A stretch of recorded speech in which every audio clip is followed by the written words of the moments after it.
Hello! Hi everyone! It's Thursday, right? Happy Thursday!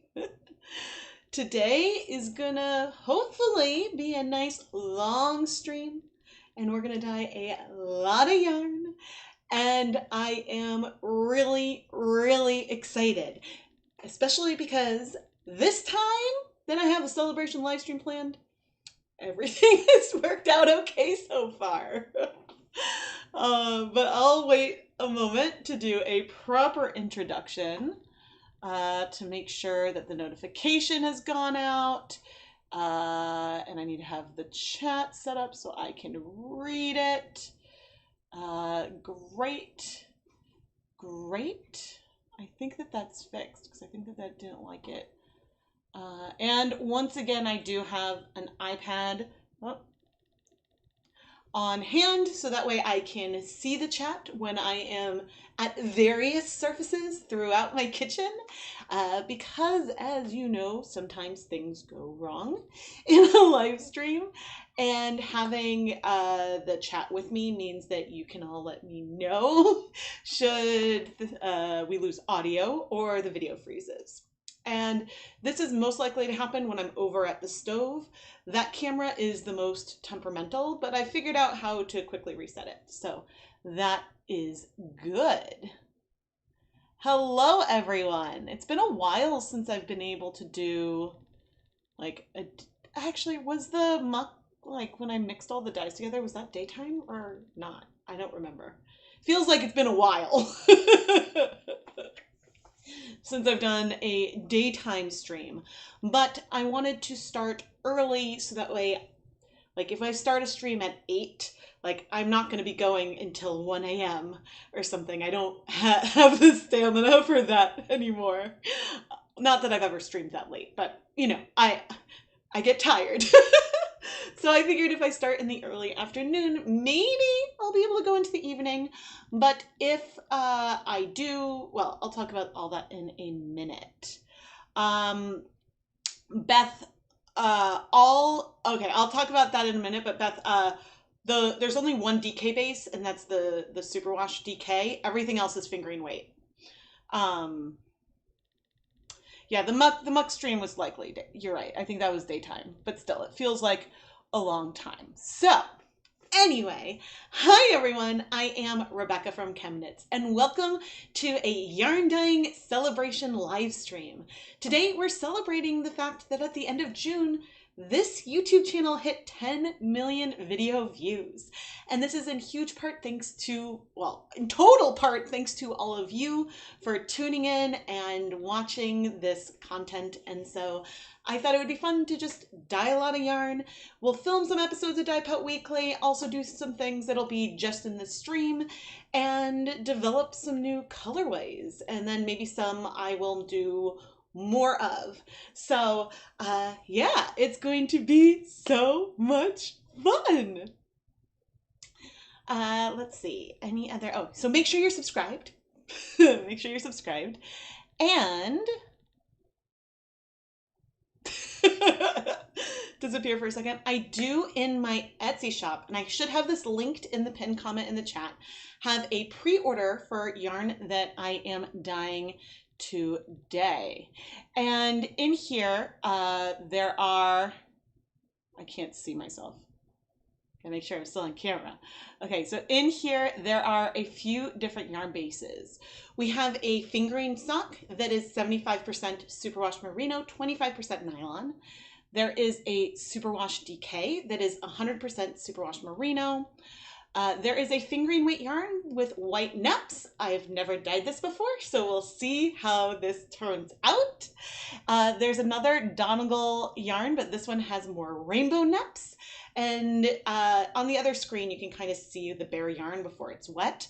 And then finally, we have a yak blend, which is, oh goodness, I'm gonna need to check the video, the item description.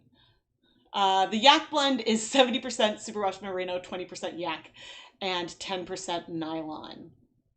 And so I am really excited, and There I am.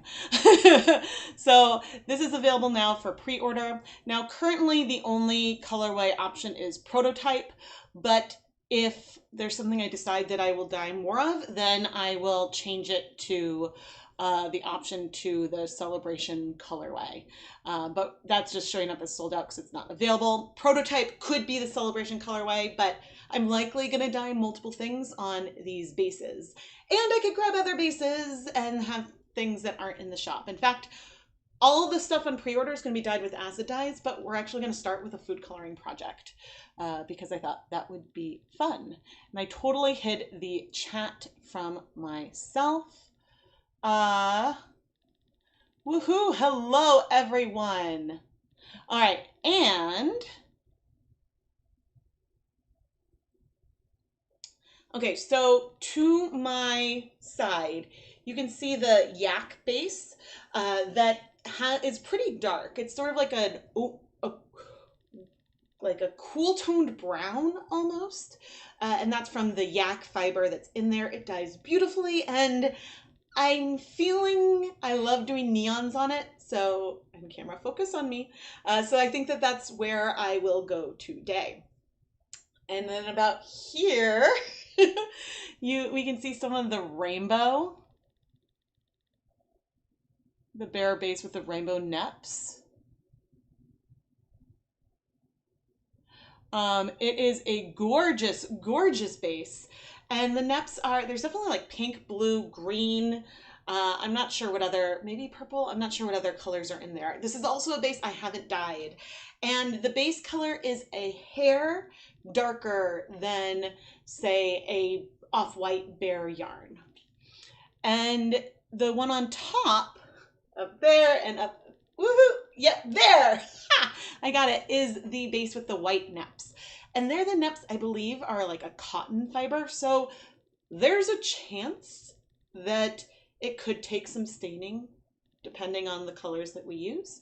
But I am beyond excited to dye this because I think this is going to be the closest we can ever get to reverse white speckles on a yarn that, like, otherwise without tying like a million resist points.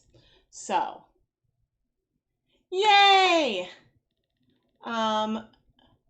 The rainbow neps are, yeah, so I've dyed the yak before a number of times, and I featured it in the Summer Mini Skein mini-series. And the other two Donegals, I've dyed Donegal yarn, and especially from Wool to Dye For. All three of these are from Wool to Dye For.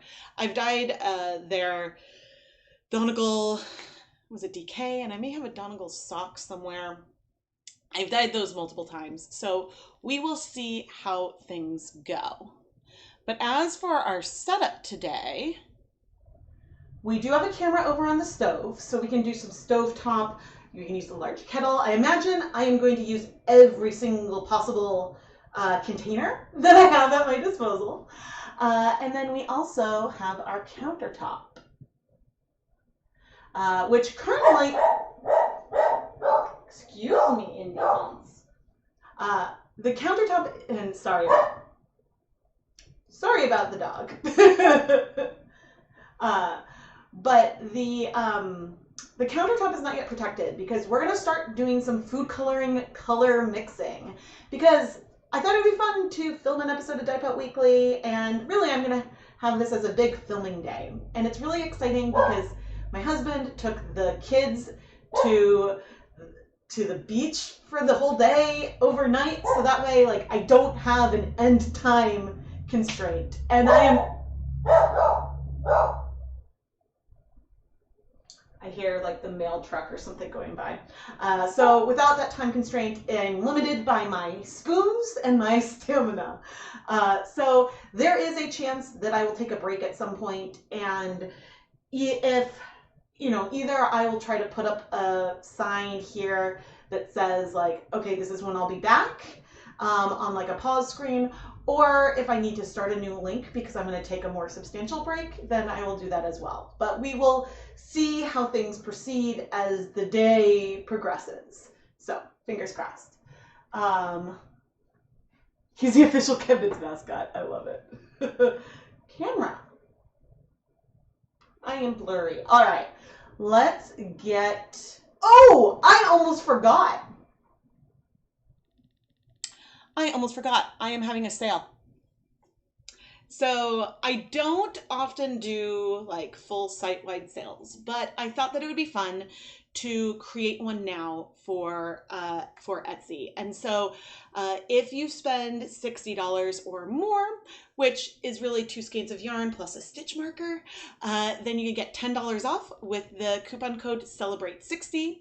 Or if you spend over $100, you can get $29 off with the code CELEBRATE100.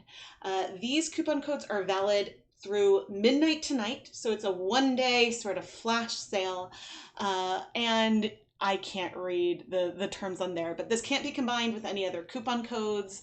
It's not able to be combined like retroactively to other purchases, and yeah, it should work on everything in the shop, I think. So yeah, I just thought it would be fun to set this up. And unfortunately, Etsy doesn't have a thing where I could be like, buy 3 skeins, get 1 free or something like that. So the 29 off 100 is like the closest kind of thing I could do. So we've got a little bit of the sale, and there should be details about the sale and the coupon codes in the video description. And I also have those in the pinned comment in the chat, wherever you have the chat. If you have it there or wherever you have it. Hello, and the nice thing about a daytime stream is all of our friends over in Europe, it is not that late yet. Not that late yet, but welcome, welcome, welcome everyone. And I'm happy to join you as you clean the house, as you're on a lunch break. I know people are doing all kinds of things. All right, let's go. Oh, but chat. Okay, so let's go to the counter. Nope. There we are. Now, chat, we have a really, really important question for you. So we're going to start with some color mixing of Wilton Colorite food coloring.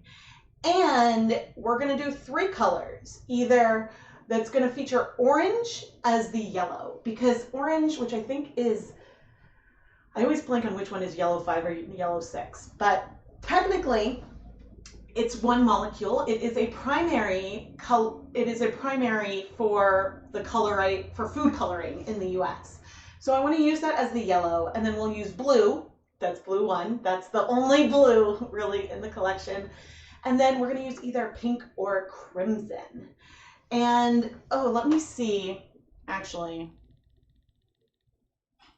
Let me pull up. Nope. An image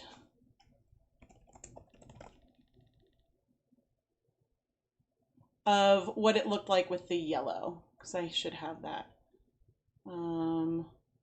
Photos, color mixing, nope, documents. Here we go. All right, so currently on screen, you can see the various combinations for mixing yellow 5, which was the base yellow, with blue 1, red 40, which is crimson, or red 3, which is that more like fuchsia magenta. Really, when it comes to this image, we're picking beside the pink end. And so we'll see the pink to blue would still be the same, or the red to blue would be the same. It's just if we start with crimson, we'll have things that are definitely more muted. And if we start with pink, then we might have things that are a bit more bright, but it'll still probably be muted because it's more of an orange hue, but it'll be fun. Wait, I missed. Oh, I don't think I see all of the chat. Let me fix that. Okay, 3 a.m. Woohoo! Wow. Yes, it's very, very late over in Australia. Okay, so I see 2 votes for pink. So vote pink versus red,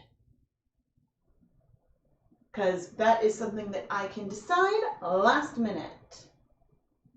And there we go.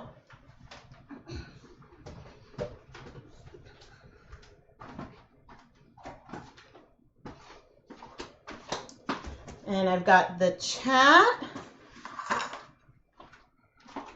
me get the camera.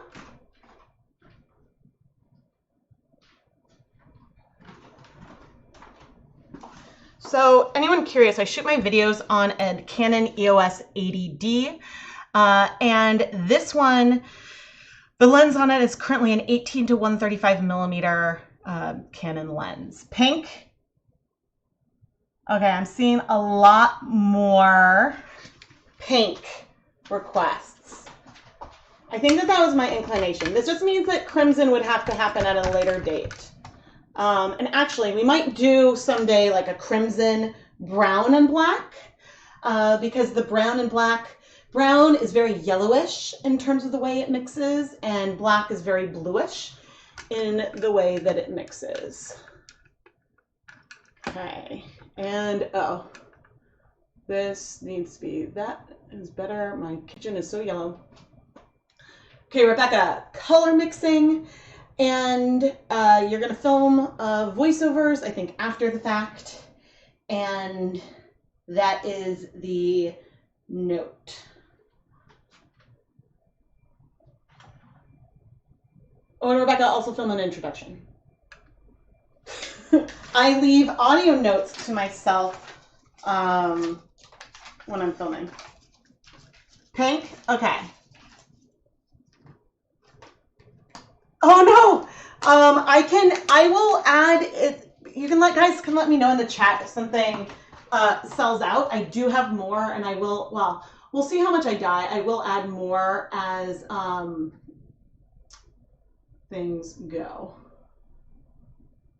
But thank you. All right, let's see. All right, so pink is the winner.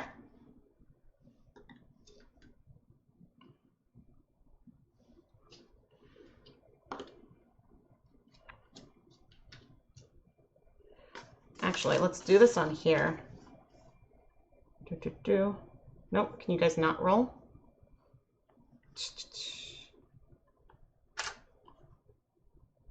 Come on.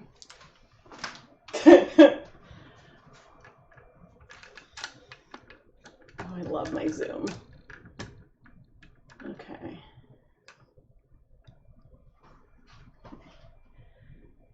Today, we are going to look at a combination of 3 colors from the Wilton Colorite food coloring system. And these 3 colors are base orange, which is yellow number 6. I'm double checking this. Yep. Base pink, which is red number 3, and base blue, which is blue number 1.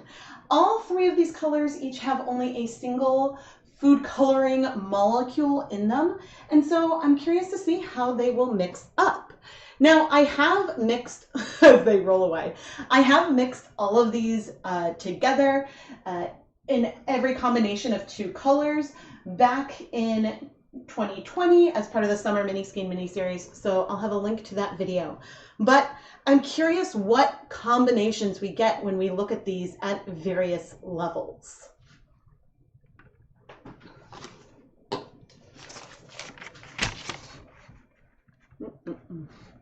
Okay, Rebecca, you need to draw a bigger, nicer triangle and then chat about that.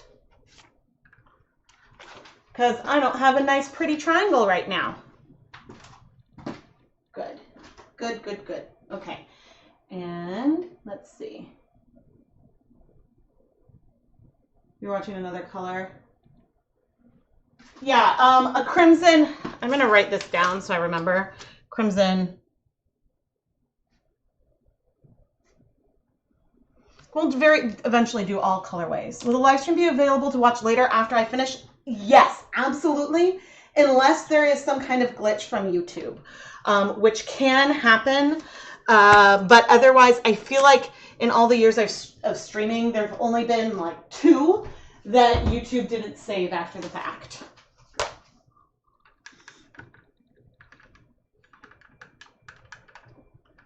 Okay, since I can't tilt that down, I'll move that up. Today, we are going to be dyeing 15 20-gram mini skeins of Wilta Dye Force titanium sock. This yarn is 75% superwash merino, 25% nylon, and I pre-soaked them overnight and then just removed most of the liquid. But now I'm going to set these aside so we can get set up to dye the yarn. All right. And let's see, I'm going to need to make sure, oh, I should have kept that there. So currently everything I have is on the counter is food safe. And I'm going to be filming a lot of time lapses, and then I will set these outside. Although actually some of these, ooh.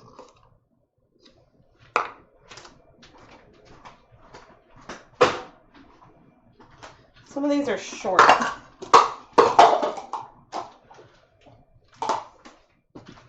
So those, let's see if I have taller ones. When it comes to food coloring, I am comfortable using cooking pots and pans. Okay, let's see which other big ones I have. These are mostly miso soup containers.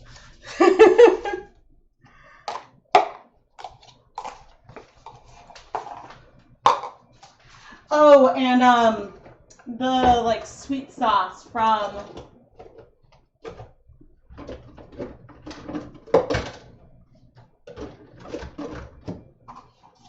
one of the Chinese restaurants. Ooh, you're oily. Okay, so how many do I have? Actually, that's pretty well lined up. I'm like trying to see. Hello. Okay, so I'm going to tilt that side back so that way you guys can get a good view. Okay, and what I'm going to do is have the smallest ones be just our true primaries, because I feel like that makes sense. Now, one thing I don't know,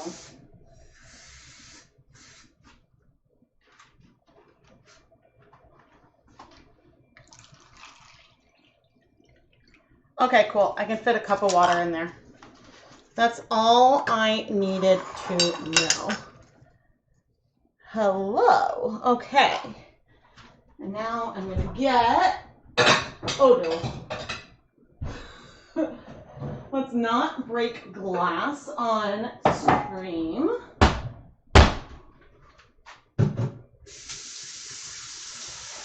I'm gonna start getting some water.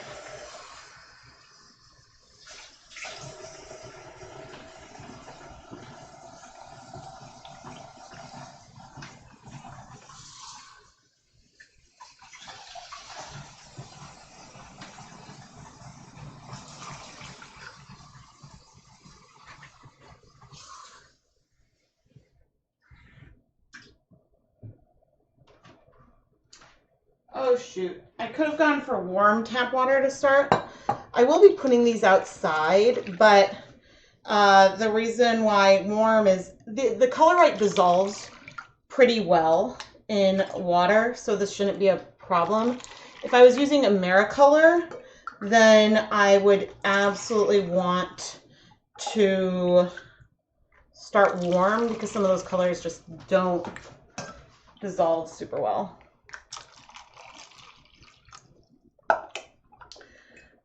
But yeah, I mean, this is the one Dyepot Weekly episode I've planned that I'm going to do.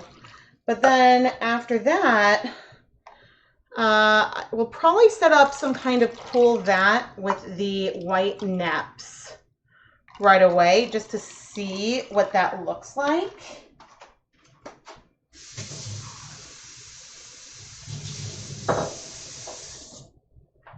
And then we may do some like big pours and stuff on the stove.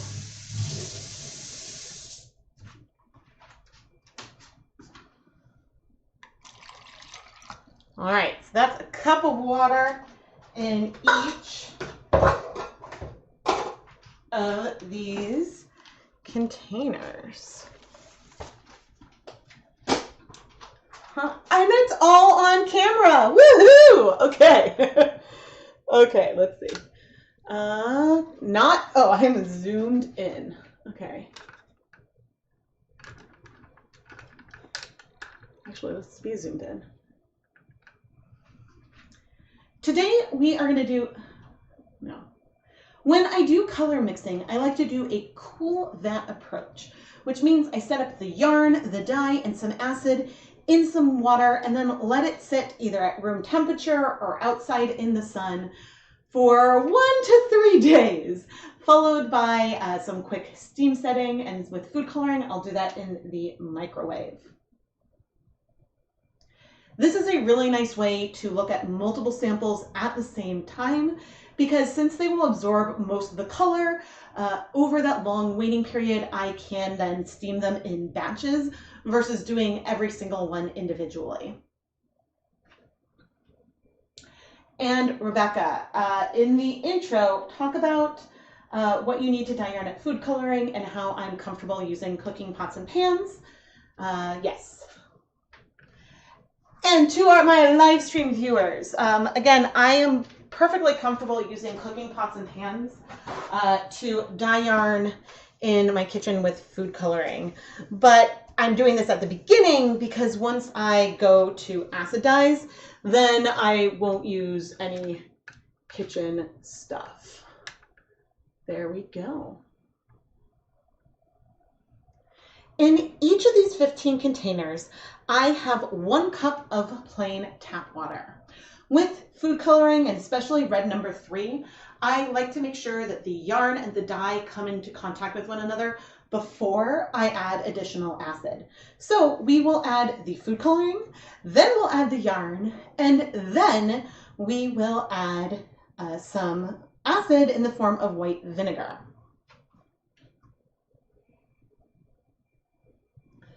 Now we're going to look at various combinations of 2 colors and then 3 that are a combination of all 3.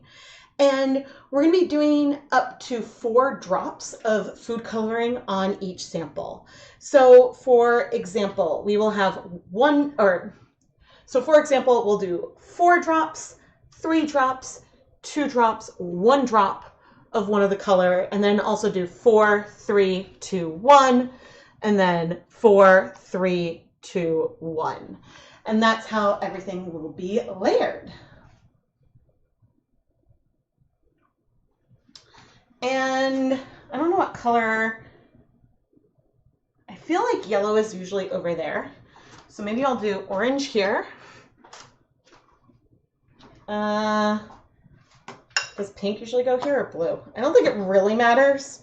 It doesn't have to be, but now I want to see. I want some consistency. Let's go to Instagram. I'm just ChemKnits on Instagram, and I'm sure I have some color mixing. Okay, so that is, oh, so that one was yellow on top. Yeah, I guess yellow on top. But what did I do with the food coloring? Let's go back to the image. So maybe yellow, okay, and then red and blue. Fine.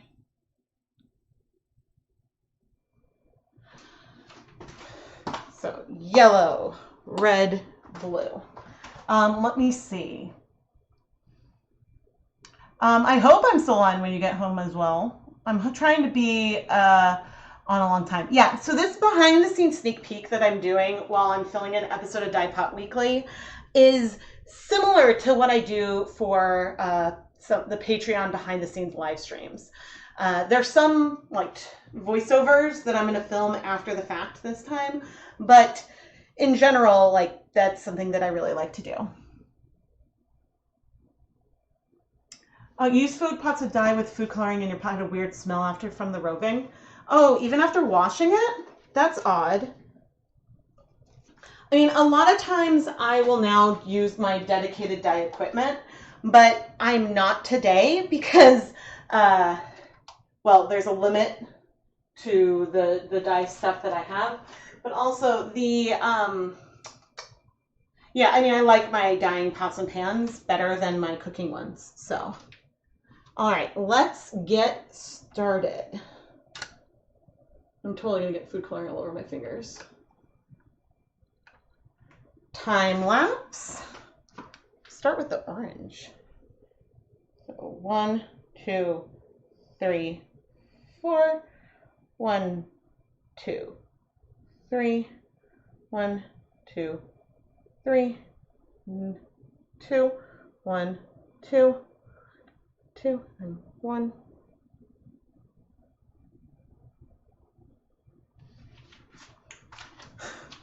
These food colorings are so concentrated.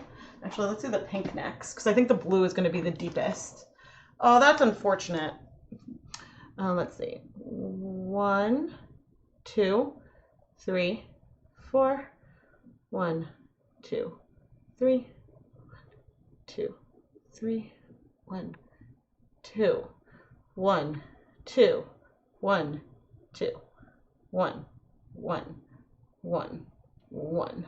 And this is really the behind the scenes of me doing all these. It's just me counting to myself. Okay.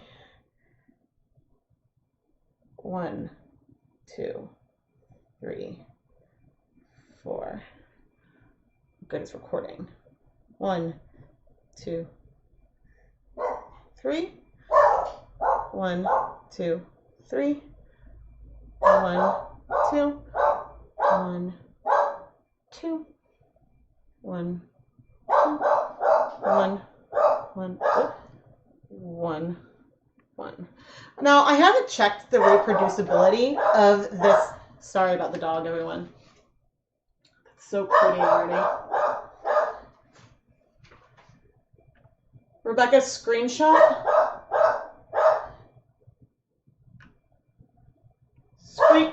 Indy. Screenshot, Rebecca. Hopefully I'll listen to myself in one of those clips. I love just watching these colors spread out.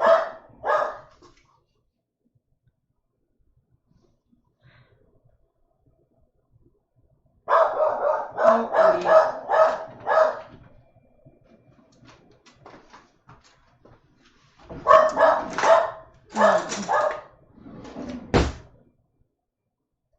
Okay, let's, oh my gosh. I'm so, hey, Indy. Hey, there's no one? I don't think there's anyone. Oh. You want to go outside? You're just going to bark.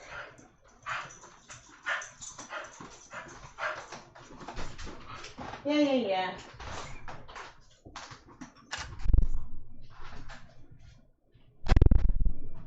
And he is running to the front gate to go bark. But at least I can mix these up. Okay. Mixing time lapse. So as I am mixing, ooh, I'm not sure which side is going to be more pigmented, the orange or the pink. Maybe the orange, I don't know. Because I often will go, and the pink is going to look really orangish until they're combined. But I'll go this direction with the mixing instead of wiping the spoon off every single time. So when you have the dye in solution, it can be hard to tell what the final color will actually look like. But we are going to get some really nice greens that are going to be definitely more muted than what we would see if we were using yellow. But orange, for all it's a yellow, it is more pigmented than yellow. Because whenever you have a yellow and a dark yellow is an orange. So It's sort of the way that works out. So as I'm going from one color that is increasing, like with the blue, I'll go from pink to blue or orange to blue, but not the other way around, because I don't want to introduce more blue where there is less blue.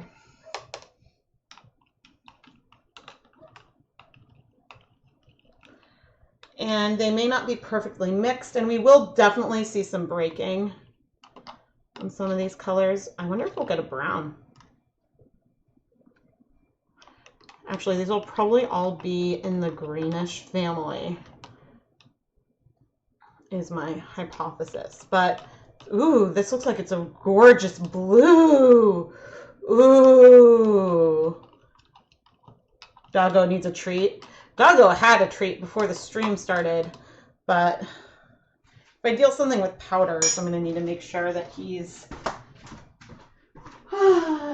okay and away from the kitchen. Hi. Yes, it was good that you came right away. You were barking. Hi. Why don't you go back to, can you go to your bed? Go to bed. Or lay down. Hi, honey. I know, lay down. I know, you're very excitable. Oh no, am I still filming? Yes. Okay. Looking at the triangle, it is jingle, jingle, jingle. Okay, Indy, you drink and then we'll do it. Yes, please give the video a thumbs up. And here, I'll give a,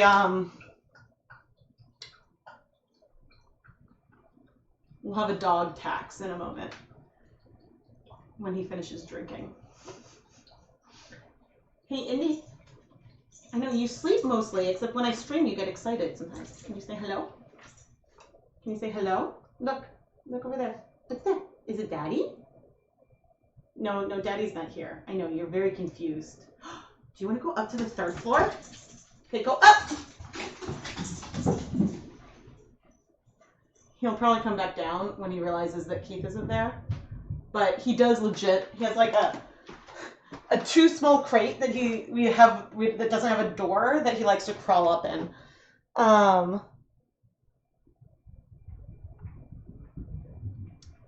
never mind, he's coming back.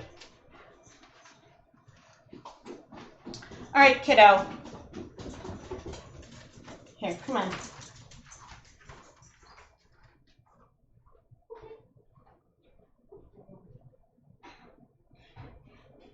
Yes, I don't need you to protect me. All right, back to it. With the colors in solution, it can be really, really hard to tell what we have going on. Especially the pink looks very orange right now, but it's not. I think that this color from the center, this beautiful blue, is very exciting. And this also is almost looking maybe navy. Ooh, what about this one? This one is definitely a green. But now let's add the yarn. Okay, where's my yarn? Ah, okay, let's get, oh dear. Let's get this over my arm. Let's see. Oh, hi! And the kids heard me say kiddo. Hi, Keith. Hi, boys. I don't know if you're still there, but hi! Oh dear. And I'm dripping water everywhere. I think I called the dog kiddo, honey. All right, need to, I don't know where all the water went.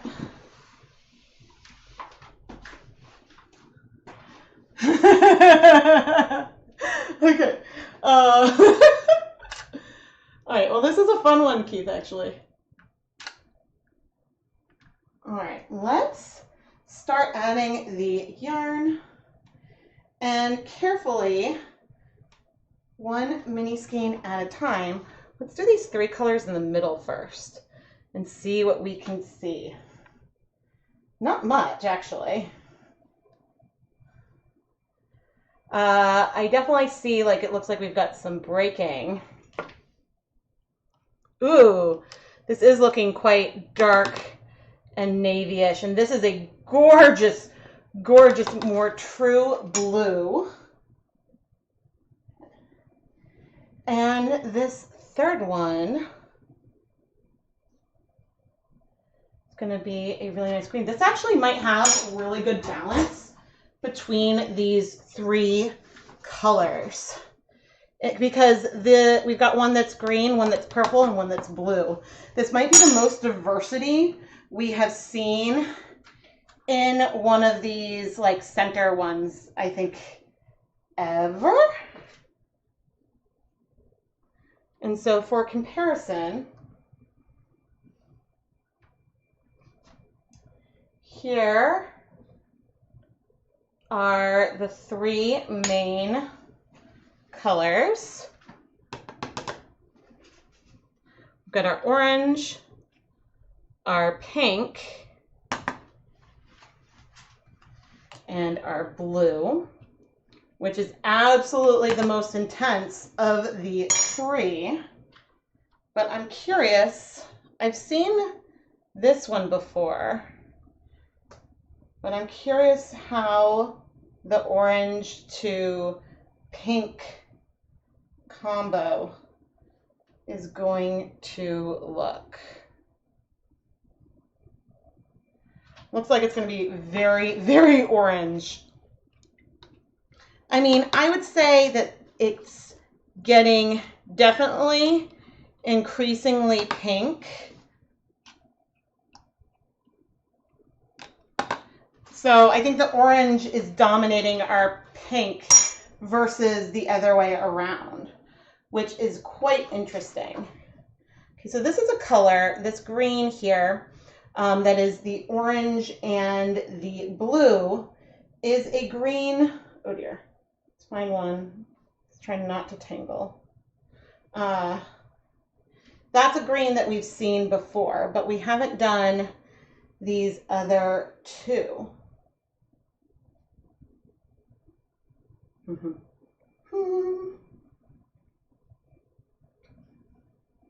Ooh, this teal. Oh man. Okay, so these 2 colors actually are very nicely balanced.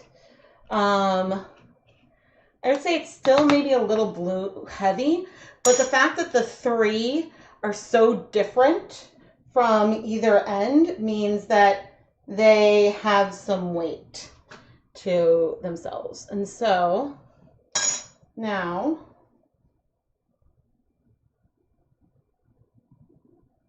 these 2 are tangled. Okay. I'll dip this one in. This is like a true bright blue. And, oh dear, how on earth did you tangle around?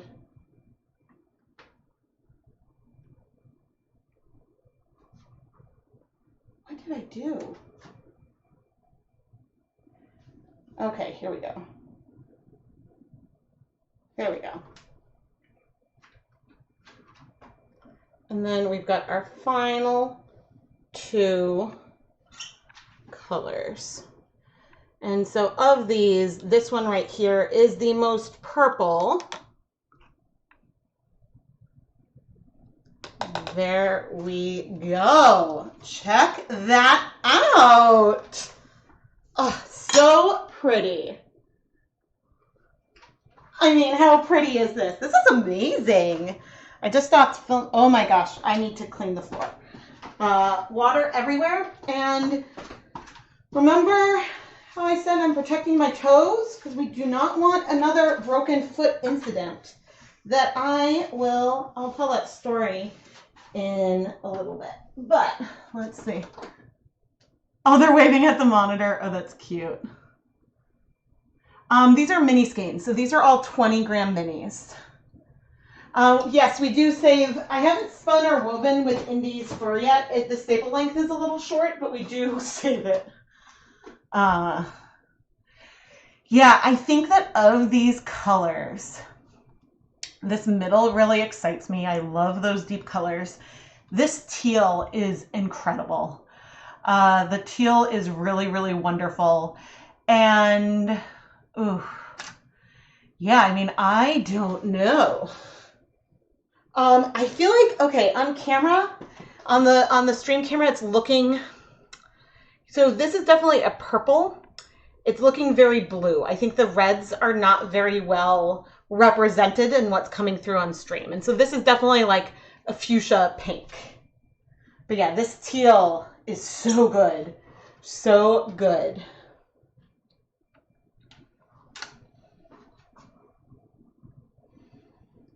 So of these colors, I think, gosh, the most surprise is like, this is a perfect teal.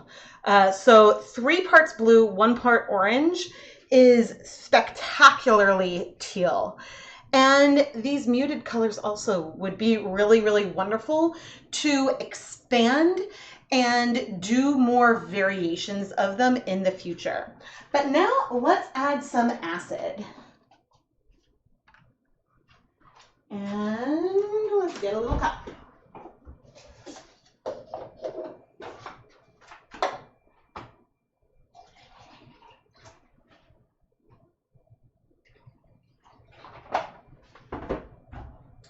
I don't still have all my other food coloring samples to compare this to, but I have pictures.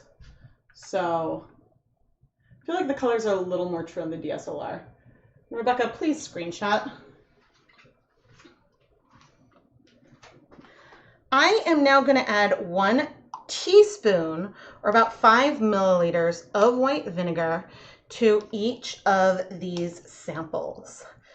Because we do need the acid to help the colors bind. But as I go over, especially some of these mixtures, you can see some pink sort of show up for a second.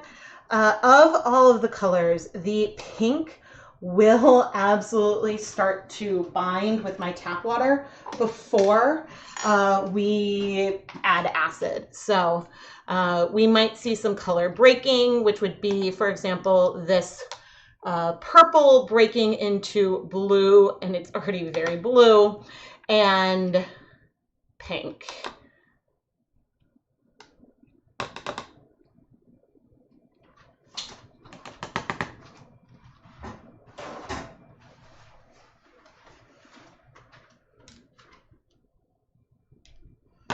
And I'm just crudely stirring these up.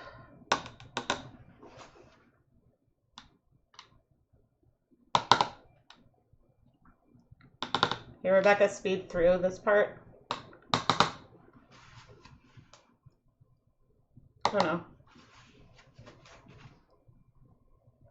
Thankfully, it was a tiny drop, and I can sort of distribute it so it doesn't leave a little spot.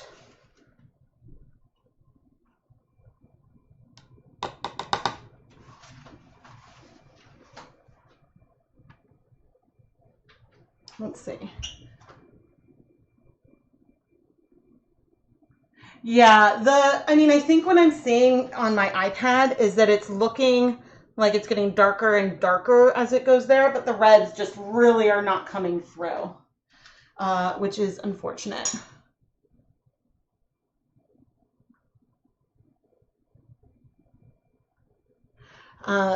Okay.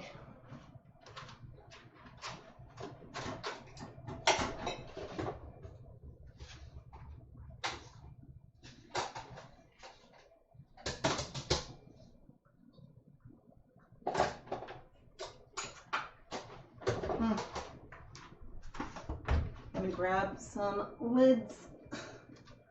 These lids don't have numbers on it, but I'm not concerned about telling what's what. And now I am going to place lids on all of the containers and take them outside where they can hang out on the warm summer day. I am going to try to not leave them in direct sunlight because food coloring, especially those red number 3s, will fade in direct sunlight. The translucentness of these containers would help prevent a little bit, but still.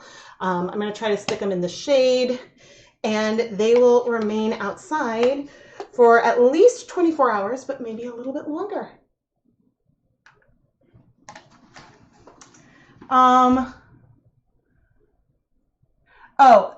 Yes, I soaked this yarn in just some plain tap water overnight. And yeah, sometimes it does take me a little bit of time to reply to questions. So it's not always going to be instantaneous, especially if I'm filming, because right now I'm also filming this for an episode of Dyepot Weekly. So that can slow me down a bit. But now I am going to do the ever exciting process of taking these outside, and normally I would place them in one of my 5-gallon buckets to do that, but I can't do that right now because I'm using those to pre-soak the rest of the yarn we're going to do for the stream.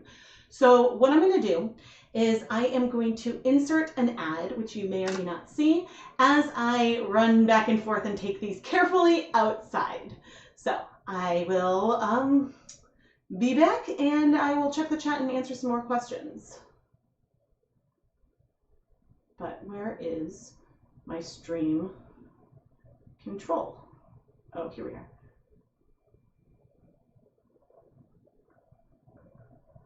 Just waiting. There's a bit of a delay. Here we go. Insert ad. So you may not get an ad, and that's not anything to worry about. How many can I carry at a time? Or actually, how sturdy is this?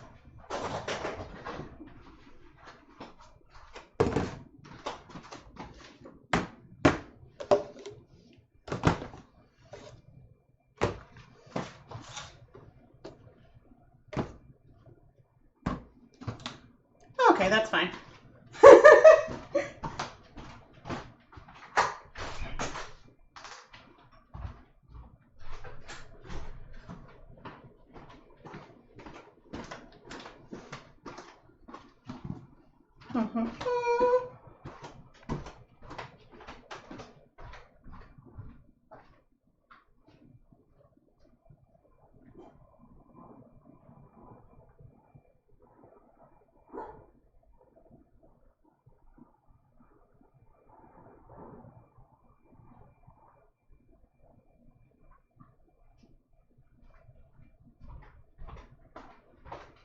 Whew, it's not that hot today, but it is still warm. Yes, please give it a thumbs up. You bought a salad spinner? Salad spinners are a really great tool.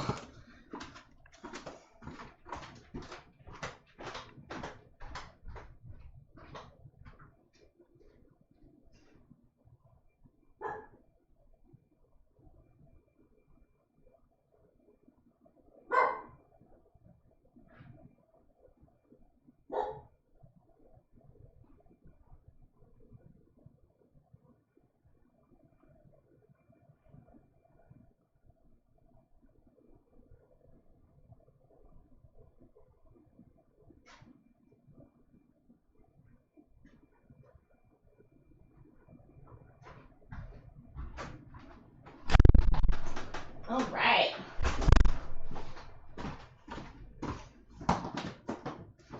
Whew. Okay, let's see. Where are my stream controls?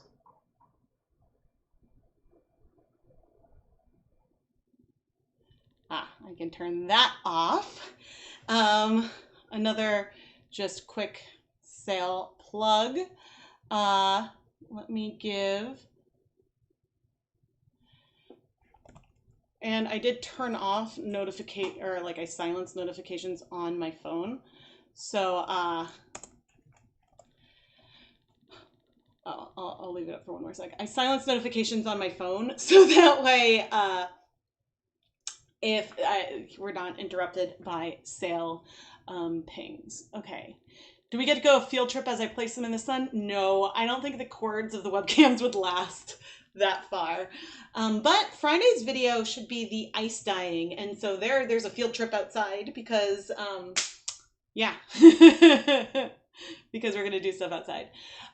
So that is, yeah, you'll just be out there with me. Yeah, to pay for more, yes. Monetization stuff helps pay for all of the tools and equipment. Hello.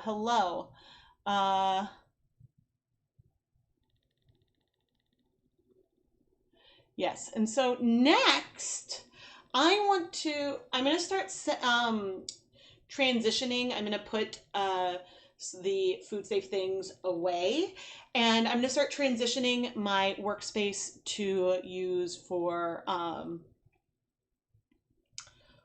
acid dyes, which means I'm going to protect my countertop and yeah, things like that. So that's what I'm going to start working on now. And so I think we are going to start doing a cool vat semi-solid on the white neps yarn because I want to see what it's like.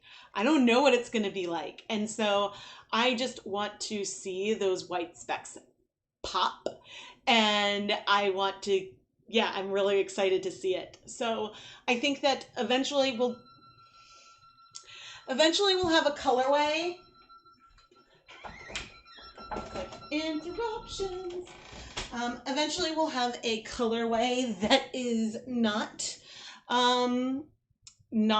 or it might be more layered or something more, actually it might be less subtle. We'll see, but I want to get a feel of what that yarn base does because the multicolor neps, I have a feel for how that looks, and so I have a bit of a vision of what I would like to do on that. But on the white, it's more open-ended. It depends on how those white neps really stand out when we dye it. 4 a.m. in Australia. Whew! That's late. All right, so let me go back to the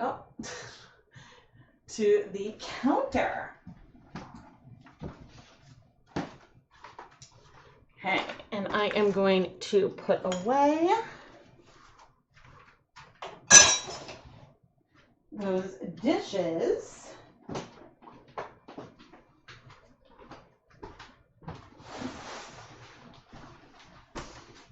In with my handy dandy, very stained now shower curtain that I use to protect my counter from spills.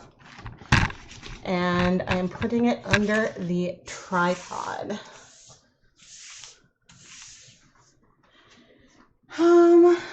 And I think this one might be a Dyepot Weekly as well.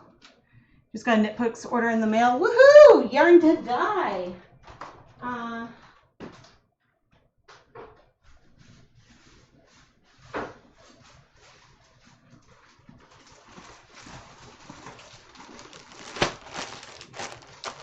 Okay, let me see. And I'm going to have you guys vote on the color in a moment, but okay, Rebecca, white neps, film an introduction, use a close-up image either of more of this yarn or the picture that I took already to yeah, talk about it because this is the first impression dyeing this and it should have its own video. All right, so chat. Ooh, this looks like it could be a bit, looks a little bit, yeah. Oh, because of the, that's why. Let's brighten the video. That looks better.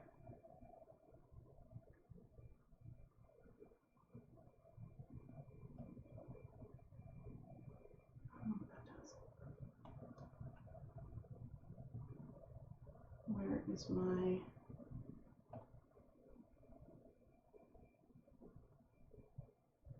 Okay, where...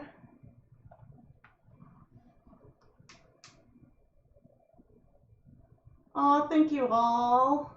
Okay, let's see. Yes, so we're gonna overdye this. All right, so chat, I need you to vote. And I was gonna pop this one. I need you to vote. So for this first one, we are gonna either do a navy, a deep forest green, or black. Those are the three colors. They're all deeper, more saturated tones, and I want you to vote for which one you would like to see. And then whichever one I see the most, I'm not going to really tally or count, but I'll look for what crosses the screen the most.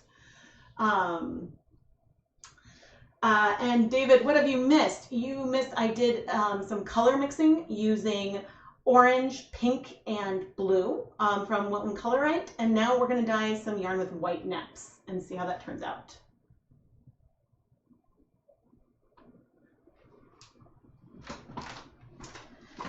So this yarn is awesome. And shoebox.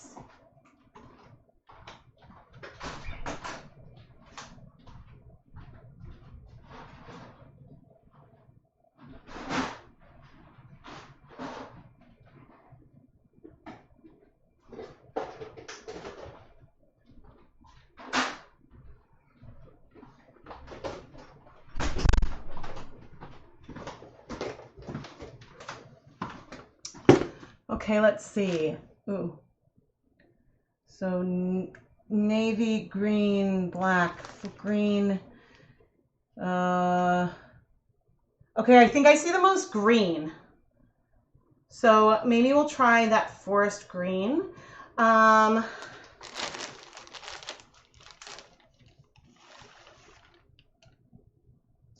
wait, I don't.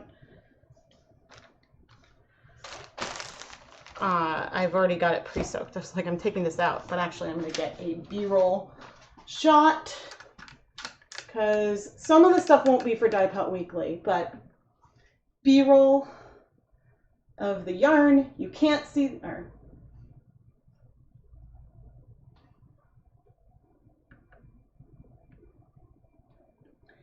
we can't see the neps because they're white and the yarn base is white. You can kind of see them in some of these areas. You can tell that they're there, but color-wise, they don't stand out. So we are going to dye this a nice deep color and see how they pop.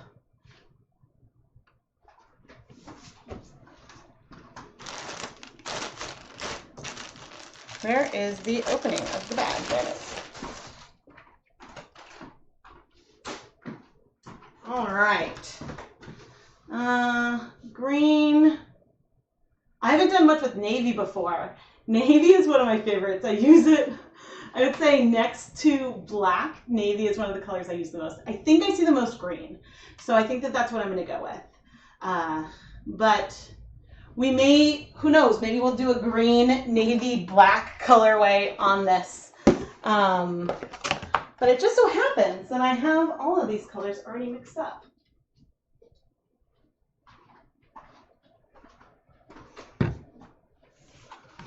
Let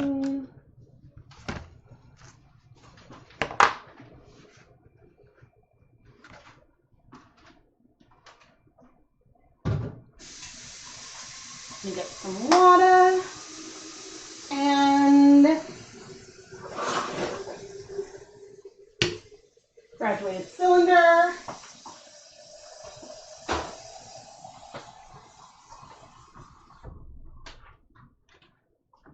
About 8 cups of water. And I need, where did I have, oh, here's my vinegar.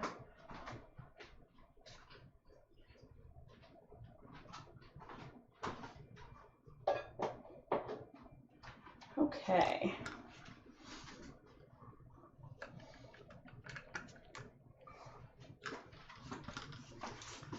Trying to see.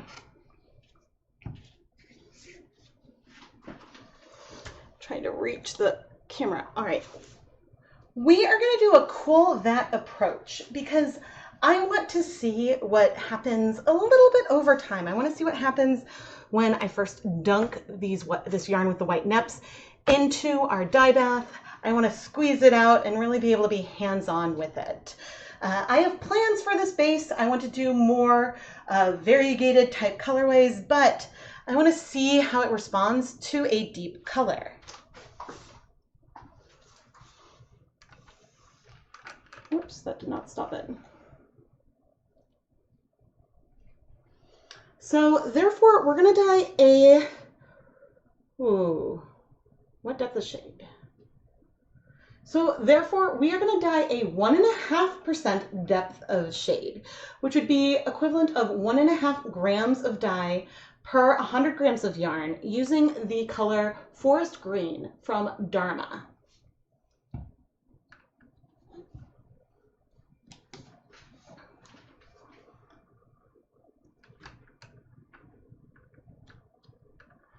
I am picking a deeper color so that way we can see as much contrast as possible.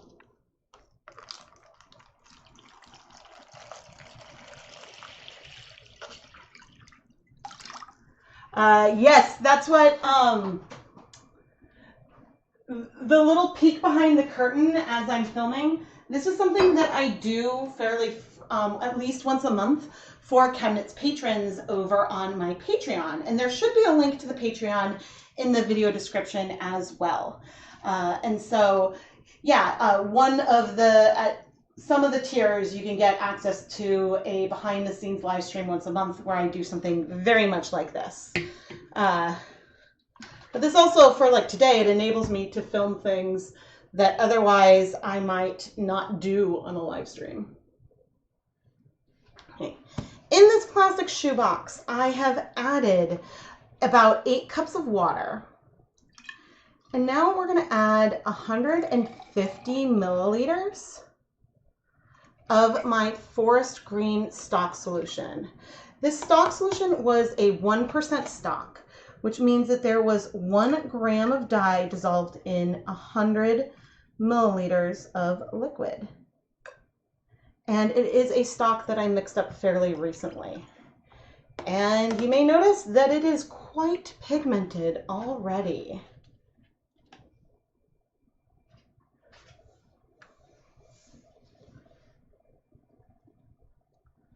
Question, will there be some white left in the yarn? That's the hope. We'll see if these white neps look white or not.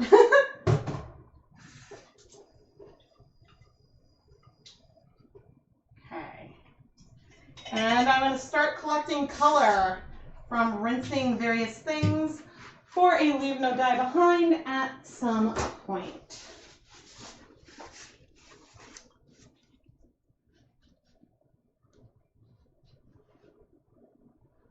Yeah, I think that the white neps might get a little bit of a stain, but they should be much lighter than the rest of the yarn. Okay.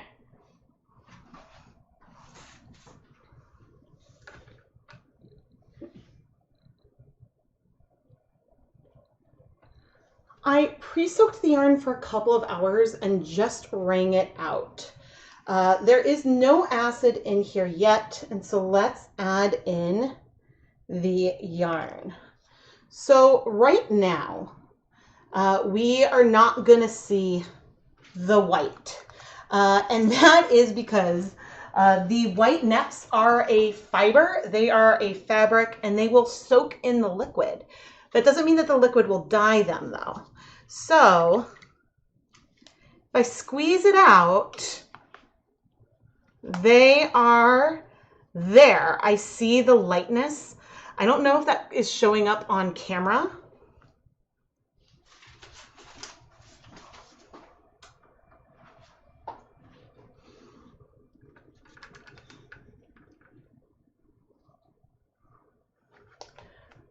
Barely. You can barely see that they're lighter. But as the dye absorbs, and there's no acid in here yet, as the dye absorbs, we should, in theory, get more white.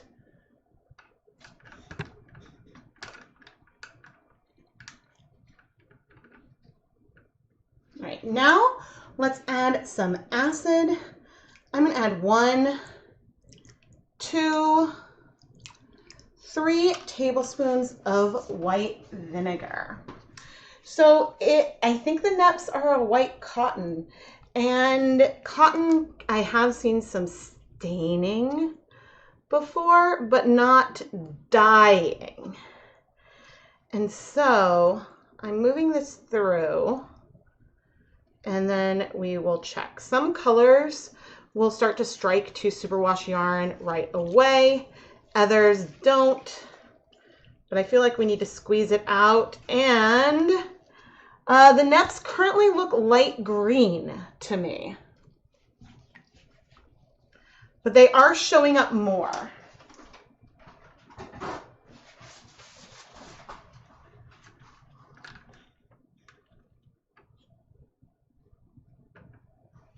So they don't look stark white, but they are present and lighter, which is awesome. And I am going to take a photo so I can post this to Instagram.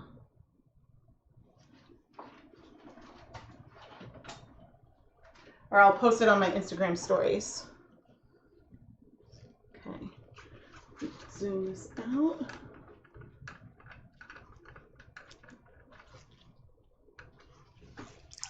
Okay, since I squeezed part of this out, I do want to, wait, why is that? There we go. There we go, it was just caught. I want to redistribute this through this color, and we picked a deep color. Some colors will strike a little bit faster. This will need a bit more time, probably overnight. And yeah, what I'm curious to see is when I wash it, how white those neps will look. But now I am going to rinse off my hands. Then I am going to place a lid on this container, set it outside, probably overnight, at least for the rest of the day, and then we'll check back in on it.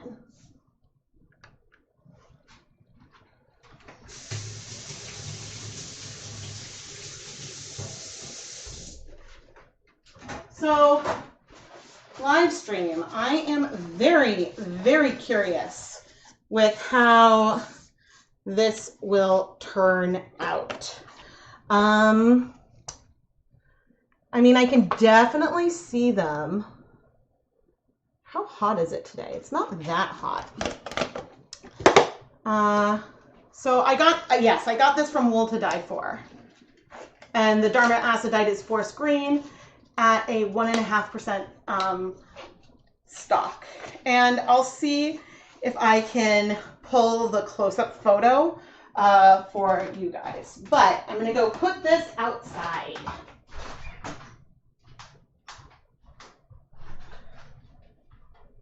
I'm having a little bit of regret that I didn't set this up in something that can heat faster, but I have other things I want to do on the stove. So I guess it's good that we've got something slow.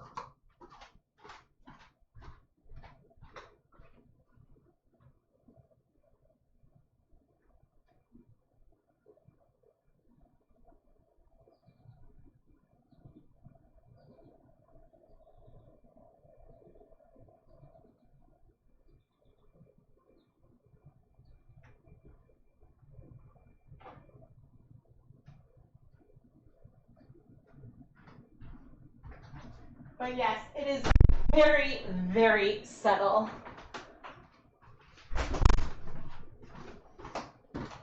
Hopefully that is not, okay, good. That is not currently filming.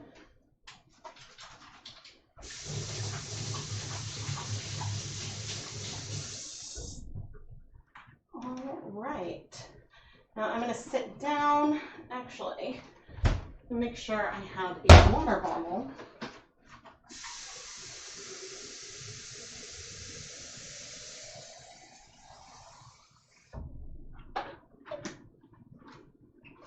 So I can stay hydrated.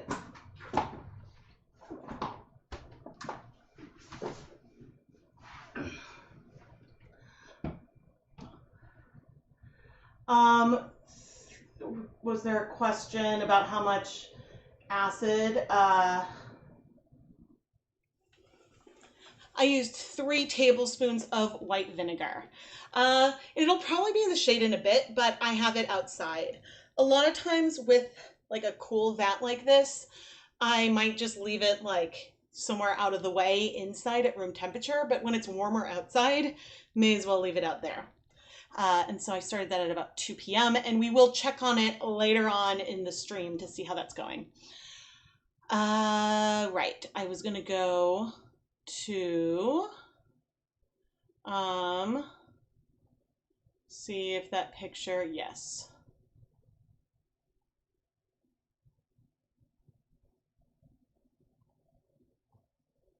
Rather than just, sometimes I'll post things to my Instagram stories, but today, image.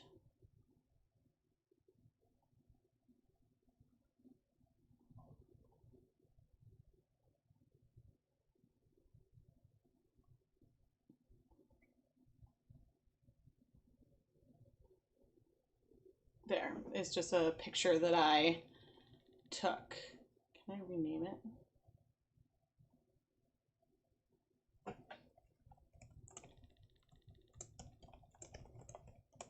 There we go. So you definitely can see them. They don't look like crisp white. They do look, the color balance is a little off. They do look a little bit more pale green, but it also hasn't been rinsed and washed. And so it could just have some pigment soaked in a little bit like a sponge. So that doesn't mean it'll stay. So we will check that. And what was I going to check? Oh, I was going to go to,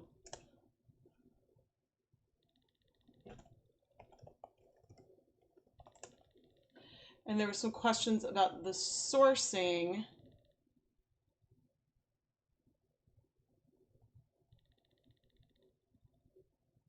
So this is a yarn from Wool to Die For. And so I think that what this shows, and this image that they shared shows, is that it will show up. It's not going to be the purest white high contrast, but they do look white. They do look,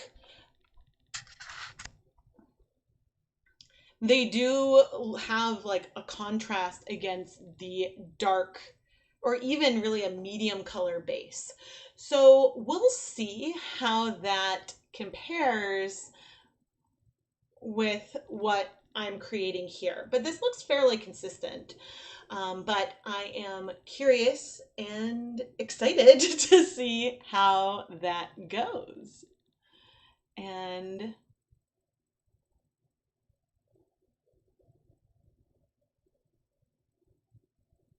oh, awesome.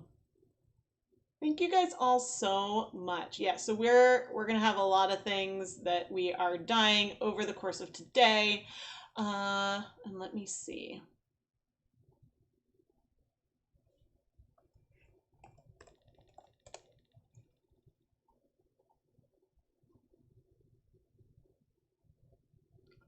Okay, looks like the Superwash DK has sold out, but I could potentially add more.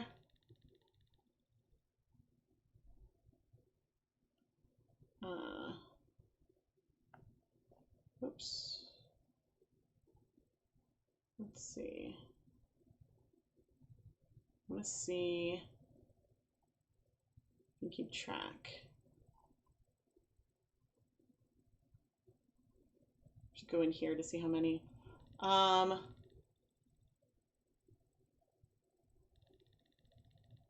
Okay, 2 more white neps, 2 more. Awesome. Okay. let's start doing our Swish DK, I think is what I want to do next. Over on the stove. More beigey white and not white. Yes. But I guess they still look a little bit beigey white there, but they doesn't look, at least from that image, and I have it a little bit bigger on my screen. At least it doesn't look like it took up any of the pink. So we'll see. We'll see. Yeah, so the stuff that I have listed in the shop already are things that I currently have pre-soaking. And so I may adjust later. We will see how everything goes. It depends. Oops. Nope. There. It depends on how full up various pans and stuff get. Random question. Does Dyer Supplier normally take a while for pre-order yarn? Oh, goodness. I've never pre-ordered yarn from them. And they, especially like towards the end of last year until recently, Dyer Supplier and Knit Crate are having a lot of trouble, I think, with their supply chains. Getting the yarn into the country, I think that there's lots of delays in the process because things are taking a lot longer than they expect, and therefore they stay. For example, I think that my June knit crates at the end of July, last night when I checked yesterday, 2 days ago when I checked, there was a tracking number, but they had not yet been registered with the post office yet. So, then that was for June, not even July. And so things have been very, very late. I mean, I know Knit Crate said that they weren't going to do pre-orders anymore after like something happened and there was like a yarn base that never arrived. So I'm not sure why they're doing pre-orders with Dyer Supplier. And, I think that you need to be careful. Whenever I do a pre-order, I always have the yarn base in my possession. I won't do a pre-order if I do not physically have the materials to do it. So, yeah, I am a Dyer Supplier affiliate. I like their yarn bases. I think the pre-orders are taking a long time. So if you can be patient and it's okay if the funds are tied up for a bit, then maybe. But I also think, Knit Crate and Dyer Supplier are run by the same people. So I would imagine, and I don't think Dyer Supplier has like a point system. I think that I would not right now, which makes me sad because I genuinely like their yarn. But the number of people who are really frustrated that things are taking longer than it said is reasonable. And, I know that shipping containers are, stuck waiting to come to the country and then getting through customs. And I know that that's a huge part of things. But yeah. When when I get my June knit crates, I'm planning on chatting about this because, at least with Knit Crate, I know that the yarn is contracted and it's on the way, supposedly. Yeah. I think that that's hard.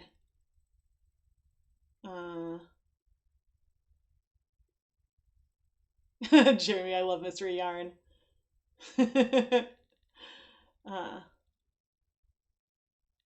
So this is, yes, we tend to think that because the US is largely back to some semblance of normal, the rest of the world should be keeping up with our demand. Sadly, many parts of the world are still deep into COVID. Absolutely.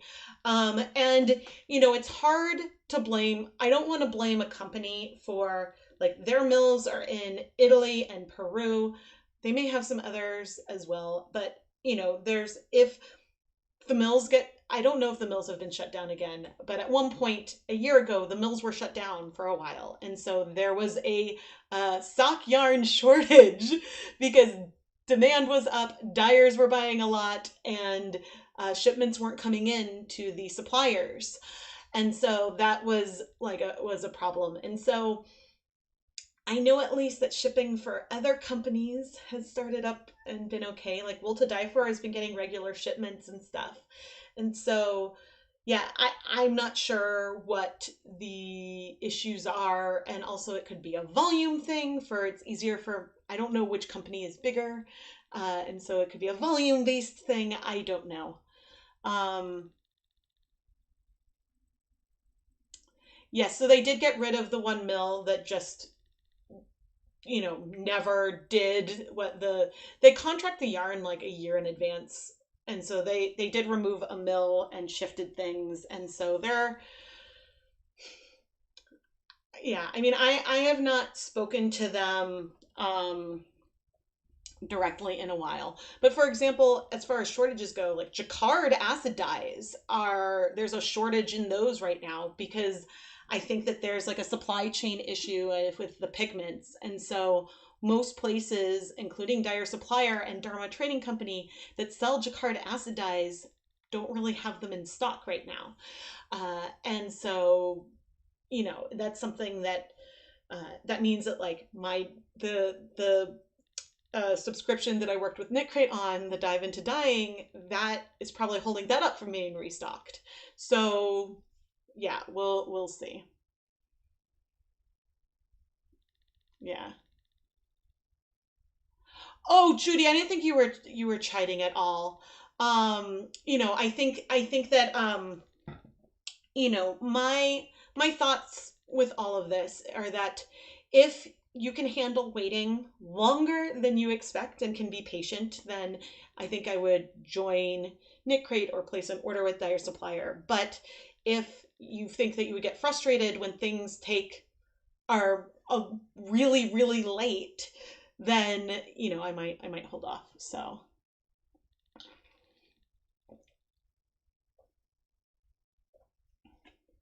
I have not tried Prochem dyes. And actually, why don't I move over to the stovetop and start getting set up while I chat about this?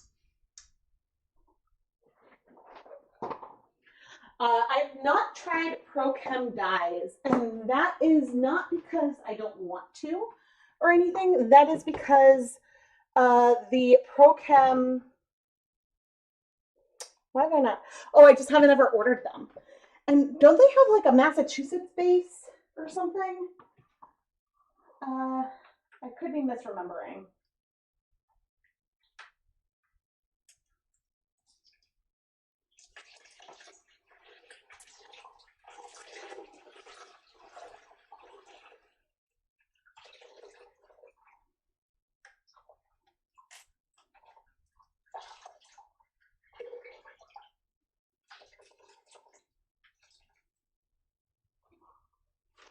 All right.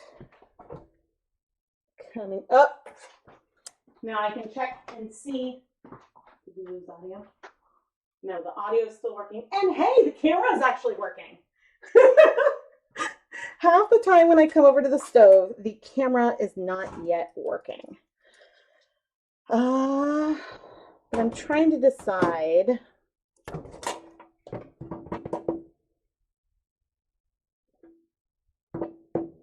No, I think I'm just going to do this one on stream versus filming another Dyepot Weekly.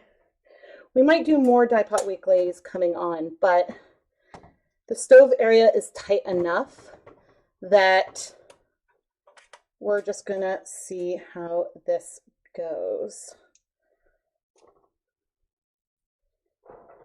So I've got 400 grams of Swish DK, and I am loosely twisting them. And what I want to do is we are going to layer colors this way with potentially retwisting things as time goes on. So when I've tried doing twisted skeins like this in the past, we have... So in the past when I've tried this, I've dyed it in like various strips. But what I think I'm going to do is I am going to pour large volumes of color onto this.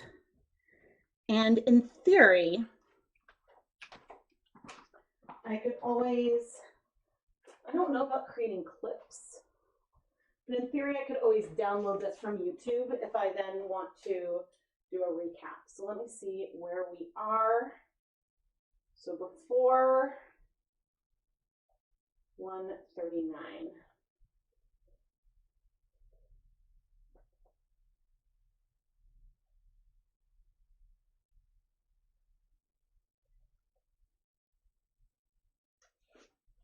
Okay. I lost the whole message. Brooklyn is in Fall River. Wait, they do classes? So I'm pretty far from Fall River, but one of my best friends lives near Fall River.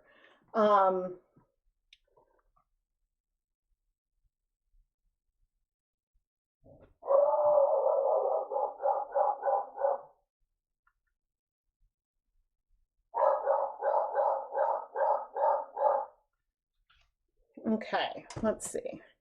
So I'm waiting for Indy to stop barking. I can see the chat from where I am. Oh, but actually we're gonna go to the other camera.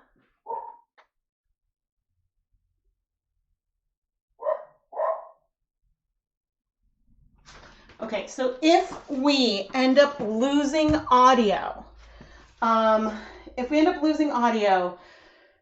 or the video freezes, just say a lot in the chat and I can see it. But from where I have it over by the stove, I can't really read it easily. But I want, I want to steal some of those containers. What containers do I want to use? Let's use mason jars.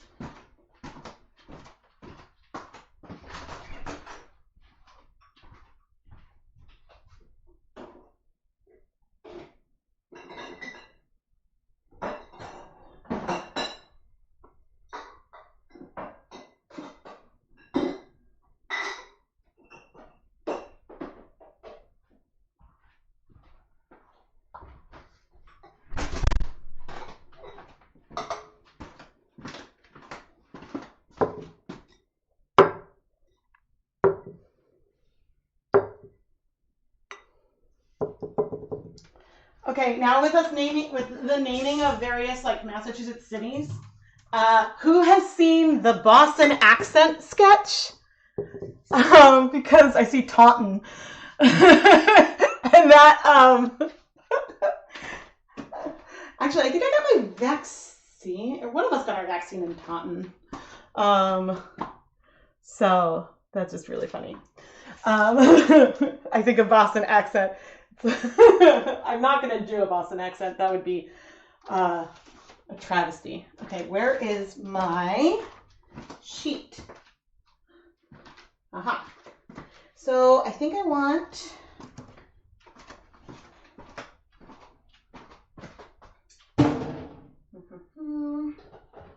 so got greens and blues. But I can't decide which color I want. Maybe we'll start with the brightest.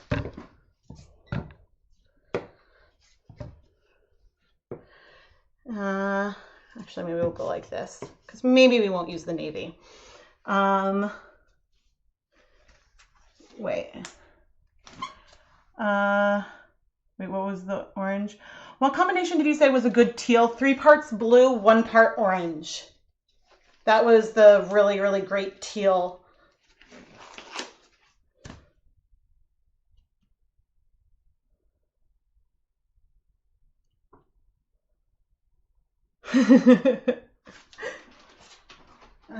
Okay, I need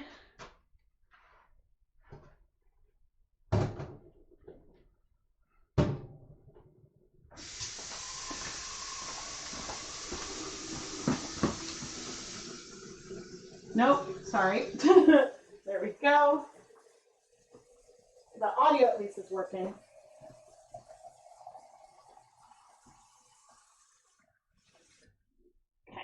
I'm going to add 8 cups of water. So we have some liquid on here.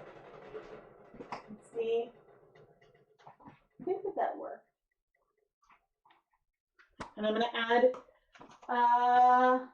4 tablespoons of white vinegar.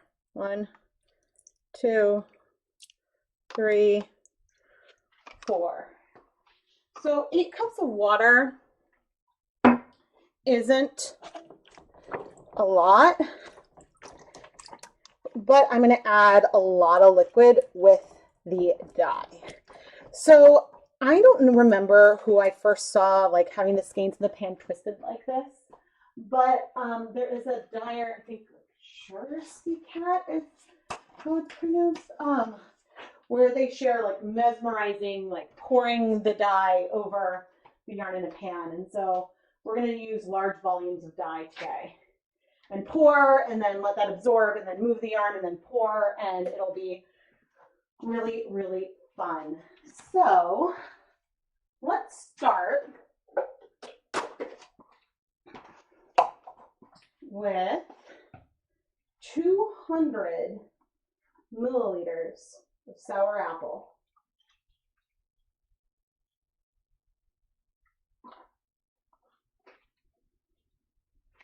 And we're going to be, again, going for tealish, but it's going to be layered, and there'll be some brighter green, probably some blue. So 200, or is it sour apple? 4 skeins. And I'm actually going to add this to this big guy and fill this up with 7 to 8 cups of water.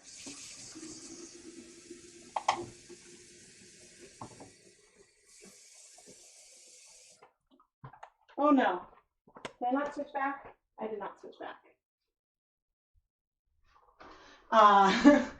So I have 200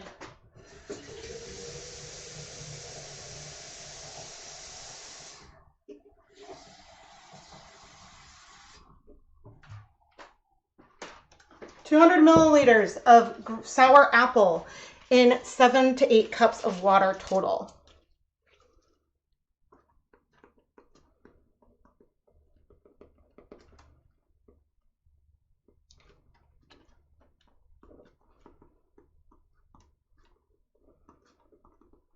Okay, I'm trying to take really bad notes.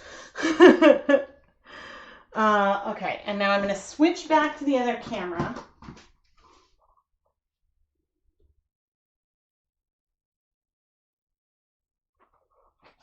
And I'm going to wait for it to, I'm going to turn on the heat on medium. I'm like waiting for confirmation that the video is working before I do anything. Yeah, it looks like it could be frozen. So I'm like waiting for my hand. Let me see. Oh, hi, Kayleen. Hello. Okay, good. The camera's working, even though it went blurry. But at least, did it go blurry, or did my quality go?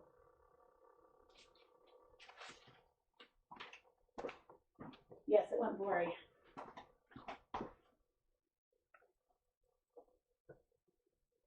Let's see if that's going to be better. Okay, there we go.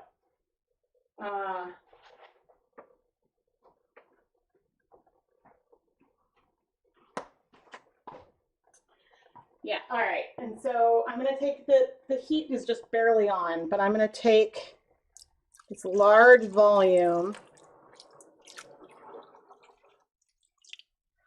of the sour apple, and that's a lot of dye. And we are pouring it on. There may be resist from how things are laid out. There may not, but we'll see. And we're going to let this heat up and absorb all of this color. And I'm going to try to fix the color balance on my screen. So the white neps which are currently sitting outside. That will be Dyepot Weekly later on. This current one isn't. Oh, that doesn't look that bad, but let's see. I can fix this camera.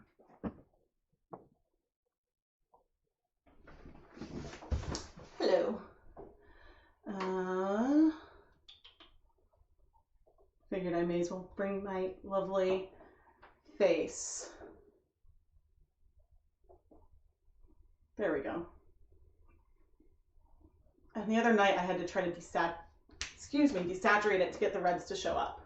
So this is the DK. So it's going to start with the bright green, but then we will layer, I'm not sure if we'll end up doing forest green, but we're going to be layering on blue, maybe some navy, and maybe forest green. And so, yeah, the first step is just this green. And so, yeah, I'm very, very curious to see what this will do. I didn't set a timer yet. I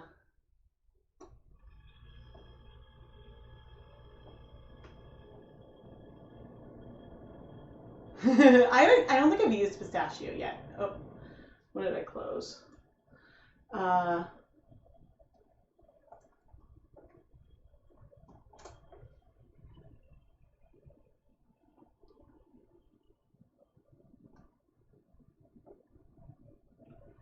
Yeah, so this is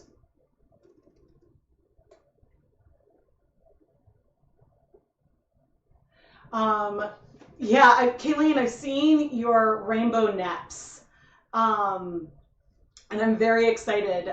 My plan is to do something layered purpley on that. Because it feels like confetti. I'm just really, really excited.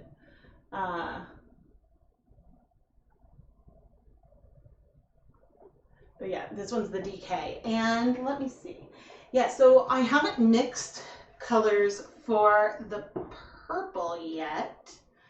Oh, Lisa Gasson, thank you so much for the super chat. Thank you. Thank you so much. Dawn, thank you for the super chat. Thank you. Thank you so much.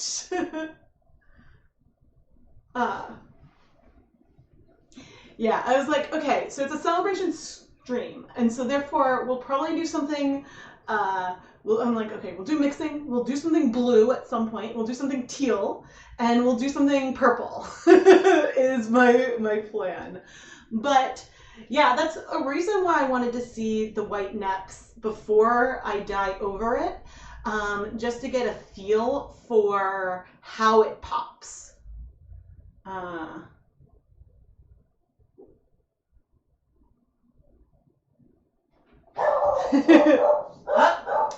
So I think I heard a mail truck go by.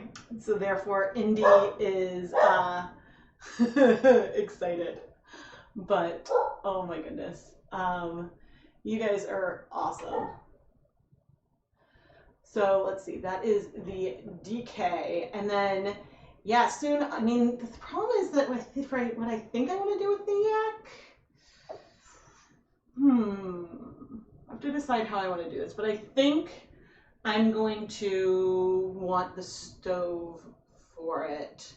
But then again, I don't know if I want to do more speckly, or I don't have stocks of the colors that I want to use for the yak yet.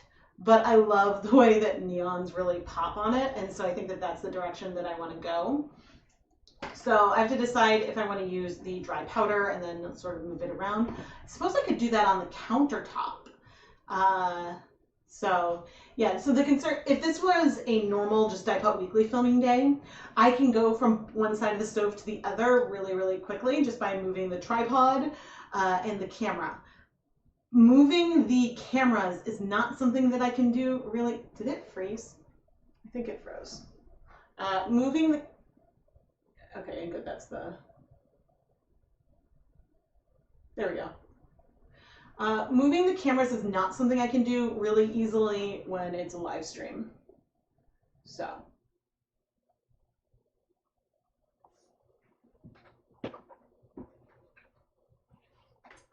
But let's check. since I noticed, and I didn't set a timer. Let's set a timer for 10 minutes.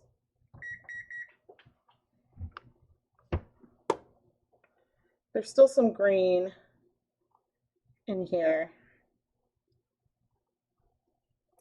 But actually, some has absorbed. And I know I'm poking, but let's plan out the, I'm gonna have to move it before we do the blue. Should we maybe use these little jars? Oh, I'm debating. Oh, Sandy, thank you so much for the super chat. Thank you. Yes, I'm going all in on the Rebecca today. Oh my goodness. Okay.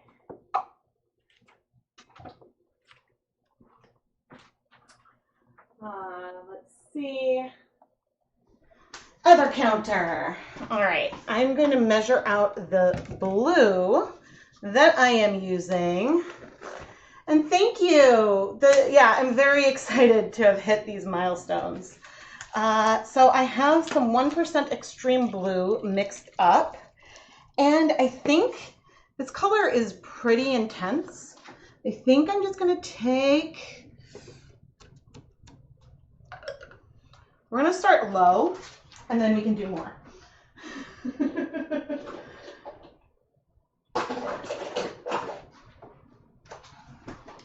I'm going to take 50 mils. I was thinking I was going to do 100, but this color can pack quite a punch. And actually, I don't know. Oh, so for other parents out there, yes, I have repurposed old little bottles for dyeing. Okay, and I'm going to see about how much water I want to dilute this in.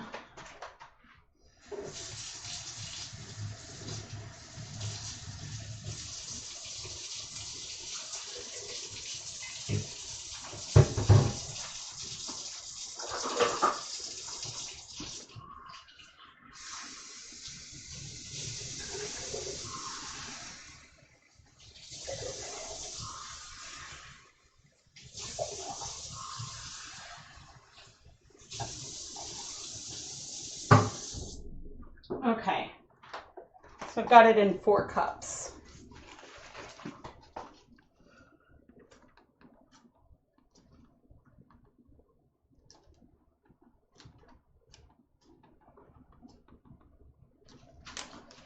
And we can go check.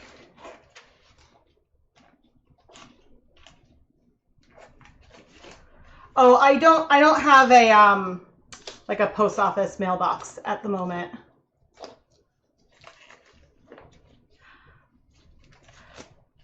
Yeah, I haven't tried. I have some of the new embroidery yarn from, there we go.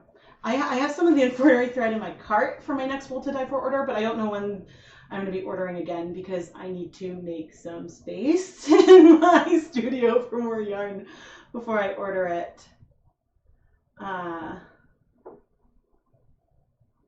And thank you.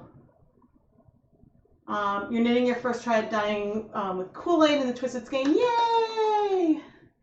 Yeah. All right, I have a timer going. Okay, that's good. So I can sit down all the way. Versus like kneeling over here as we watch the DK yarn.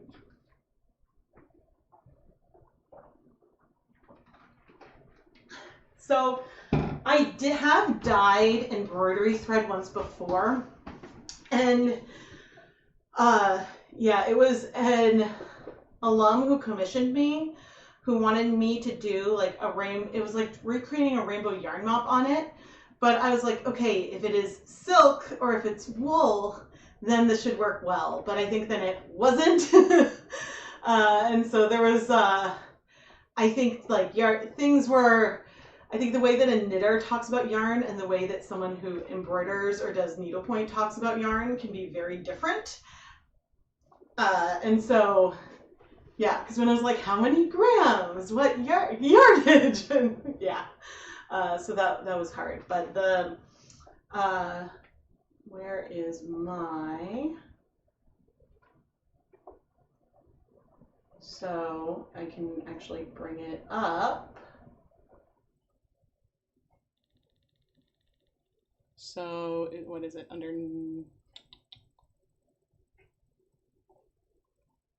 Yeah, so they now have. I thought there was a third one. Maybe it's only 2. Oh no. Or maybe there's a section. They also now have superwash wool fabric. But anyway, here is a cotton, one of the cotton ones. So it's really exciting because I know that there's like a market for people want hand dyed and more variegated and stuff. And so it's cool that there's a source with, it's really cool that there's a source. Is there? No, that's not on there yet. Oh, here we go. Yeah, so they have a BFL silk one. There is the cellulose fiber and then 100% silk, which is really, really awesome. So back to the stove, and I need to see the chat. Your dyer embroiders. So we've dyed some plain embroidery thread. Yeah, I mean, I don't know how much scouring a commercial one would need versus how much this might need, but I think that it is nice that it's like packaged in the small like quantity that is needed versus like 100 grams or something. That would be hard. Ooh, you bought some Donegal for with some of the dark nets for watermelon yarn. Nice. Yeah, so after the watermelon live stream, which by the way, the 5-color, oh, it's so good. It's so good. I cannot wait. I was so excited by some of the colors that I dyed some full skeins in rind. And then like, I don't know what I'm going to call the fruit one. I'm going to use just watermelon. And then I did a seedless one. So one with seeds and one without. And I dyed up some full skeins of that because I was really excited and I had the colors mixed. So.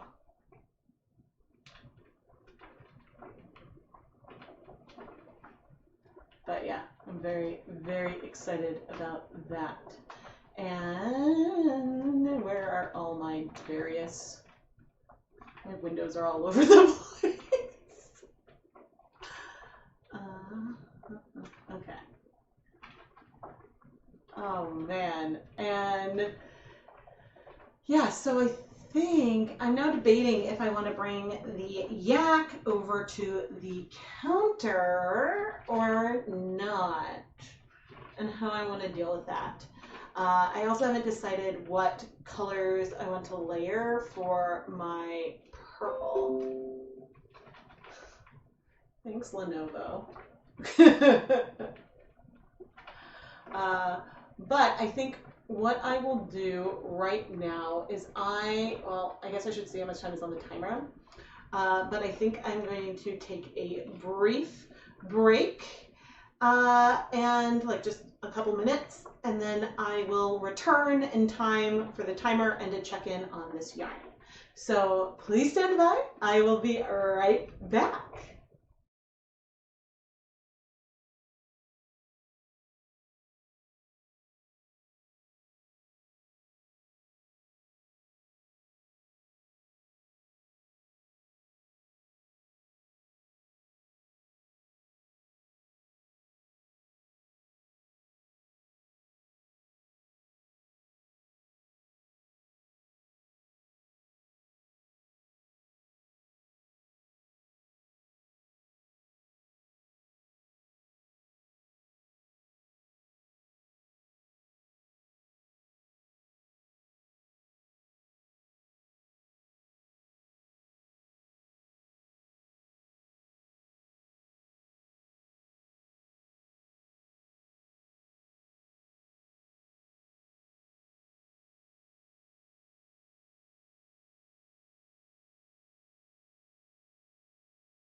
I'm back. Grabbed a quick snack. That was not very long, but the timer just went off. Ooh, Dharma has sea spray again.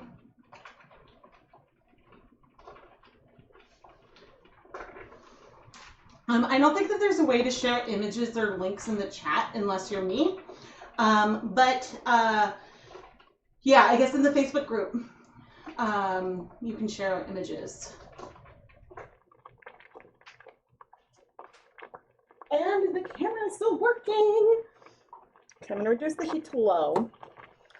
And the green dye looks like it is just about all absorbed. And so I'm gonna get my tongs.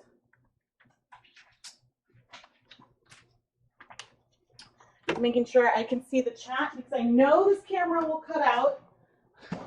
It's what it likes to do. Okay. And so we've got lots of white left.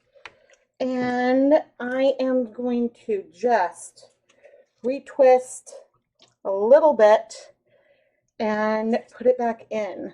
So it's not, I'm going to let it untwist and then retwist a little bit, trying to have some more white at the surface, but it looks like our middle skeins are definitely going to have a little bit less, or our middle skeins definitely have had more color on them so far. And so this is a little bit similar to, but also different. It's more controlled, that when I dye a twisted skein of yarn 3 times or something like that. I could shift the order that they are in the pan, but I'm not going to at the moment. Okay, and let's do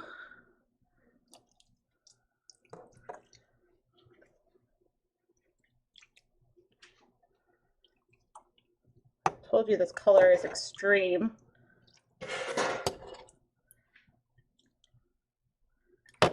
The end doesn't really have much on it yet. I'm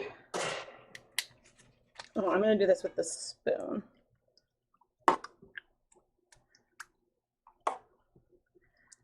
And we'll decide what color to do next. And they all have different amounts of it. This time there was a lot of pigment in here, but since I did not have as much liquid, it is sort of tighter on various areas. But the more water we add, the more liquid we have. And I think I want to take just a tiny bit more. I'm going to take about 10 milliliters.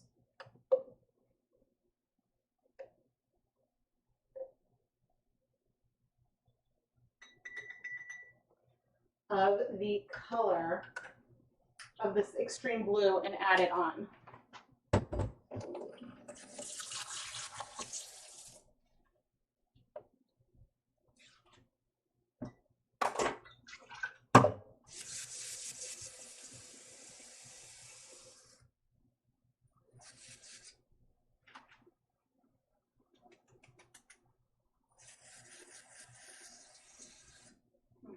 Probably another 3 to 4 cups of water. This guy in the middle did not have, oh dear,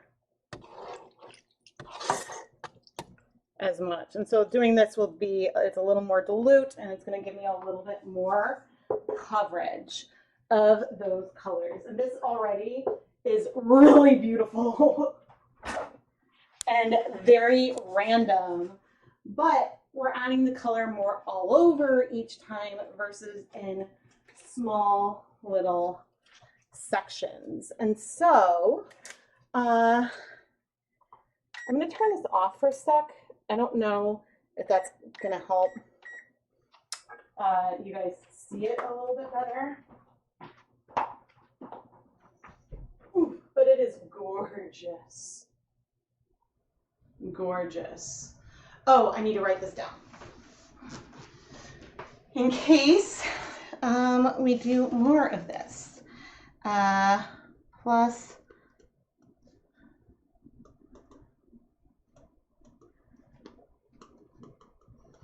and so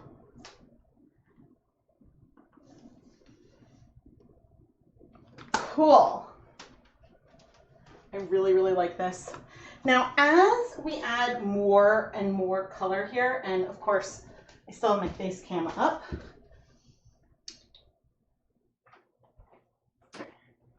As we add more and more color, a lot of the blue has struck already. That struck pretty quickly, but we started with 4 tablespoons of white vinegar in here. And so that was 4 tablespoons of white vinegar and 8 cups of water. Well, now we've added a total of 24 cups of water. Now, some of it will be evaporating as we sit and wait, but some of it won't.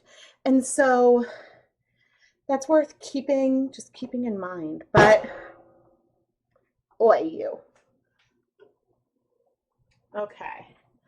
I really, really like this. And so now I'm going to have to see like what we do next. And we might not use it twisted next. I don't know. But there actually is, I mean, there's a lot of water in here, so there is some blue. I'm going to set a timer for 15 minutes. And we're going to let that sit. And I'm going to come back over here.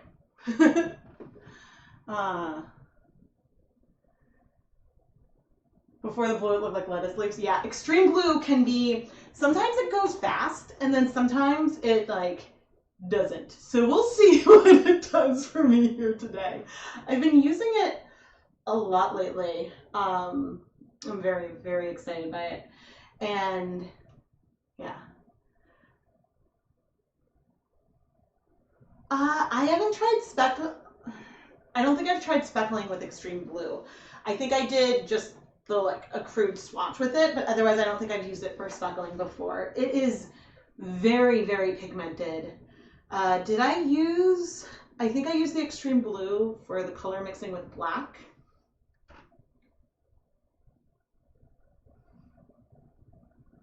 Yes, I used the extreme blue for when I did the color mixing with black. And then brought it back for that. So it's not technically a primary, so then it might break with speckling, but I don't know for sure. Yeah, it's very, very pigmented and very blue.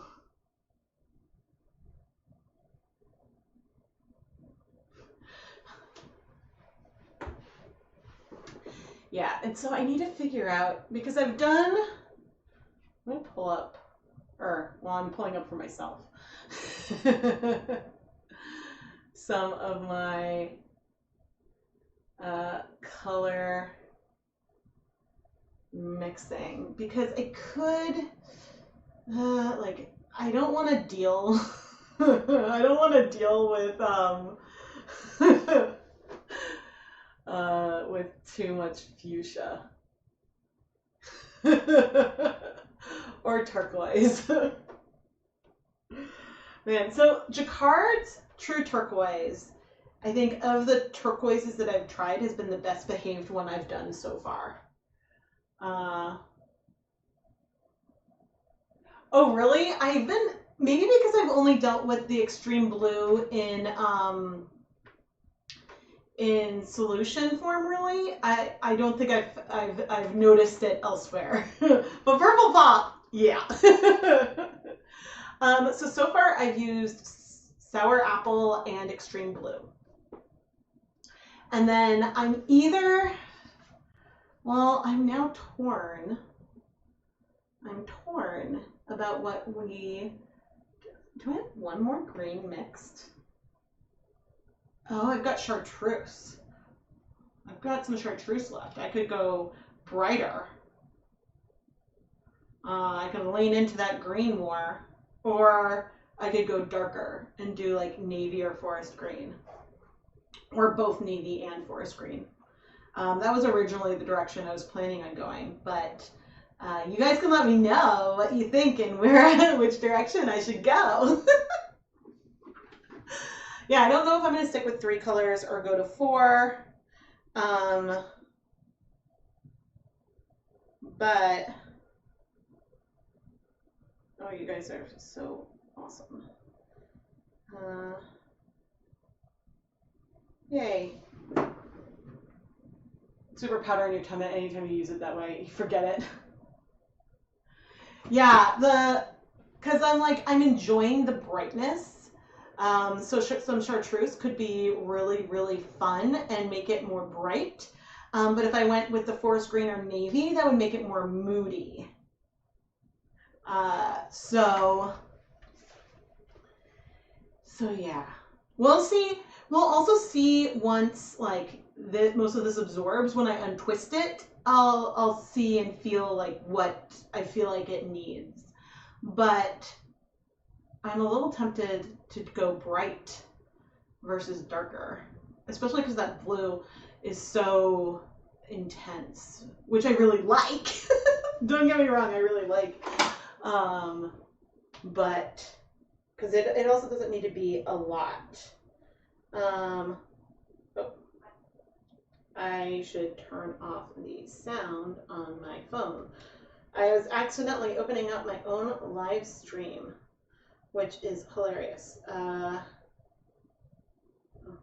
okay. It was just a text from Keith. Yeah, the sour apple is really nice. A deep depth of shade of extreme blue with white neps would look like the night sky. Ooh. That would be really, really pretty. Do I sell my yarn? Well, yes. And speaking of my yarn, actually, let's go over here. Speaking of my yarn, I do have some skeins that I'm dyeing today available for pre-order, and we are having a sale just for today. And so you can get $10 off a $60 purchase or $29 off a $100 purchase. And so if you spend over $100, it's like you get a free skein of yarn. So yeah, the coupon codes can't be combined with any other offers, and they're only available today. They expire at midnight tonight. But I will drop, nope, that is not my link. So this is a link in the chat to just my, to this pre-order, but then here is a link to my shop. My pleasure. Yeah, I mean, I'm, because I was thinking of doing, and so that's why I might go bright, because I might go darker with the white neps. I was thinking about doing something like what I'm doing here with that so they could show up, because I feel like that it could handle something a bit variegated, but we will see. And this is very, very messy. I can go back there and then go back over here. What was I going to pull up? I can pull up some pictures. There we go. Okay, so this is the extreme blue, and in the top left corner, it's at a 1% depth of shade, and it's mixed with true black. And so it holds up really, really well with the black. And so you can see the different depths of shade of the extreme blue along the top and the different depths of shade of the true black along the side. The yarn with the rainbow neps and white neps is from Wool to Dye For. And I wanted to bring up another picture.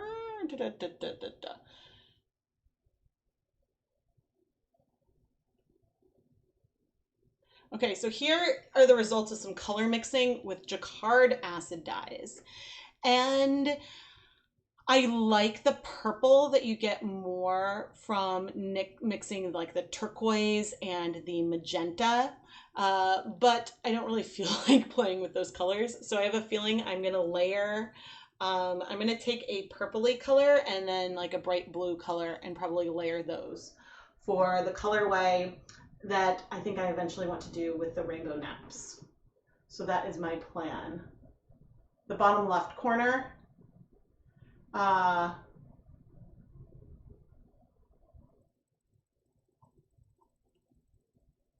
yeah. So I actually just did something in that color recently. So the 0.5% black and the 1% extreme blue. Doing this like kind of color mixing is so fun, because if you only have like I think almost all of the, oh no, that's not, which one, this one. There we go. I'll make it so you guys can see me again. I have almost all of the premixed colors from Dharma, and I do have all the colors from Jacquard currently. But you don't need to have that many colors. So if I was going to recommend acid dyes to start with, I would recommend that you get a good primary red, blue, yellow, cyan, magenta, black, and then maybe like a good gray or brown if I was going to add some others. Because from those, you can mix a lot of other things. So I think that that's sort of like my, like where I would start. But I need to still do, I'm going to make you smaller too, this kind of color mixing that I've done here with Jacquard. I need to do that with Dharma. I use the Dharma dyes more. Most of them are a bit cheaper than Jacquard. I really like the Jacquard dyes, but they are more expensive. And so that's a reason why I tend to use Dharma more often. But yeah. Which yellow? So from Jacquard, I like, is it bright yellow? I think it's bright yellow. And maybe it's brilliant yellow from Dharma. One of those. I don't like sun yellow from Jacquard. It is great if I'm using the dry powder.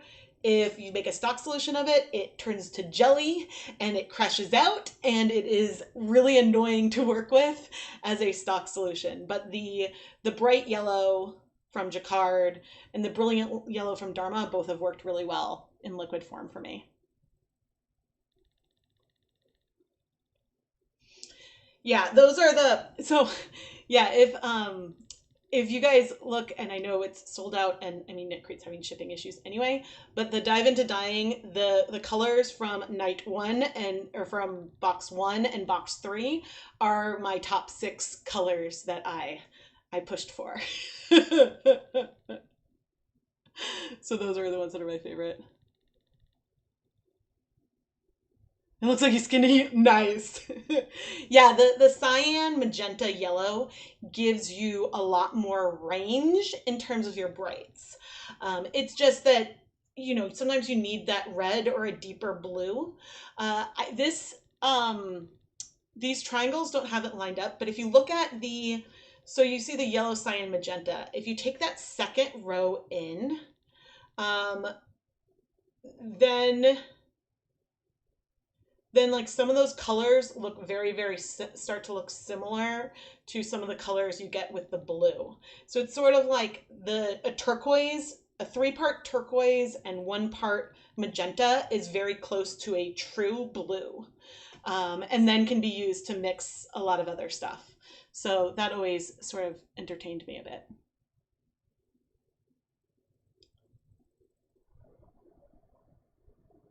Nope. Yay, the camera's still going. All right, I'm gonna go check. I know I have a timer, but I want to see what the yarn is doing. Oh, that's looking good.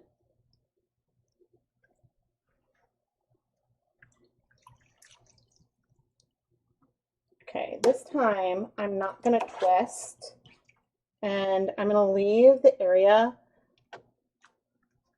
with the most white up. I almost never, almost never dye 400 grams of yarn in a pan. It is quite crowded, but when I first tried like twisting things up, and we may end up with some white left behind on here, and that is okay. But when twisting things up, there was just so much more space.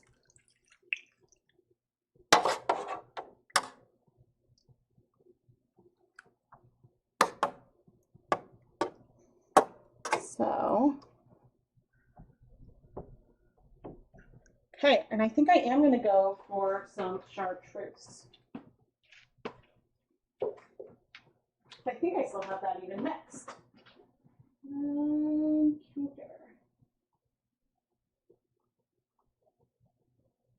Nope. Come on, click. Why aren't you clicking? There we go. I was like, no! No, you must work.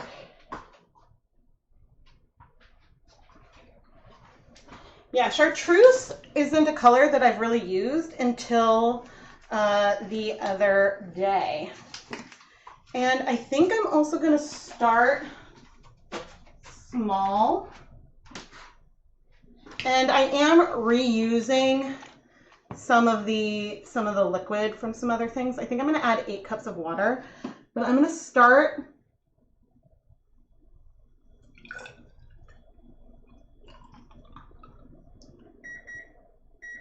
timer. I'm going to start with 50 milliliters, and if I need to mix more of it, I can. Oh wait, I don't need a timer right now. Okay, so I'm going to take the 50 milliliters, put it in here, and then I'm going to add the little bit of blue that I have in this other jar. I'm going to rinse out the graduated cylinder.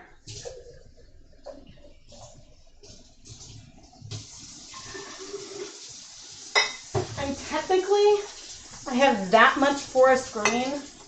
I'm going to add that because I haven't really collected much for Leave No Dye Behind yet.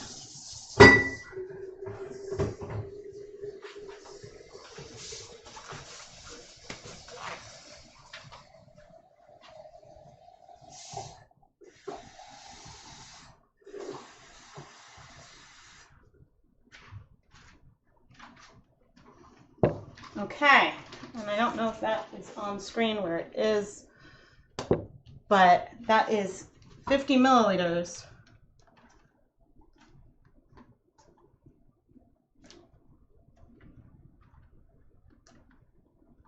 And 8 cups. And I want to make sure when I swap, Kelly Green and Chartreuse are quite different. Let me actually see. Okay, I think I see this thing there. Do I still have here? Q. Oh, okay, let's do. Oops. What? Why don't I see it? Oh, here we go. Okay, so that was, so I think that one might be Kelly Green. One of those is emerald and one is Kelly Green. That's the sour apple. That is some chartreuse, and then that is radioactive that I added on right there. And so this is from my watermelon stream. So the chartreuse and radioactive are extremely similar, but with Dharma, there we go. They're very similar, but with Dharma, and I think Dharma's was called Emerald. Yeah, so the Kelly Green is on the bottom and the Emerald Green is on the top. With Jacquard, Kelly Green and Chartreuse are identical. I tried to use both on a project once, thinking that they would look fairly different, and you could barely tell the difference between them.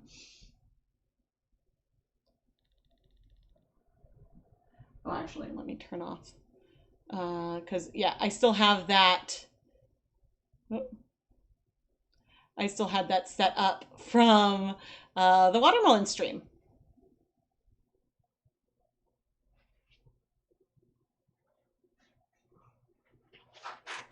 Yeah, but I do find the chartreuse to be sufficiently different from green apple.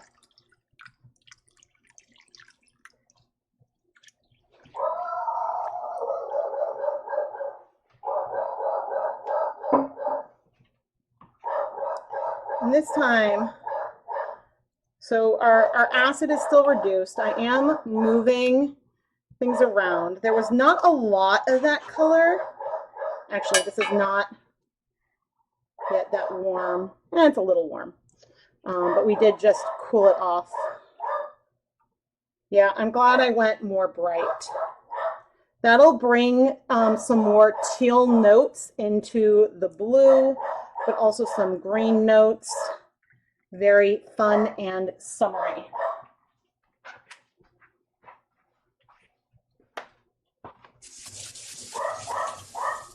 I'm sorry about the dog. All right, and these gloves are going to need to be swapped out. So what I've been doing lately with my gloves is when they get too wet that I don't think I can put them back on and off, I take them and let them dry, and I have a designated spot for them to dry, and then I will reuse them like tomorrow or something.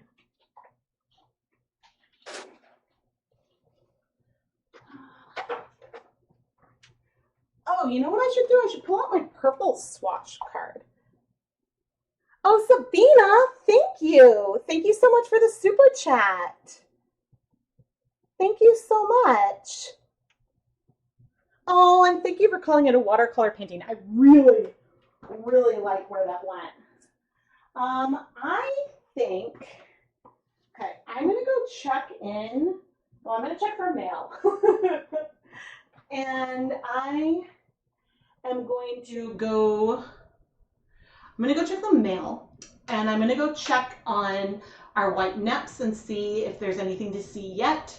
It's been outside for maybe about an hour and a half, I think. And then we'll start planning our next colorway. So, but I'll let you watch that.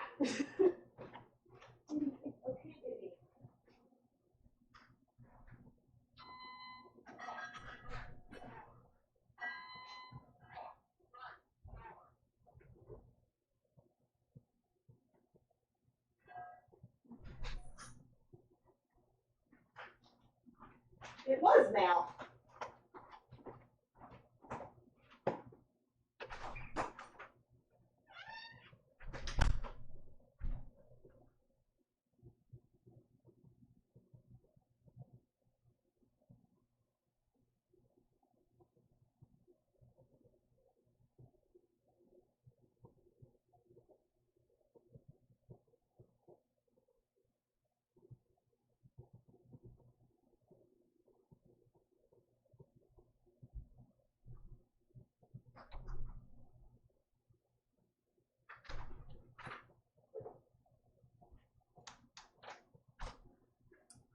Okay, I've got something to show. It certainly hasn't all absorbed. And I'm going to swap the camera.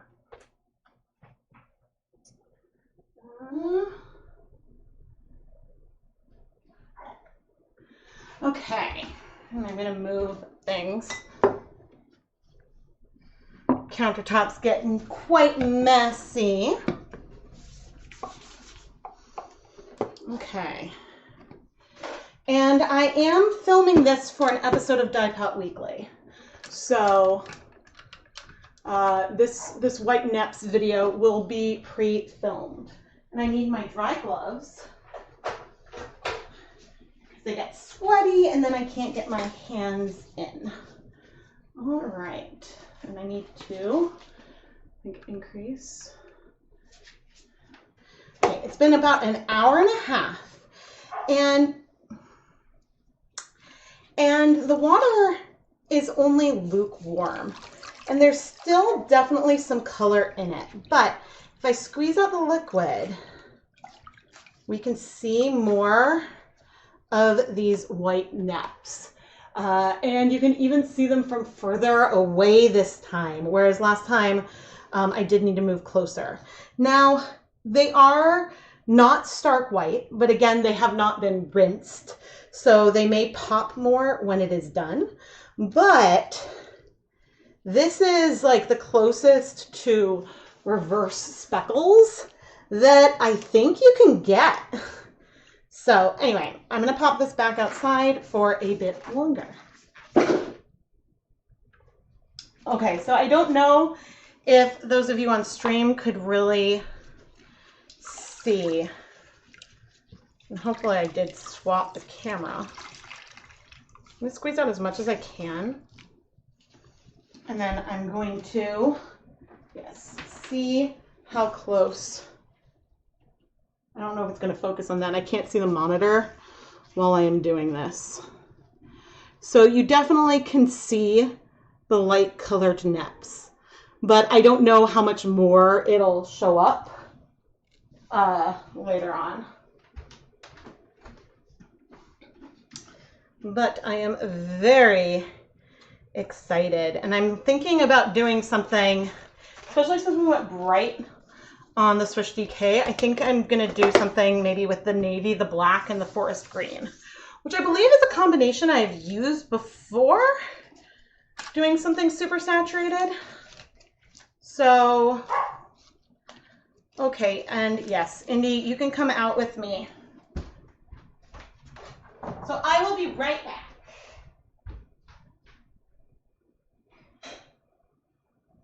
Hi. You wanna go? Yes, you can go out. You actually go potty this time? Okay? He's like, I have to protect the house. I have to protect it. Yep. But the mailman should be far enough away that that shouldn't be an issue.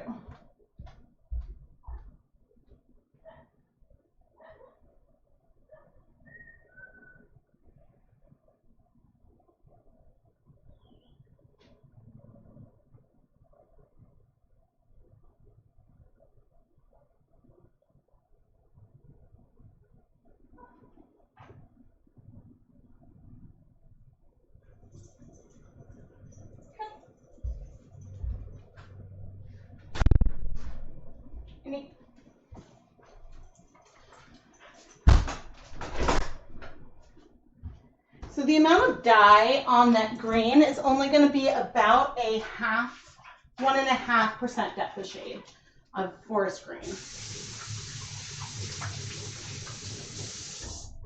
And later I will either steam set or immersion dye that.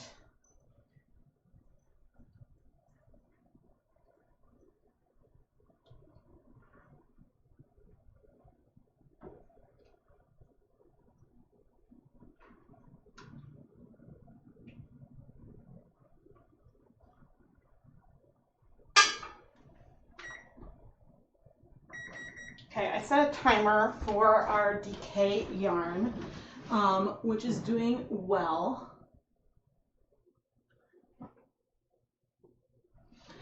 There may be a few hints of white. I might decide to do either some super dilute, like less than 5 milliliters of extreme blue on one side, or maybe a little more chartreuse. We'll see. I'm going to give it 10 more minutes and wait. So the yarn with the neps is was 1.5% depth of shade of forest green. So I think I would pump up the darkness a bit. So that was what that one was. Okay, and so now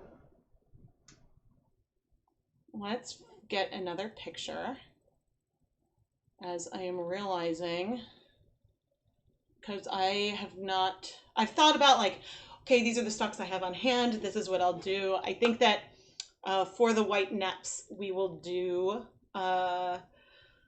something with those deep saturated colors, but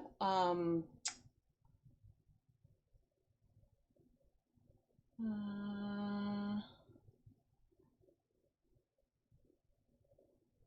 I not have it?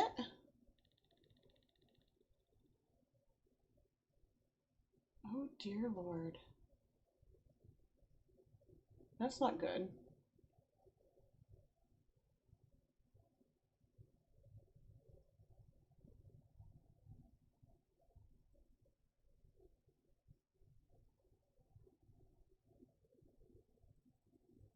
Ooh.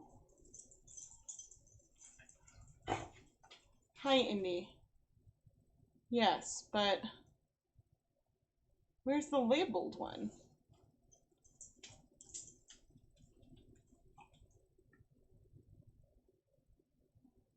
Oh, if I deleted that, I'm going to be so upset.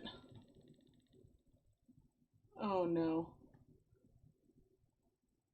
Okay, here's what we'll do.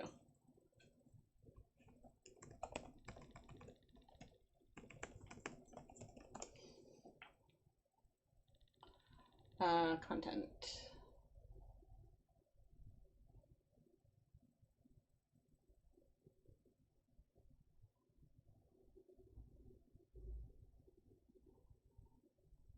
Wait. Okay, and where is the timestamp?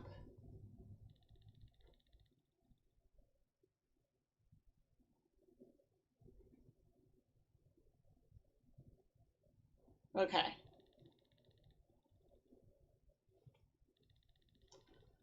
Okay. Oh no, I don't know how to do this now.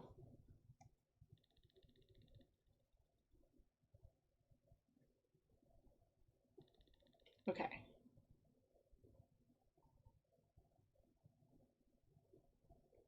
I don't know if it'll show the whole thing.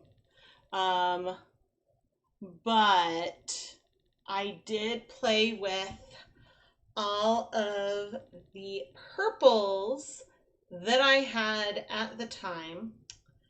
And this was the image that I'm like, I edited this. I cannot find this image anywhere. And that's going to make me really, really, really sad because this was hard to label. I had to like pull the image apart and yeah. Ooh. Look how purple the Twilight Gray looks. Which purple? Ooh, royal purple I haven't used very much, and that is new to me. I do love electric violet like a lot. But okay, so I'm tempted to go with either royal purple or electric violet. I have no idea if when I did that, okay, you can't see the whole thing. Oh, darn. Okay, let me, darn. Here, can I make this window bigger? There we go. Okay, you can't really see me anymore. Hi, I'm tiny. Or I'll just, there. Okay, let me see. Have you ever used dedicated kitchen towels for drying your hands during speckling? You know, I do have some rags somewhere that I should pull out. I just would want to wash them separately. So I mostly use paper towels. And then the ones that I dry my hands on, I then use to wipe up spills. So I use them until they're covered with dye. But a dedicated kitchen towel would work well. So I know you're not speckling today, but how do you count the dye used towards the total amount of grams of yarn? Ooh, that's a really good question. So I think that make myself smaller. There we go. So this video isn't out yet. This is available if you're a ChemKnits patron. You can go watch this right now. When I speckle, I think that I have, with some colors, I have a pretty good feel of how much I can use before the yarn gets overwhelmed. And that just comes with playing with the different colors. And it's hard, like when I did the like more celebration Hanukkah colorway last year, there was a huge difference in the amount of dye I used on like batch to batch. Like I even kept, I think, a more saturated dye lot and a less saturated dye lot. And that's just because like you may think that you're doing it exactly the same, but actually it was a little bit different. So it's hard if you're using dry powder to know how much you did unless you were measuring it in advance or something. Do you have some sort of a repository of these images that show the colors? Yes, actually, I do.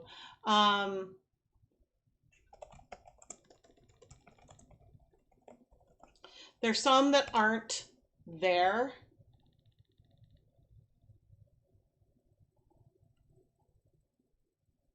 There are some that aren't here, but all of them that I did before April 2021, I have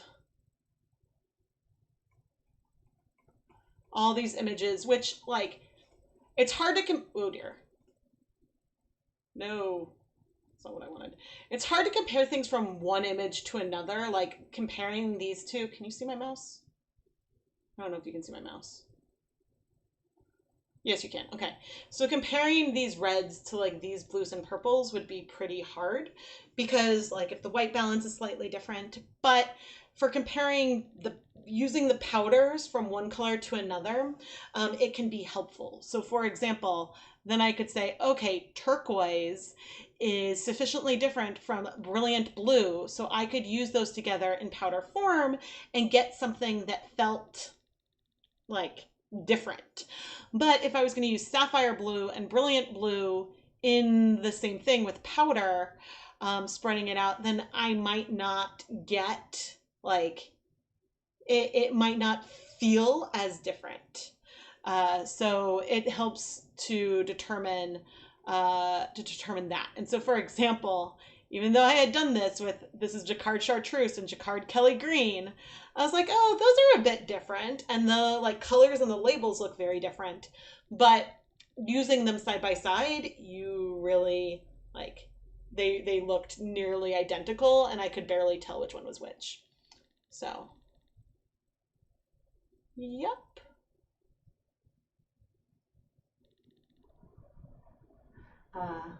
Yeah.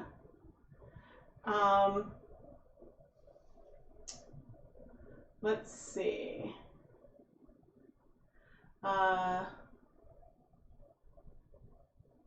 Yeah. Oh, and I can drop a link to the swatch thing on here. I mean, I use it all the time for myself.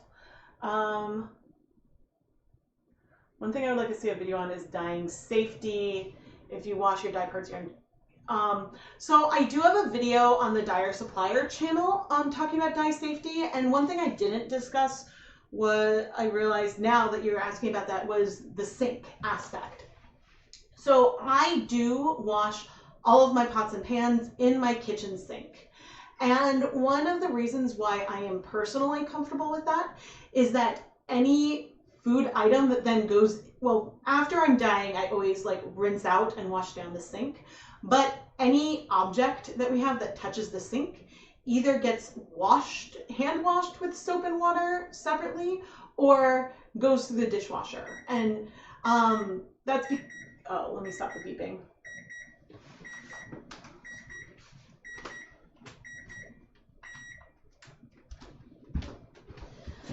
And that's because of the bacteria that can be in kitchen sinks. Like they're very, very gross.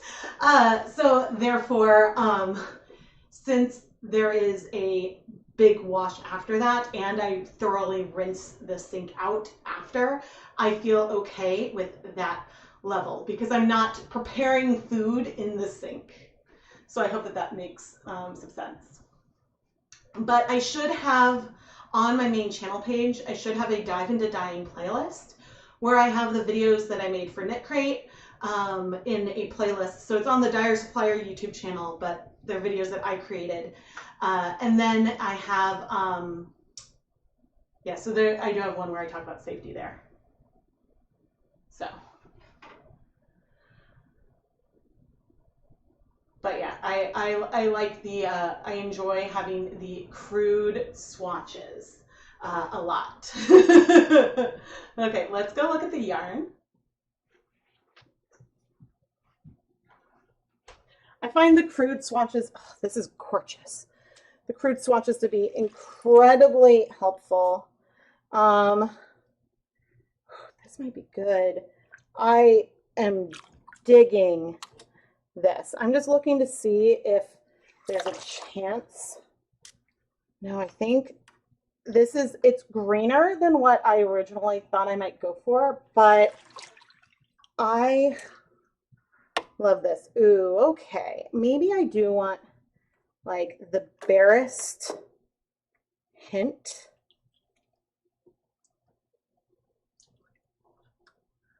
So there's not a lot of like white space. There's just a tiny bit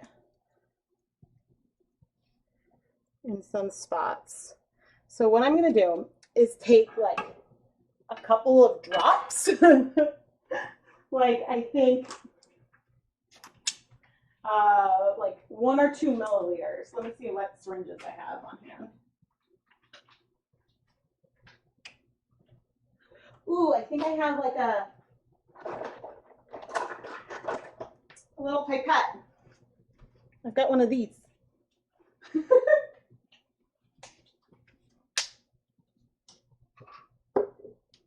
And I'm going to take 2 milliliters of the 1% stock of Extreme Blue.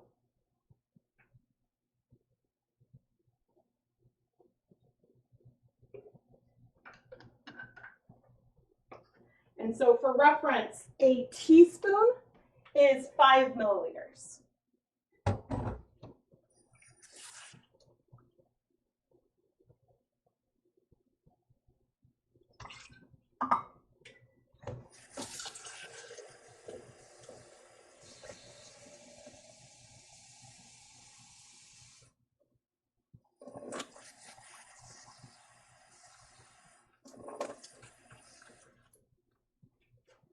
Oh, I want to make sure, I realize I don't have the chat. Did it freeze? No, I don't think so.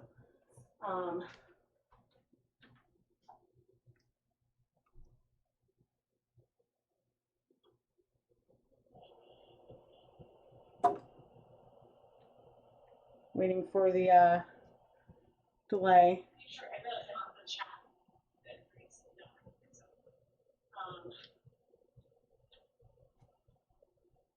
so. Okay, good. I'm like, just want to make sure that before I do this, you guys can see. But look at how blue this is. And it's not going to be a ton of color on the yarn, but we'll just break up some of those areas just a tiny bit. And I used 4 cups of water. There might be a little bit of white left, but this will help. And so now I'm going to go ahead and let this heat for, actually, I'm going to turn off the heat. Ooh, am I going to be able to move this?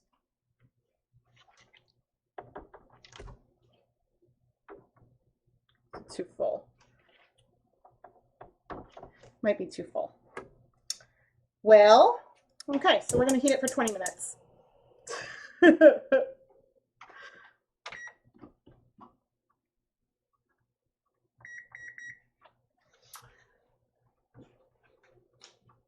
Like, it might just be too unwieldy for me to try moving over. Oh dear.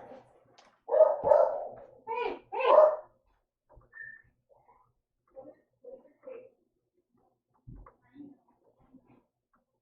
But the neighbors are not a threat. Neighbors are not a threat. I have a hint of color in here.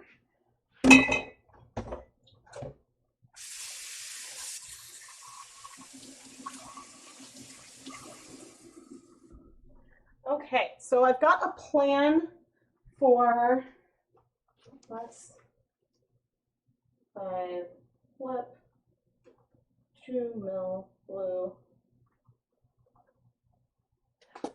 and that is good. Okay, let's see. I know I'm wearing all black today. Okay, let's see. So I think then,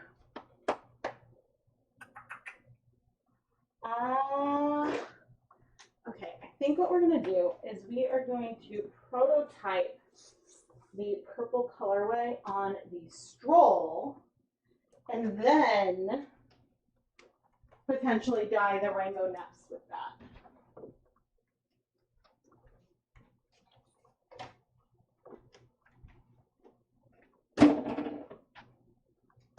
And that is because I have a lot more stroll than I do rainbow.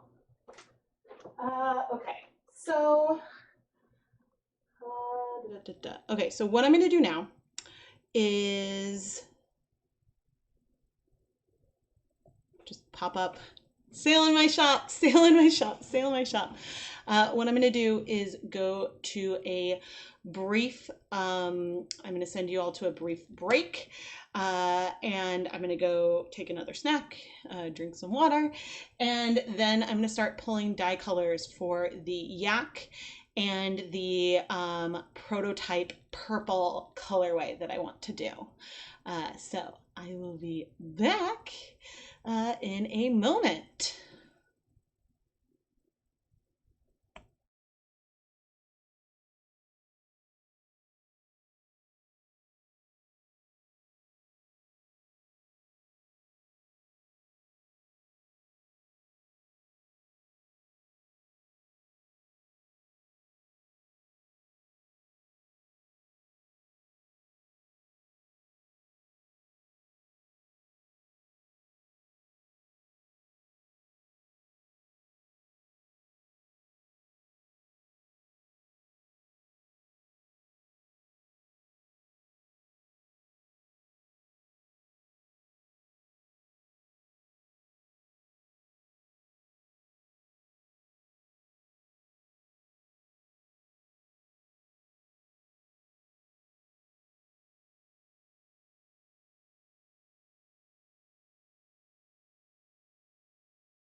Hello, hello.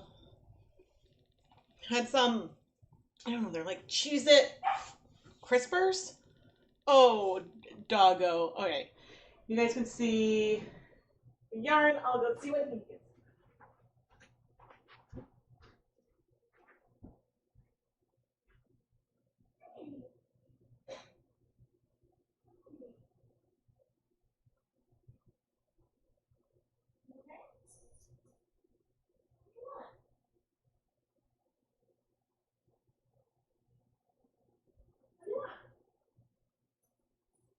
I'm coming. Where do you want to go?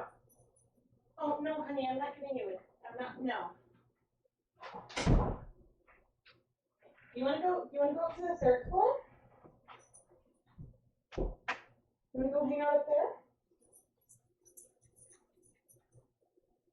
You want to go out? Okay. Fine.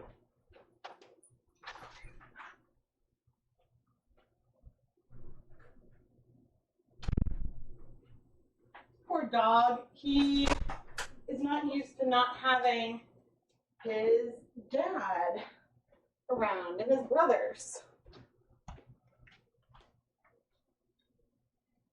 Okay, let's get set up. So, of course he's barking again. Let's see, how dry are we? Actually, we're very dry, so that's good. Oh dear.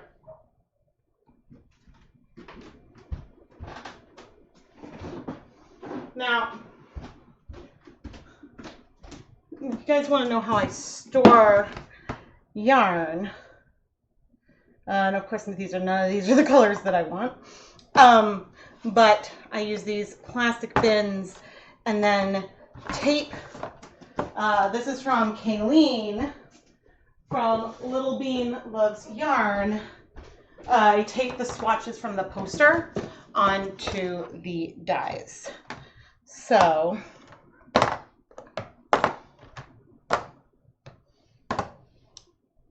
ooh, you know what? I'm gonna hang on to Forest Green True Black because I could need more of that. But these colors can be put away.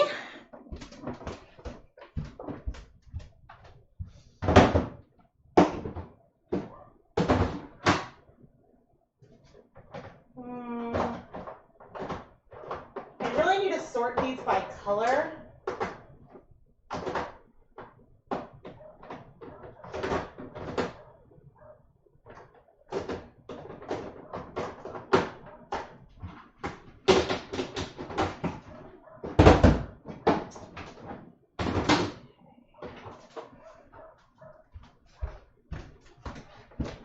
I don't have the bins labeled. Okay. Royal Purple. Electric Violet, but I think I'm running low on that. And I don't remember if that's unavailable. Intense Iris is more blue. Okay, Dark Navy. I may do purple and navy or purple and black. I'm not sure.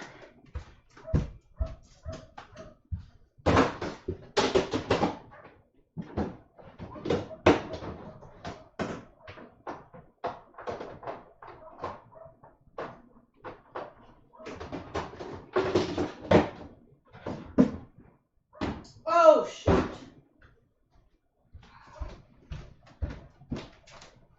I also need Purple Pop.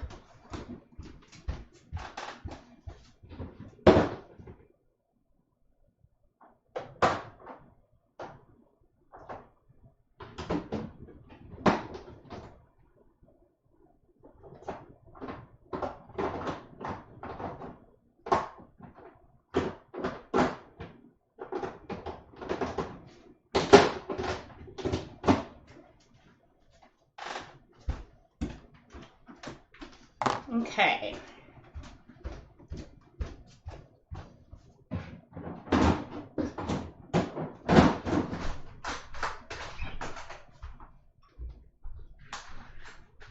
Hi.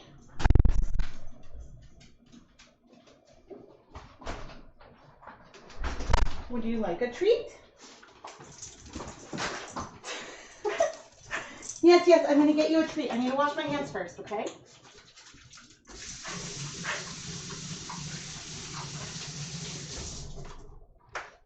Hi. Yes, you are very, very handsome.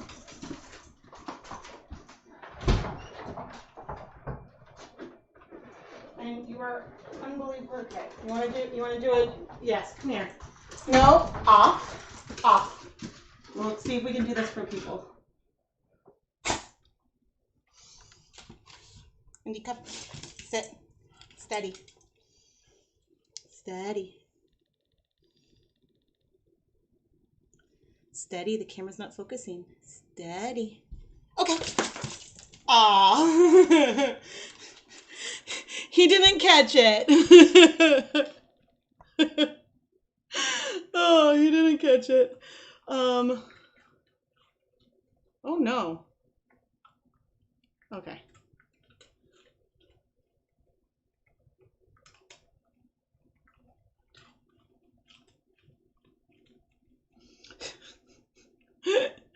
All right, so we'll come back to the countertop, but I am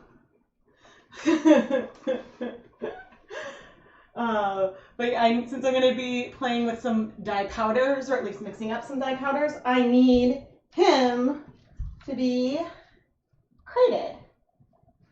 Yes, I know. Good boy. Good boy. Yes, you are.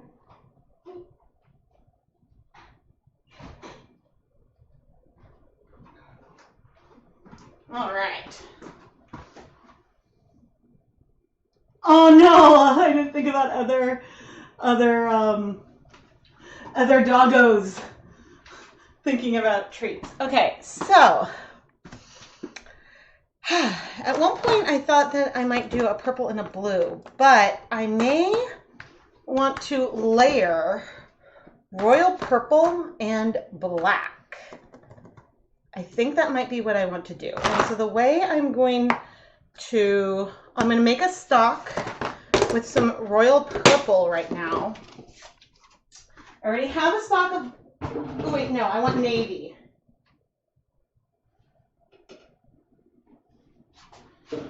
Ooh, or do I want black? Ooh, I don't know.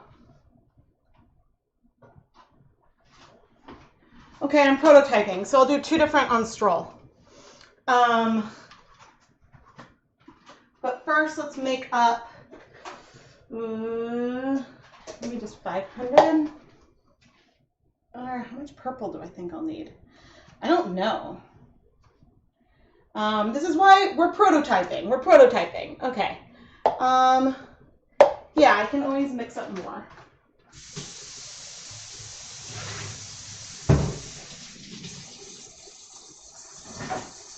I'm heating up my tap water, and I'm going to go put on my respirator mask.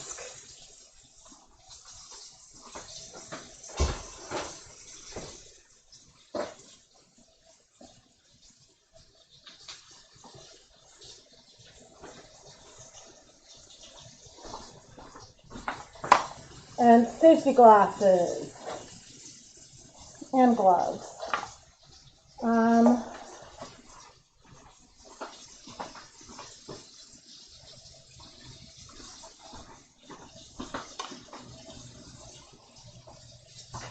I'm going to do a spoon.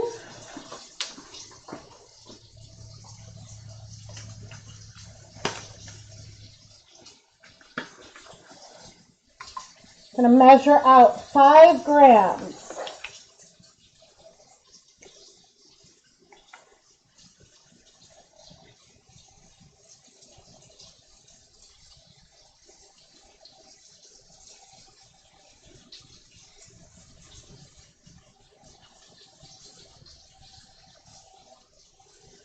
Oh, on the nose.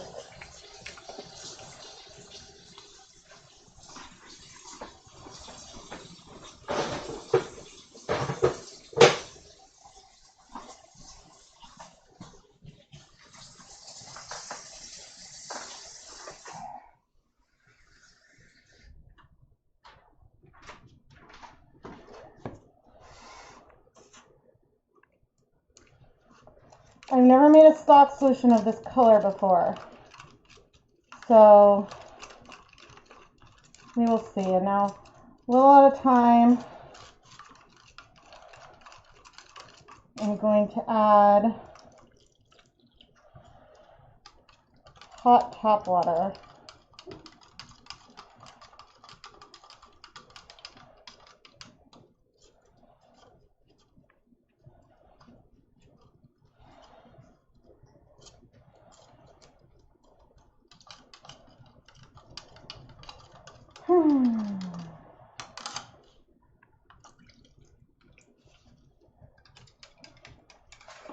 And then we'll set up some, I'm going to try to prototype the color, I think, on some cool vats.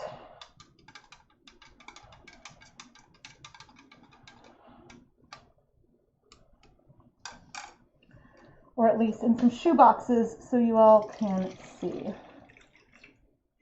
Wow, that color has done really, really well.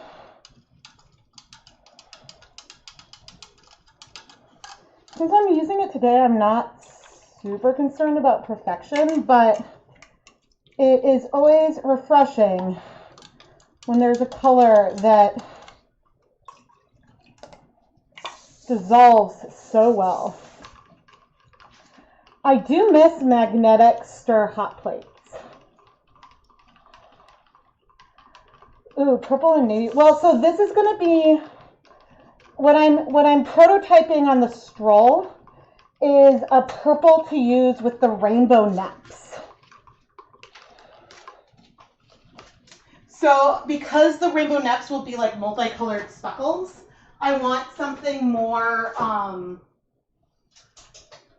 going to go less loud on the base. Ooh, there's a little bit of yellow in that.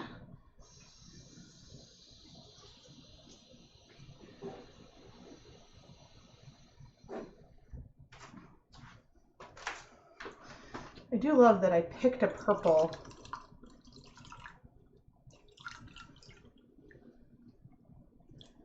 that I am less familiar with. And he's a very good dog, to us at least. To people that are not his immediate family or his Tio and Tia in California. Well, and our parents. He likes our parents, but yeah. So I'm gonna do one of each and see how I feel. I just remember that this color is rather intense, but I don't know relatively how intense compared to, say, black or navy. And so this is why I'm going to do this on the stroll before doing it with the neps, to give me a chance to adjust it.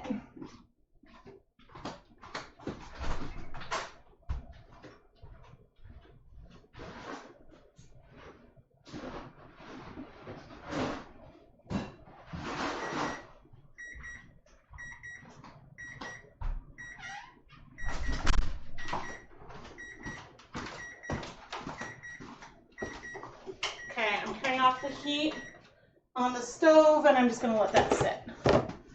And trying to make sure that these are on camera. All right, and I will take a picture when I have whatever I want the color to be. So I'm actually, instead of the graduated cylinder, I'm going to use the turkey baster to measure because it's still graduated. But then I don't have to try to pour this. So 40 milliliters. So that's 80. So we'll start with 80. Oh dear. That's the problem with the baster.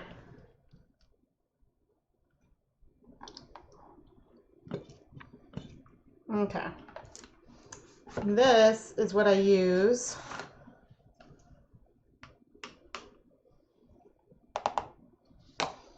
All of these paper towels for. Oh, Peeves, you're fine.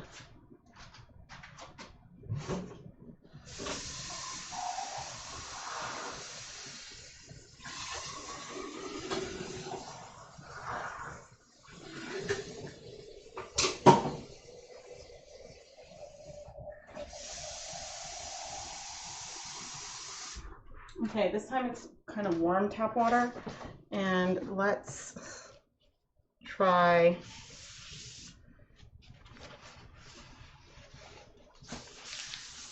clean up a little bit. Okay.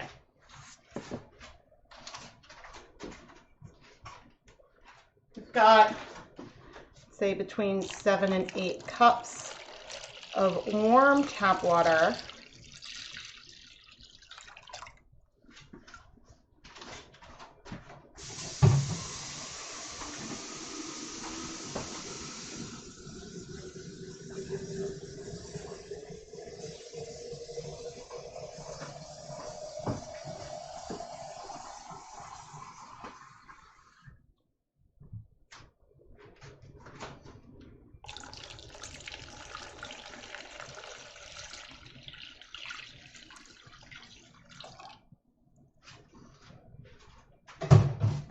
Okay, so the lid's over there. So 80.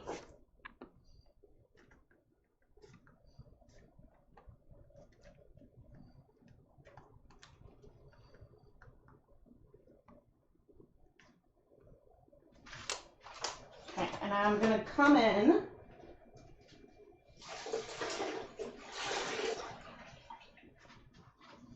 with my pre-soaked stroll.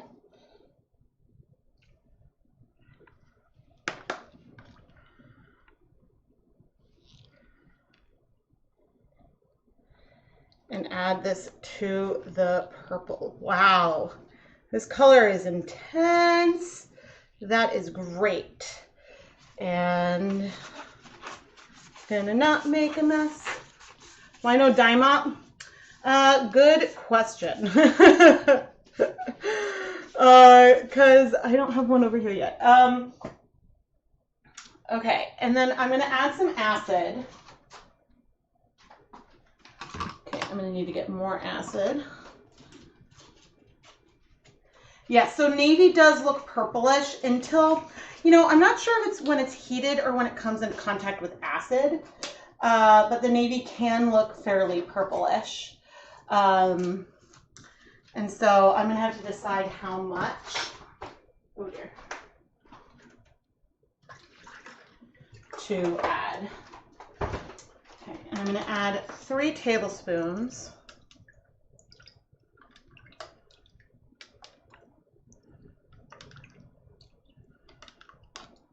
of white vinegar. And what I don't know is, yes, the navy may not look as, the color may not be as accurate until the color has set, but this is pretty dark on its own. But it should give us a feel. Ooh, that's pretty. Is it breaking a little bit? Maybe. Or maybe just the color shifts with acid. You know, I already like this purple, and it's not showing up quite true on camera. Oh man. Like, I could be okay with just the purple. But no, I do want to try layering. Man, I'm now debating. So the color coverage is going to be more even here because there's no heat. But, huh.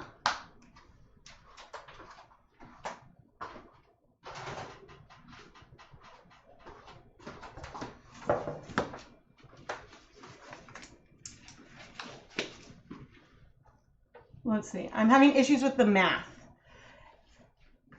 No, this is a 1% stock solution. So 80 milliliters of a 1% stock solution would be a 0.8% depth of shade. I measured out 5 grams because I made 500 milliliters of the 1% stock. So, so this is not even a 1% depth of shade. This is less than a 1% depth of shade.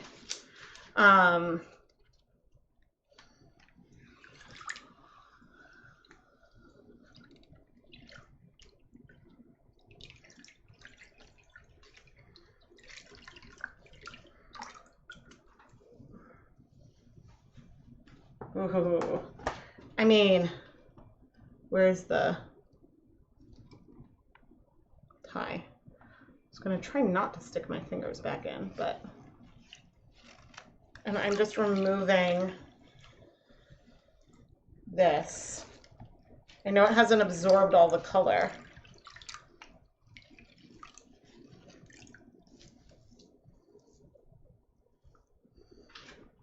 Okay. So that one and that one. So that way I can add the navy or black. So let's do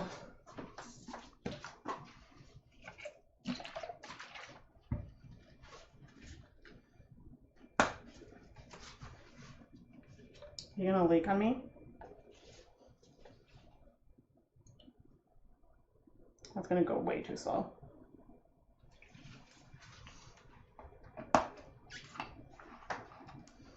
I'm gonna do just 25 milliliters.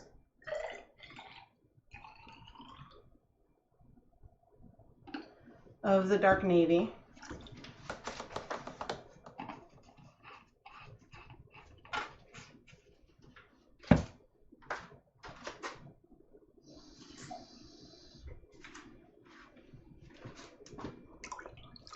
Just rinsing that out. And then we'll try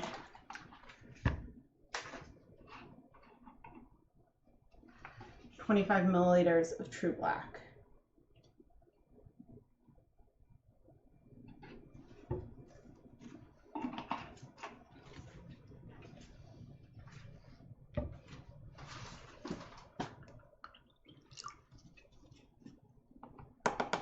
I'll rinse this out.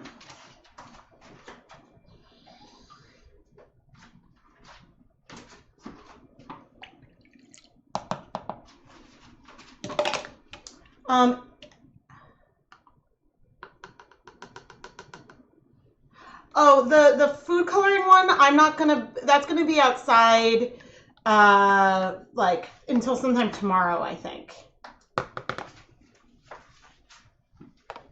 Yeah, those kinds of color mixing, there will be a recap of this at some point, but for the color mixing, I usually wait 1 to more than 1 days.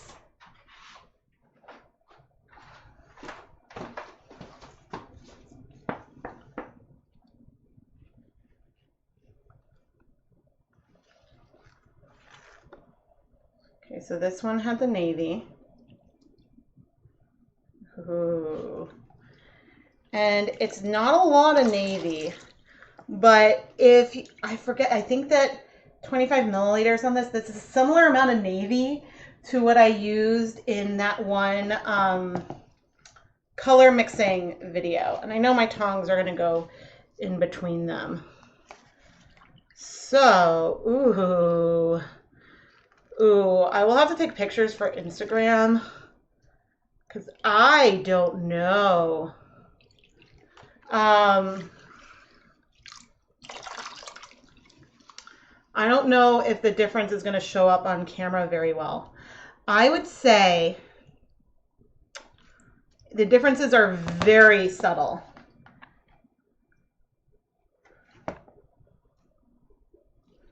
Very, very subtle. I think I like, I mean, a lot of the color has absorbed already, which is a good sign. I think I like the navy one a little better.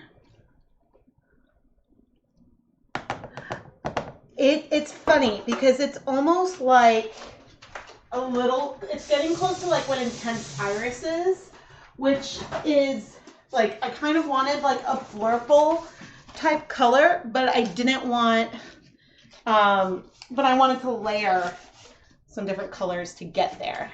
So let me grab a photo. I wonder if it's gonna rain. It's looking rather ominous. Okay, oh, and then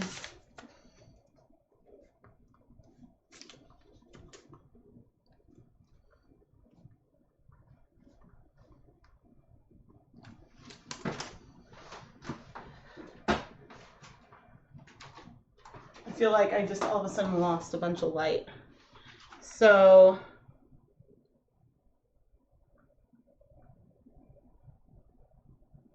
I'll just need to wait until I can download this photo.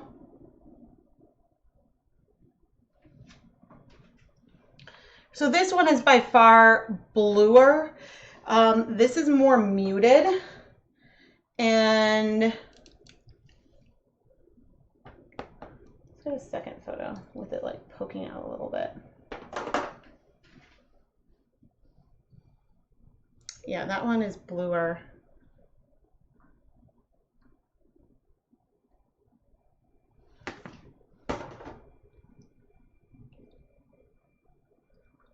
But it has mostly cleared.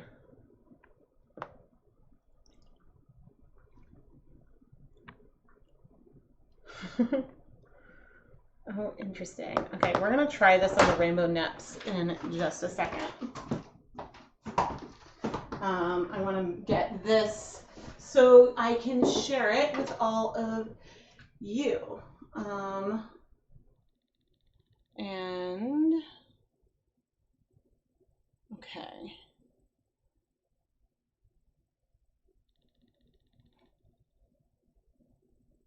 Oops, that's not where I want to do that. Photos. Here we go.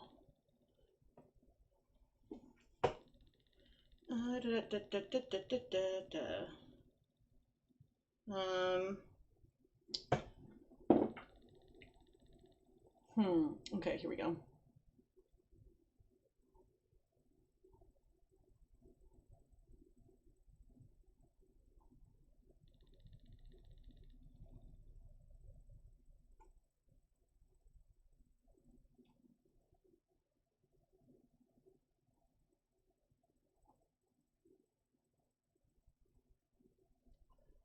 Downloads. Okay, and I need to make you smaller. Okay, so the navy is the closest to me, and I'll bring up one more version of this with the yarn slightly peeking out.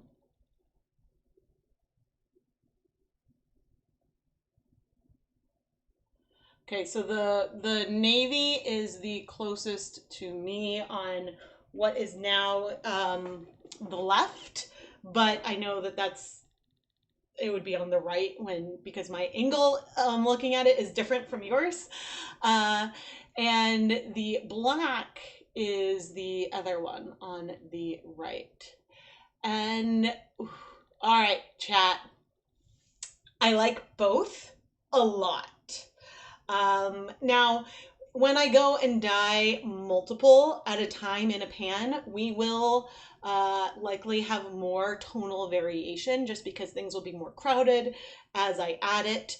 And so there might be like, these don't feel like they're going to have that much tonal variation yet, but they may not, we'll see, but we will be adding the color in different layers. So I'm curious to know, do you like the navy better, which is on the left, or do you like the far right, which of course I'm flipped, which is the black? You prefer the navy? Yeah. I'll have a chance of rain. Yeah, I mean, it doesn't surprise me. I might bring in a another light. So this is fun. You know, when I said Yeah, so in the chat, navy or black. But and I can make my white brighter, or at least that brighter, I think. Nope, that's dimmer. You like golden brighter? I can't tell. Navy? Yeah. Ugh. That means that, well, yarn will get wet. I mean, it's not going to get wet because it's covered. Navy? Okay. Then I think that that's the way we will go. But I'm going to get a light.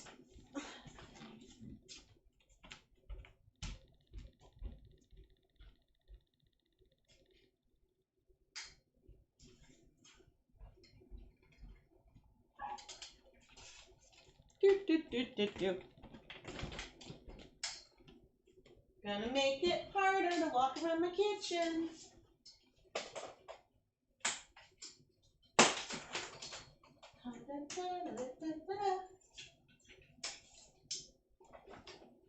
That might be too far away to really make a difference.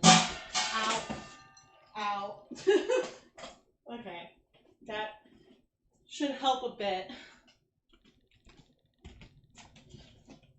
All right. Navy is the word.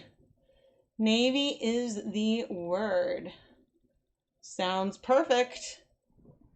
Oh, Indie Ponds. Yeah, so now when you're looking, the navy is the one over on the right. So it is the bluer one. Oh, whoops. I think that's okay.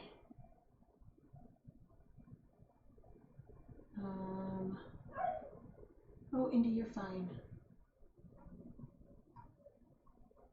So let's see.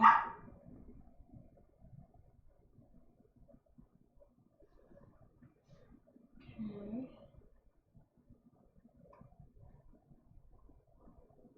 All right. Let's go. And now, of course, you can see where the light is.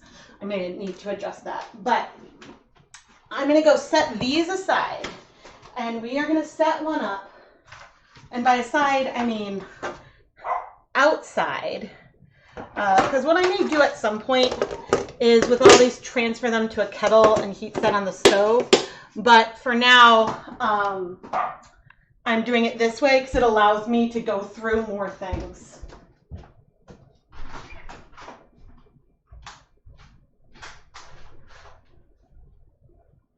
And I think the dog thinks someone has come home, which, sorry, buddy, they're not going to be home till tomorrow.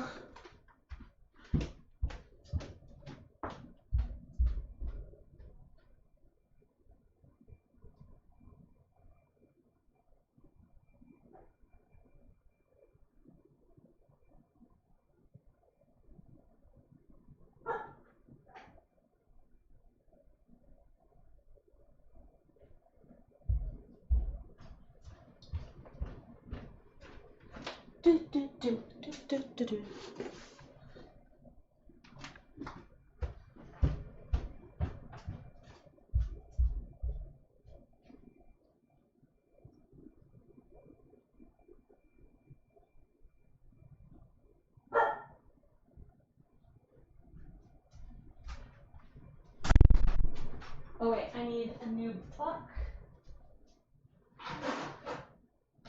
This one.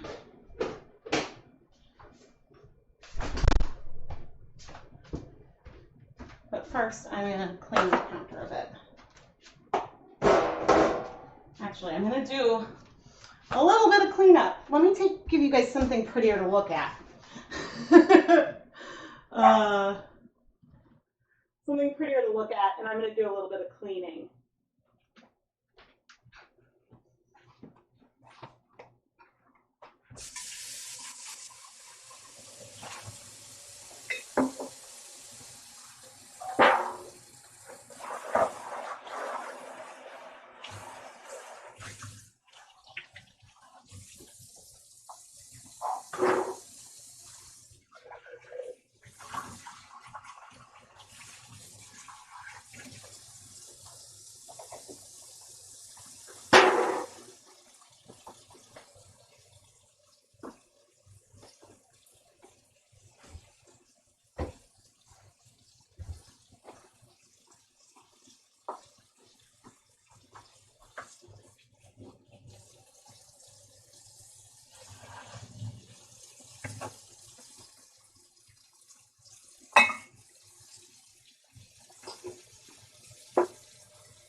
So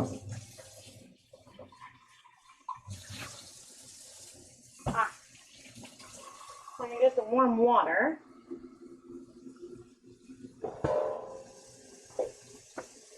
Oh, wait.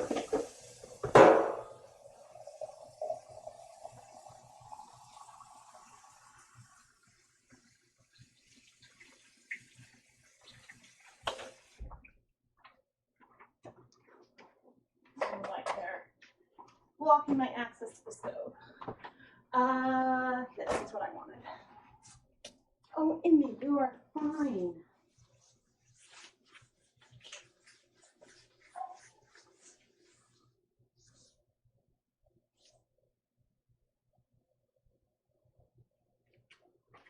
Okay. Let's do counter. There we go. And we'll see how we like this.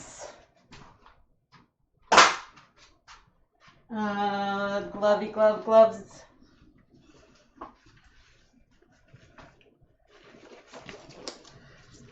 Listen, I'm a huge Blurple fan. Oh, Indy. I mean, I can let him out, but...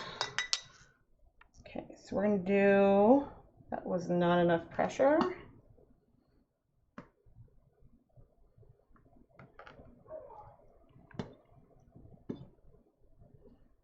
Oh, gosh darn it. I'm going to now have to clean the floor. Okay, deciding I'm less of a fan of using this turkey baster.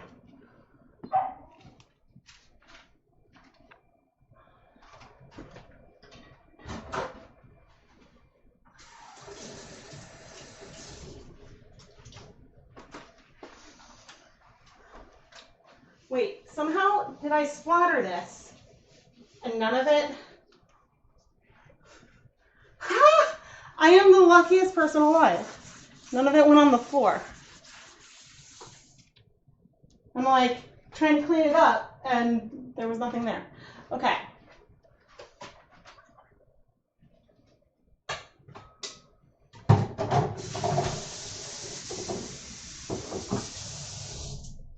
But I did rinse out the turkey baster in here.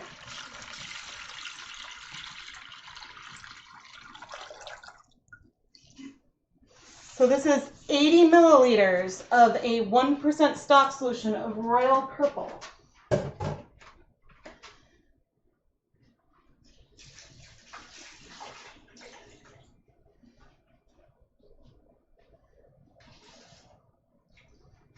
And the yarn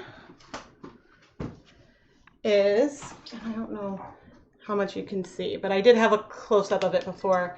It's the Rainbow Neps, which, let's see, blue, green, yellow, orange. Is there purple? I don't know if there's purple. Well, now there's going to be purple. So just like with the white neps, it's going to be really hard to see how the color coverage is with the neps, just because, oh, Indy, I will get you in a moment. It's going to be really hard to see how the color coverage looks with the neps because as they soak up non-clear liquid, they're going to look darker, but they should not be taking any color.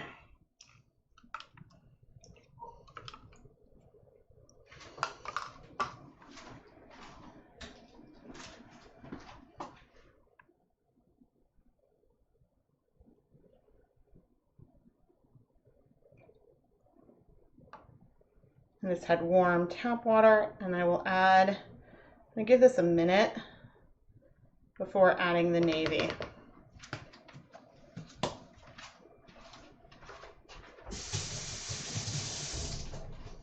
And actually, in the meantime, and by now the other gloves should be drier. The ones I set aside earlier. Yep. Oh dear.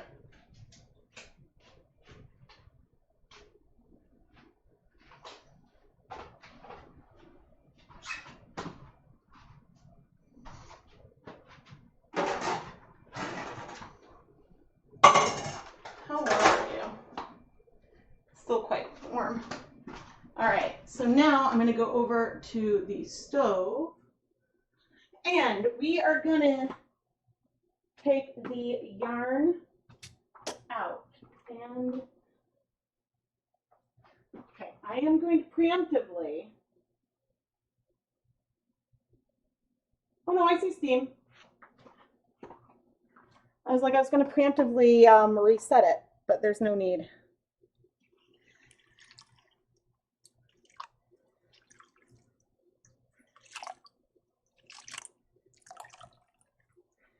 Oh, I love this color.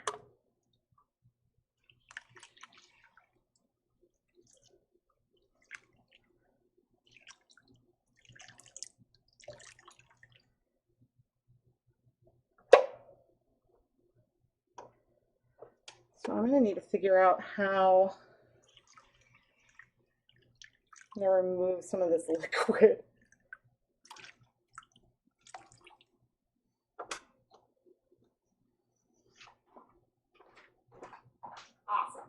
Awesome. It's like always, whenever I'm doing something, I gotta go and check and make sure that you guys can see. I really, really like how this turned out. I'm really happy with this, and I'm really happy that it's replicatable. But I'm gonna set you aside.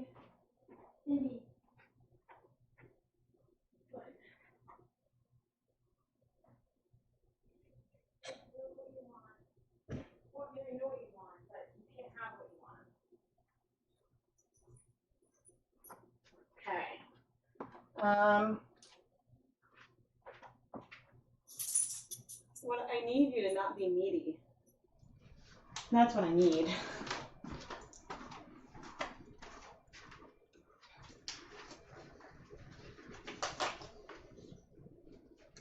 Like, this is not active time of day. This is normally sleepy time of day. But, ooh, I can see some of those colors poke through. So what I don't know is if this is going to be too dark for this colorway. The green and the blue, that's true black. The green and the blue are on the DK Weight Superwash Merino. I always do a double take when I'm looking at the navy. I need to get a pan. Keep doing a double take because this was an old bottle that had electric violet in it, and I just wrote on the tag dark navy with a new date, and so it keeps making me do a double take.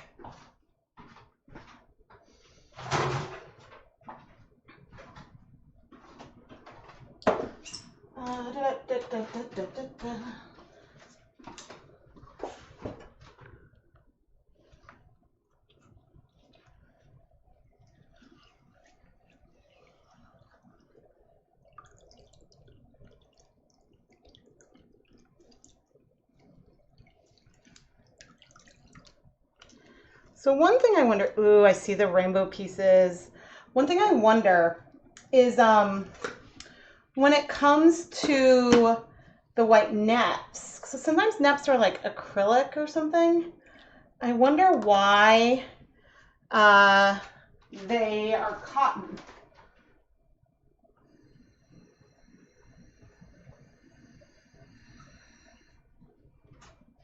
But I think that, well, I forget what the yarn line is called, but hedgehog fibers, they use like recycled yarn of like any type for one of their dongles. So, stirring that up.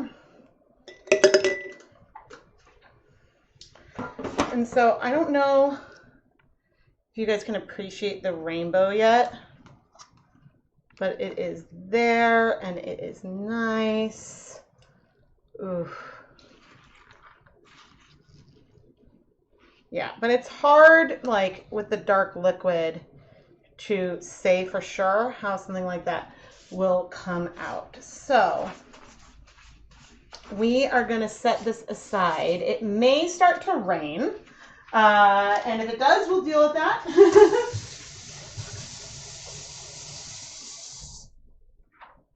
If it does, we will deal with that. But I also could transfer this to, oh, I know what I'm going to do. So this is not going to be the way, well, maybe it will be. Maybe this will be the way that I dye it. Oh dear. I started to take the glove off and I can't get it back on. That's when they need to dry.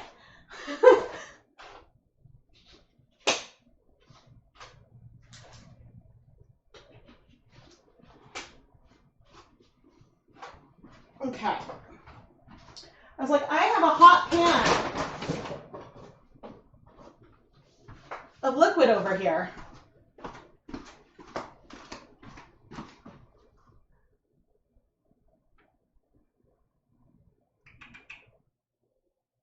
And I still see steam coming from it. And so, yeah, I've got a housefly in here. Oh, it's been buzzing about all day. Okay.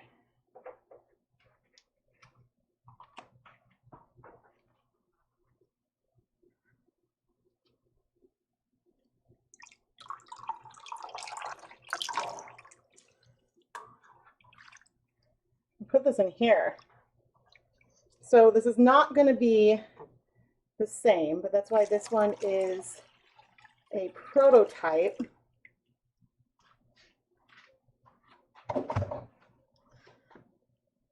This is getting quite full.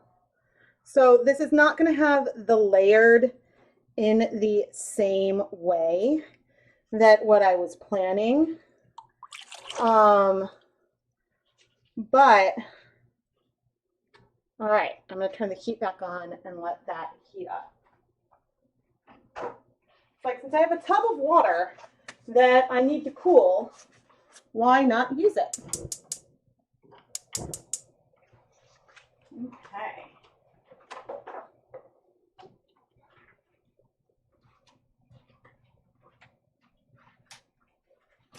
So I'm going to set a timer. Set it for 15 minutes and wait and see. Because, I mean, it's a little full. It's making me a little nervous that it's that full. I've never had one of these pans fail, but I also don't usually have this much liquid. Wow, you can't really see anything, can you? It looks like a dark cloud. Oh dear, oh dear. Oh man. But hi, do you want attention? Come here. Hi. Can you look at the camera? No, no, come here. I know, you need pets. Do you miss Daddy? Yeah, no, no, Daddy's not, I know, you miss Daddy, don't you? Speaking of, that might,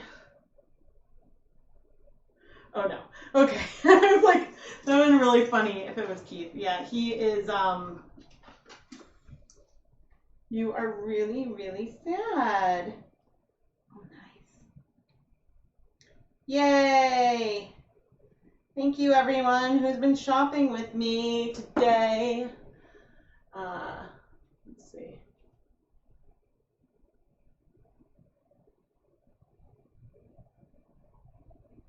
Let's see what I still have on hand. So,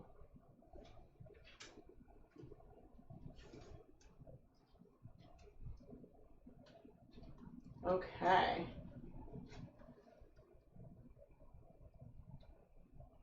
Okay. I don't, oh no. Did it freeze? Oh no, I was just reading. I wasn't moving. I was like, oh dear, oh dear. But, yeah, so, you know, we'll see like how this goes, how long it takes. Oh, it might need more acid. It might need a lot more acid. I'm gonna add more acid. Because there was some,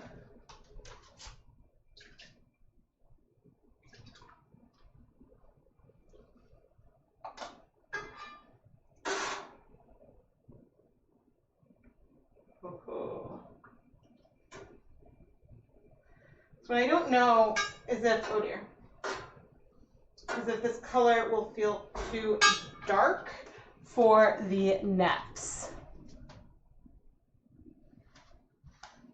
All right, he went off by himself. All right, and so let's see. So if you're just tuning in, I am doing a lot of different colorways today. Still coming up is a really dark colorway with white neps. And this is a prototype with the rainbow neps, not that you can see much, it just looks like a dark blob beneath the surface. And then I want to do a speckly kind of thing on the yak.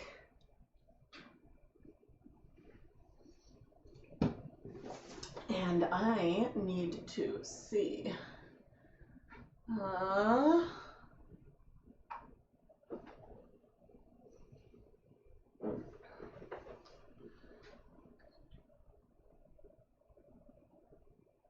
Cool. Because I wish.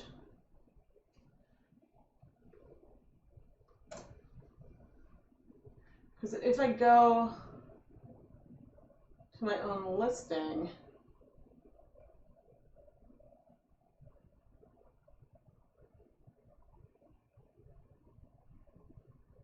I love that they like moved where the option is to add more to something. Like it used to be that you could add, like see the quantity, and now they like hit it. The net should, oh goody, the net should still be pretty bright in the dye you did this weekend. You did a pretty saturated berry crush and they looked great. Haven't done too many jewels on the base yet. Oh good, because yeah, actually, I'll show you guys some examples. That is not the right window. Nope, that is the wrong window. Nope. That's your website.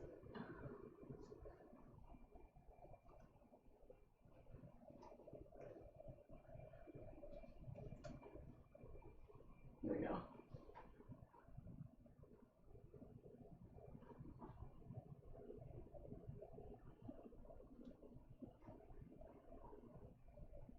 Okay.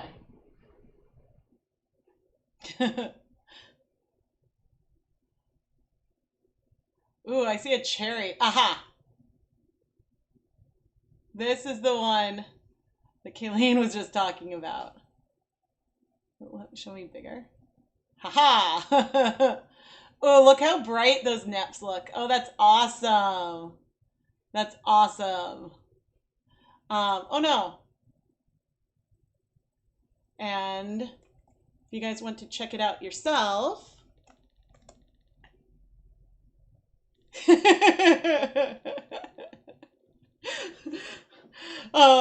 I know, it's like straight to the source. Yeah, so Kayleen actually is the one who got me, told me about using these steam pans and my labeling system on the dyes. So go and check out her shop. Oh yeah, and there was the purples. And yeah, I'm selling stuff from the stream there.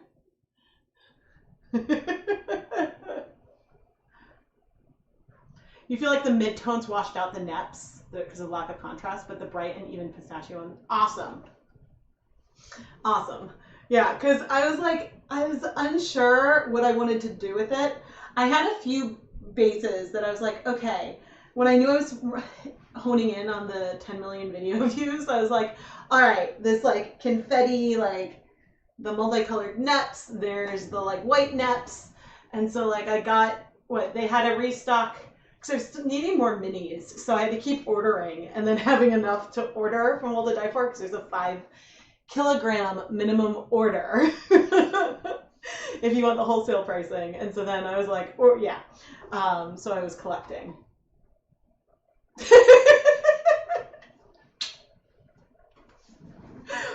Oh, hey, you know, it's great fiber arts community that we have.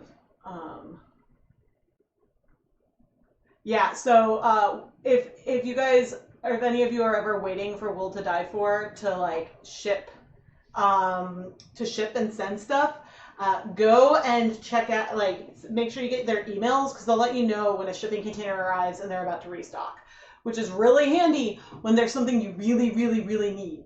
Not that I've started dyeing Hanukkah yet, but I have all the yarn. There's a little bit where I was concerned that might not happen, and so I was nervous. Wow, I would love to have those like multicolored neps on like a DK or worsted weight as well. But yeah, that yarn base is really, really fun. And it's looking a little lighter. I'm impatient. I'm sitting here watching that pot. Whereas I could have just stuck it outside. Oh man. But I am excited. And so the plan for the yak is I think I'm going to do Purple Pop and Frozen, because I really loved that. And then, yeah, I think I've got a plan for those. And then, you know, we'll see, and I can soak more yarn if I run out of yarn that I've pre-soaked. And it'll be really fun. The pre-orders for Hanukkah won't be live until I have a better sense of how many I'm doing. I have enough to, like, I have like a max cap that I decided, but I still have to make sure that I have everything ready for, say, like extras and packaging and stuff. So, and because of Etsy, so Hanukkah's at the end of November.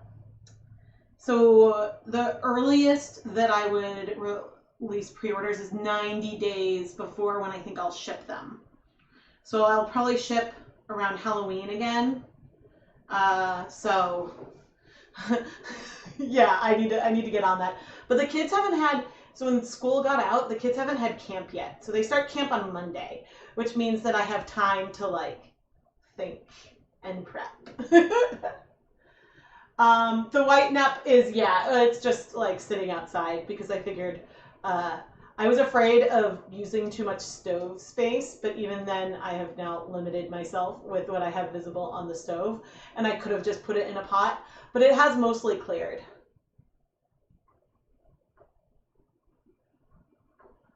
But yeah, I have like ideas for what I'm going to do for Hanukkah. It might be like, I don't know if it's going to really have a theme though.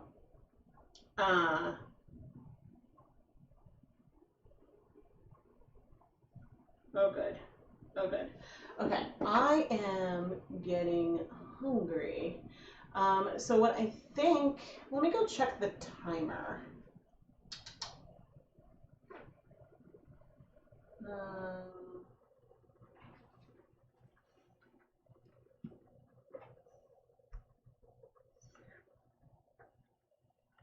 Oh, I think it's hard to see on camera, but it is clearing a bit. Uh-oh.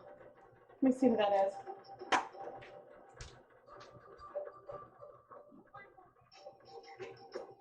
Oh my gosh, I'll be right back.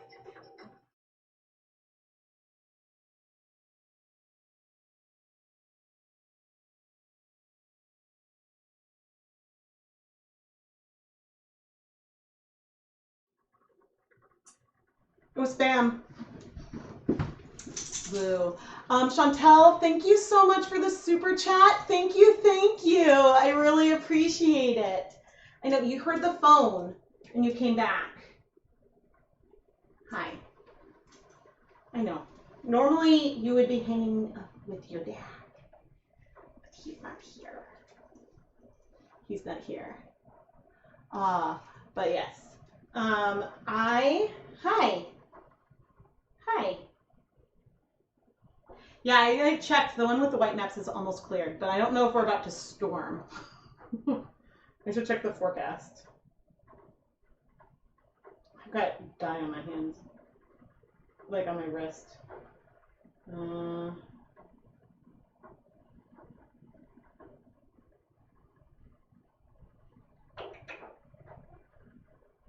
Oh, it's gotten cloudy, but there's only a 10% chance of rain. right now. So, hi, can I help you? I'm feeling crowded.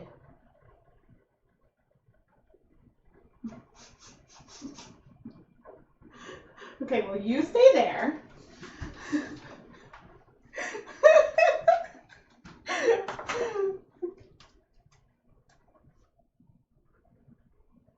This is so much water. Oh.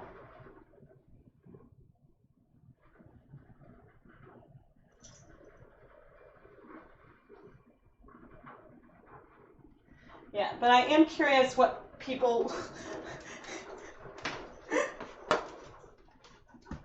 I am curious which people will want to see next. The yak or the white neps colorway.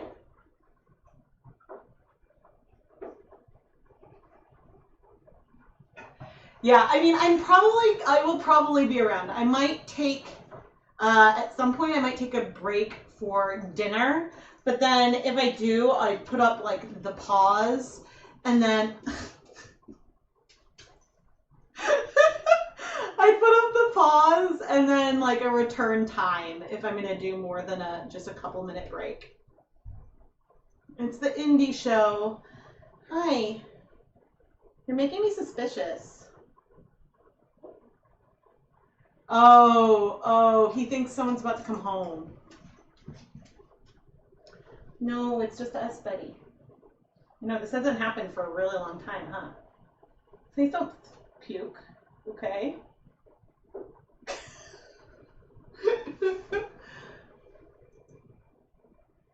Hi. You read that the lockdown led to lots of anxiety for our furry friends. Suddenly the humans are home all day and need guarding every minute. Oh, but see, I always work from home, so I'm always home all day. And yeah, so he's always been, yes, very, very protective. But normally we have a good synergy and he lays down and sleeps while I film. But maybe it's because he knows like I'm talking more because of the stream. So I don't know. But hey, Indy. Wait, the timer's going up. But Indy, can you sit? Indy, pretty. Indy, hi, sit. And no. Indy, spin. Oh, you can do better than that. Indy, spin. Indy, high five. Indy, other high five. Indy, shake. Nice to meet you. Yeah, next. Cool.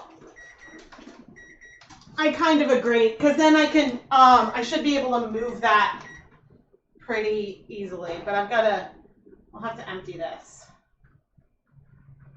So right now the yellow is really popping. It has mostly cleared. I'm gonna leave it in here and hopefully didn't tangle it to cool a bit. And in the meantime, let's dye something else because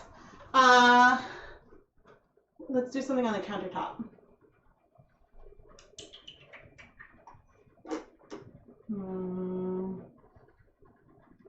Oh, there we go. Oh, thank you. Oh, good. He found a toy. Yeah, he, oh goodness, loves his daddy. And like, if I say like Keith's name, he comes running. Okay, what are we gonna do? Ooh, I know. Wait, what color do we have?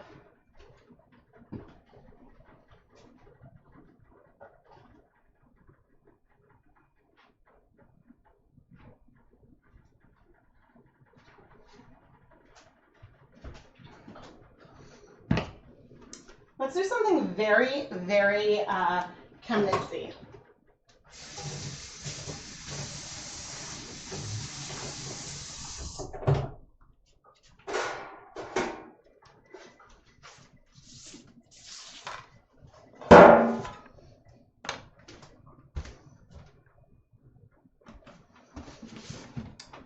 I'm feeling impatient. Okay, let's do like broken violet, but not broken violet.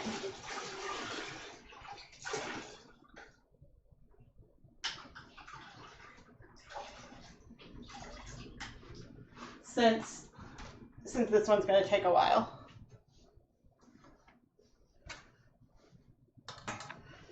Okay, I have 200 grams of Knit Picks Stroll Fingering Weight yarn right in here. And we are going to get, this blue is going to be a little too deep, but I have the extreme blue.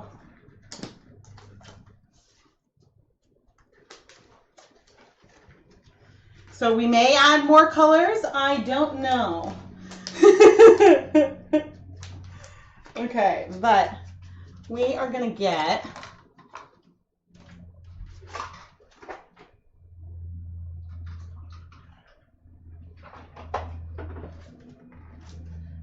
in this container, I am gonna do 2 tablespoons of white vinegar.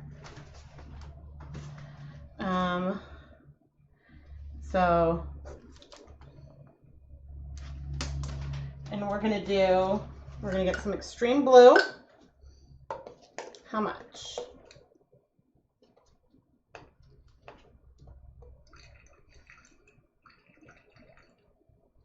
Just 10 milliliters. Don't forget how extreme this color is. And I'm going to put it on to about a liter of water.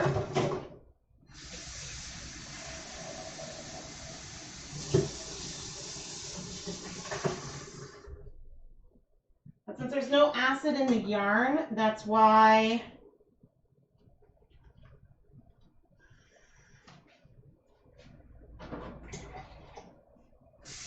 I added some acid to the dye.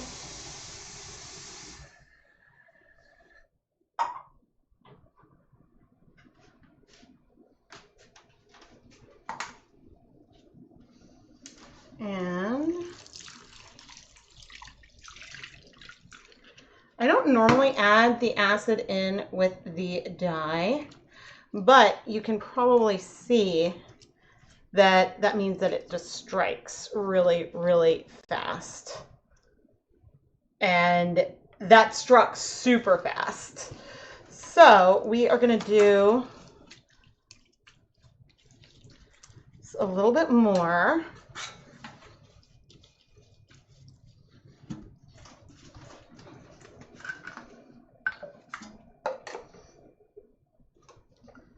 This time, just about 5 milliliters. See, it's always good to start less, and then you can always add more.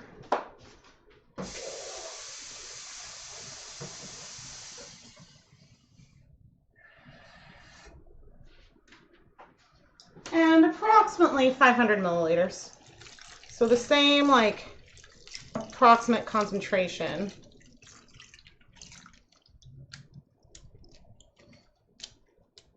But mostly down there. It's not going to be quite a broken violet dupe because I'm not dip dyeing, but we're going for some pores. Okay, and now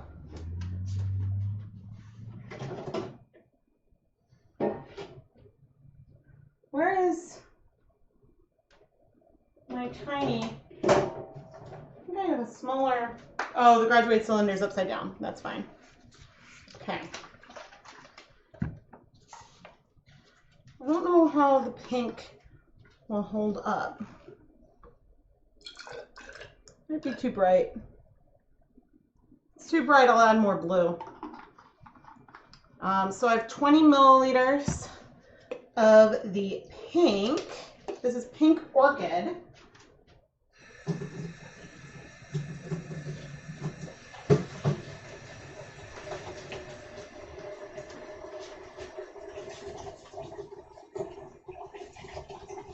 And I also put 2 tablespoons of vinegar in with the pink dye.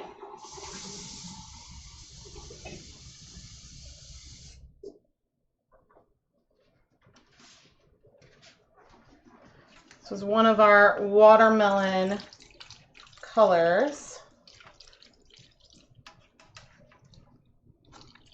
So it's not quite going to be broken violet because like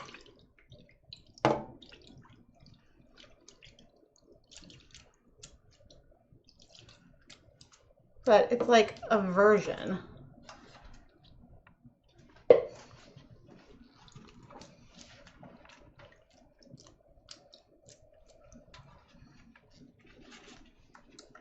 And a lot of that, my friends, is striking cold.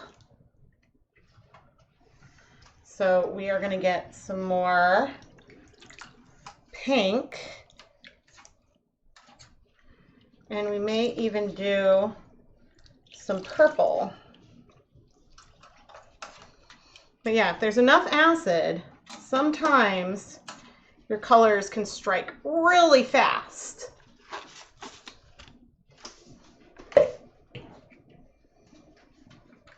But yeah, I should have done like, I'm gonna mix up the about the same amount. But I should have done some broken violet at the start.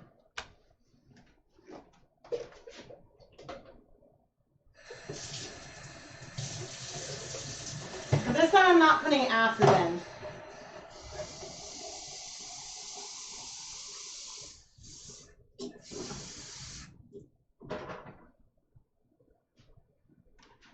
And it's not quite a liter.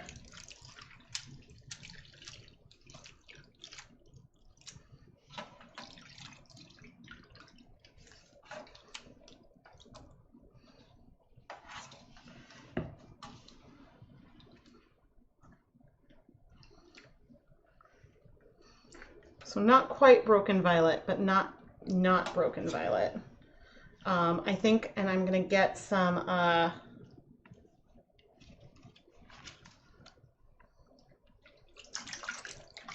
isn't it amazing how quickly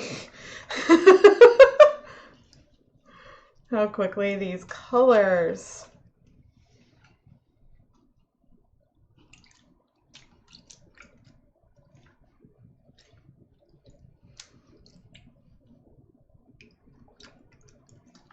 So I'm pouring it on top of my hand when I want to let it spread a tad more. And I am going to take with a different syringe, actually. Oh, there's really not much left.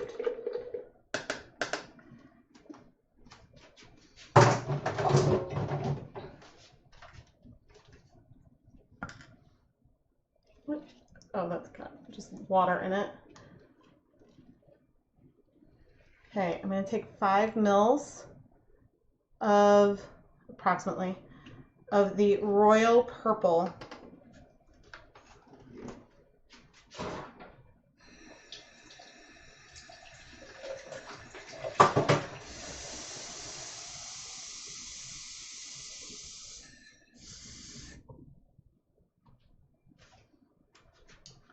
And I don't know that I will use all of this.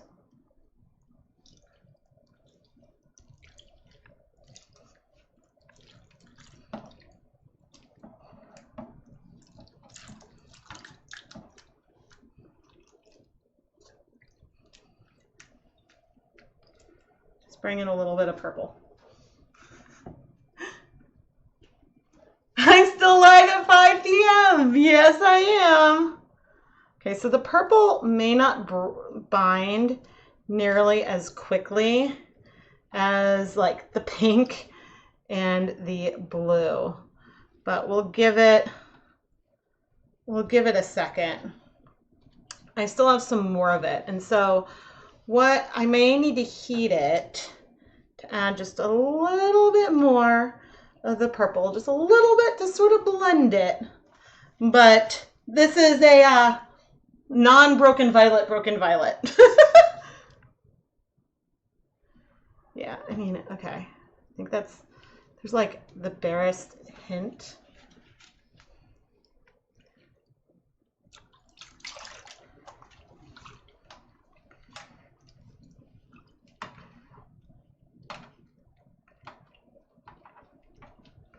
So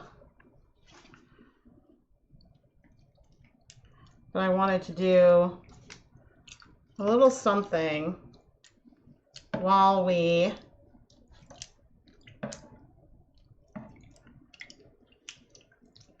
waited for the colors. So I'm going to go set this on the stove and set it. Just a fast little semi leave no dye behind. Although it's not really leave no dye behind because I was dealing with 1% stocks, but yeah. Something that I knew would go fairly quickly and would be very ChemKnitsy. It is very much like the Buy Pride flag. Yes. Although when I made I crocheted a Buy Pride flag for a dear family friend, and I used slightly different colors, but oh man. I mean, I feel like if I were ever going to dye my hair, then something like this is what I would want. Okay, so I'm going to heat that.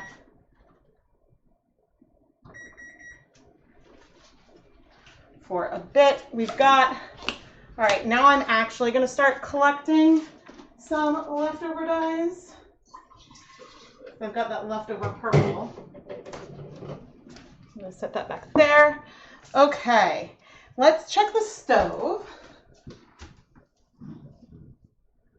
And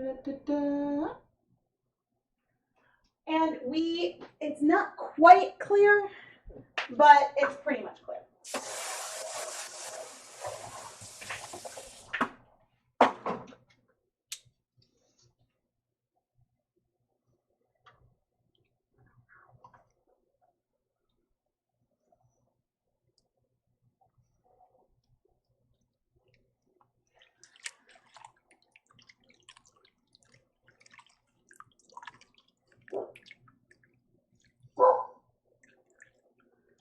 Ooh, okay, I'm gonna see.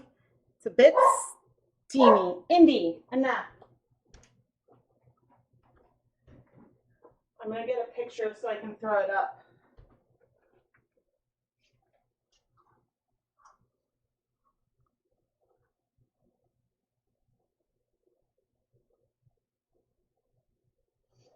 Okay.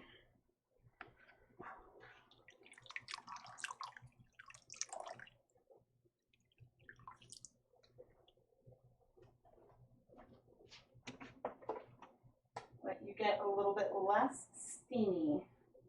And I'm going to need to figure out how on earth I'm going to empty this. Slowly until I can move it.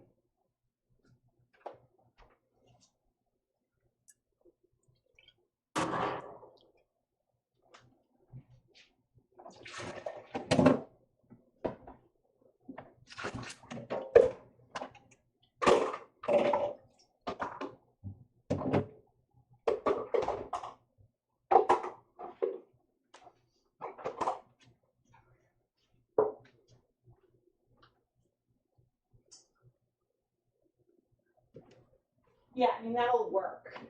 Oh dear. Not gonna break. Let's see if I got the photo yet.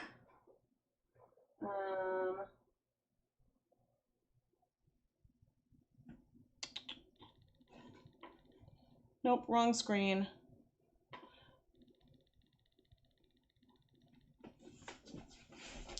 Oh, come on, upload it. Upload it. Really like it. Photos. Okay, it says it. Why don't I see it? There we go.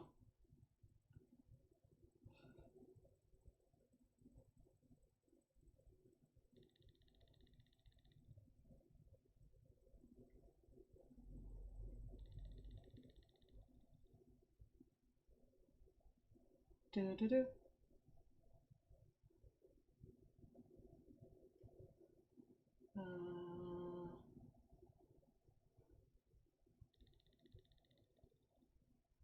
So there you go.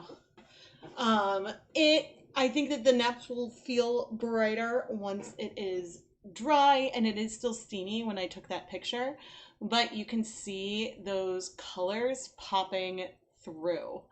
And I am really excited. I really, really like it. Oh yes.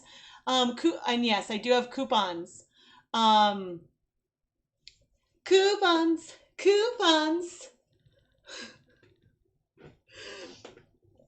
Yes, for today only, you can use the code CELEBRATE60 for $10 off a $60 purchase, or CELEBRATE100 for $29 off a $100 purchase, which is basically a free skein of yarn.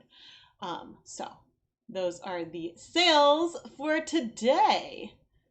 And I have so many images I've pulled up that I was like, I can't find it to put it away.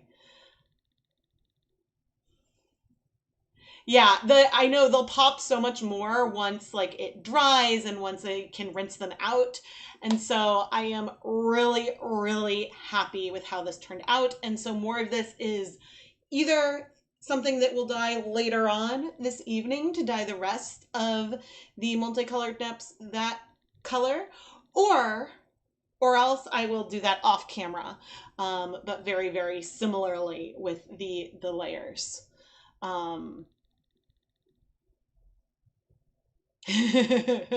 So yeah, I am really, really excited with how this turned out. And I think there might be one left. So basically the way this works is there's a listing for pre-order mystery yarn dyed live on YouTube, which some of it you can see. So some of the things I'm prototyping, like I think there's technically 3 different colorways of the fingering weight sock yarn, the 75-25, 2 different deep purples, and then 2 more that I have on the back burner that I just did in the very like not broken violet kind of thing. And then I'm gonna have and then I will have, yeah, there's a yak colorway and a white neps colorway. I've done 1 white nep prototype, but then I'm going to try to do the colorway momentarily. But Dharma orders. Yeah, the royal purple is intense and it's pigmented. This yarn is fingering weight. This rainbow yarn is fingering weight. Yes, it is. So I wish they also had a thicker one, but I really like it. And so I'm wondering, so that's image 7.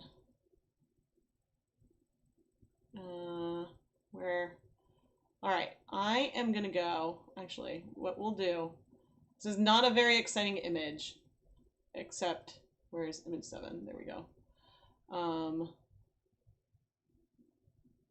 I'm gonna go try to remove more water to empty that pan. And so I'll still talk, but I'm gonna leave you guys on this pretty image. As I carefully scoop out enough water from the stove top so that I can either use that water or refill it. And I think we might just refill it. So I think the walls of the pan aren't that hot, so I could lift it, but it's more that I'm nervous about bringing that many cups of hot water all at once. Okay, I'm not being able to get very much out using that container. And so, oh dear, slowly and carefully, Rebecca. Wahoo!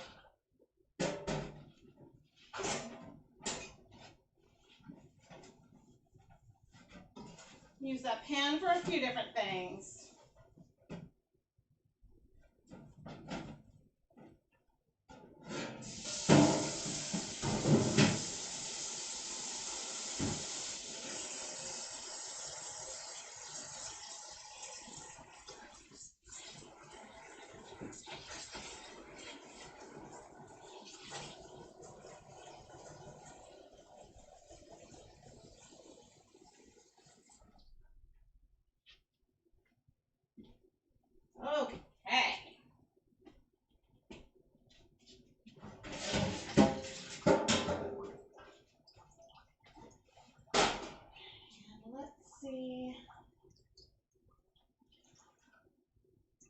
not broken violet. Broken violet has cleared, but there's still time on the timer, so that's still gonna heat. And you can go away.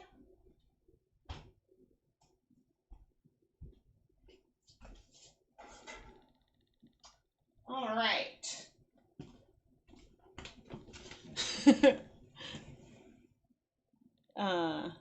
But yeah, you can see how the neps look on white versus the purple. And so that's pretty cool.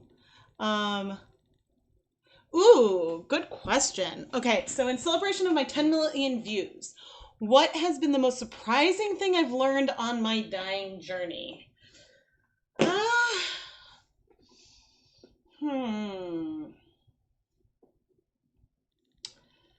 That's a hard question. That's a hard question. I don't know what the most... I mean, there's been many, many surprises and many things that have made me speechless and made my jaw drop. Maybe one moment recently was using the fluorescent colors on the yak yarn when like I put it under the black light and it glowed so brightly. So the yak blend that I'm going to dye is right down there. And so it starts as this very cool toned brown color. And neons show up on it, but they're much more muted than they would be on, say, like a off-white yarn like that one. And so it just surprised me how much, because when you shine the black light on it, since the yarn base is darker, it meant the pop of the fluorescence was that much brighter, it felt. And so that was really fun. So that was, hello. Oh, you know the problem, Beth? I left it on this mic, which is, so when I have 3 microphones today with each of the cameras. The mic I had it on was the one that's at the laptop, so it was facing far away from the stove, and therefore that's why it got so quiet, because this is also the quietest mic. I should have swapped to like one of the other ones that's facing the other directions in the room. Whoops. Yeah, maybe the rolled blanks like a donut. Some of the things that I do where I don't know what's happening until the very end. And I think that one of the biggest things that I've learned is how to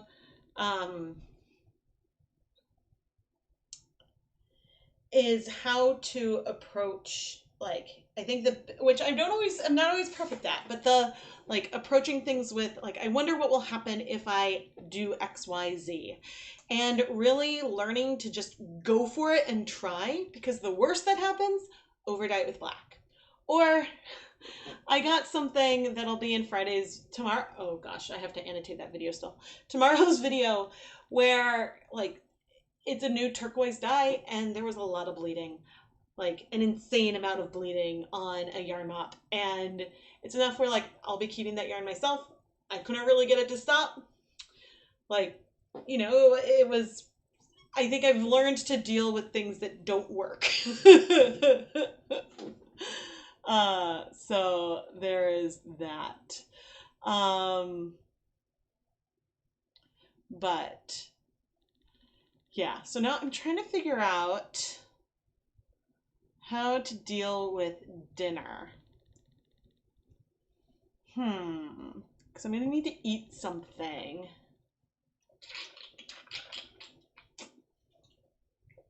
And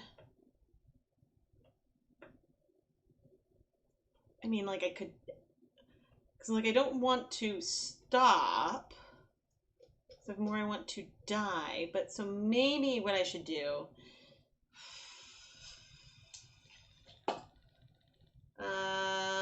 I'm debating maybe, because the yak might take some time before I flip it. So maybe I should dye half of the yak, then take a break and eat, and then, because that'll need a time point. Oh, I already have like I already have takeaway in the fridge. I had planned. I've already got that. Um,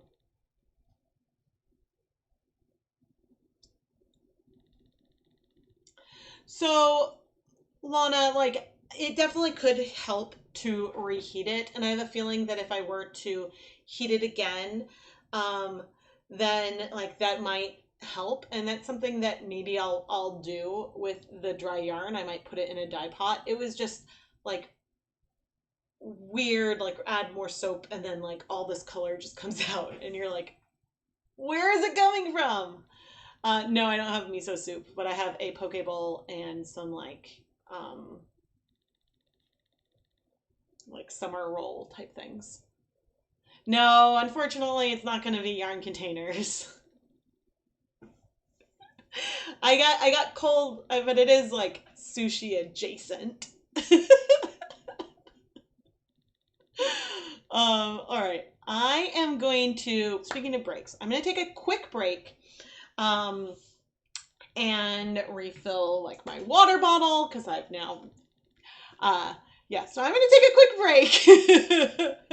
And then I'll be back and we will start dyeing the yak, and then I'll decide what I'm going to do about dinner. So please stand by. I will see you in a minute.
I'm back. That was a quick one. All right, I'm going to get set up to go and let's see here the audio switch to go and dye the yak using two of my favorite colors in the entire world, Purple Pop and Frozen. So I know that these look amazing on the yak because I've dyed this yarn base, not in 100 grams, but I've dyed this yarn base with them in the past, and so that is what we're gonna do. And actually, I'm slightly debating twisting. Nah, I don't think I want to twist the skeins in the pan. So let's go to it. Nope. There we go.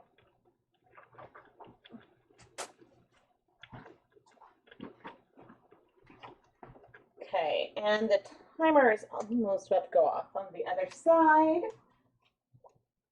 Whew.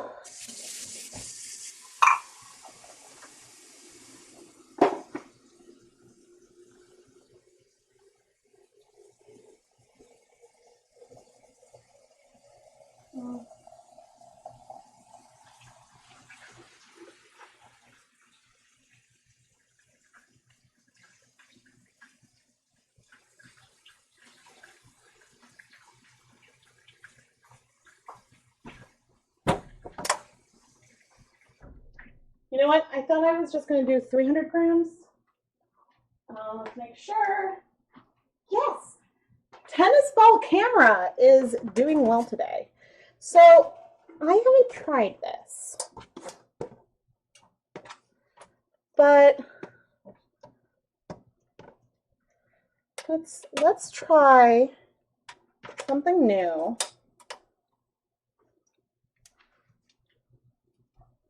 The only problem with this yarn base, wait, did I twist these? I totally twisted them in opposite ways. Okay. I haven't tried twisting the skeins up to do dry powder yet. That's sort of what I feel like doing. Turning off the heat. It's amazing how sometimes some colors will just like strike instantaneously, and other times they do not. So the color is fairly deep already without any dye yet. Okay. Now let's go ahead and add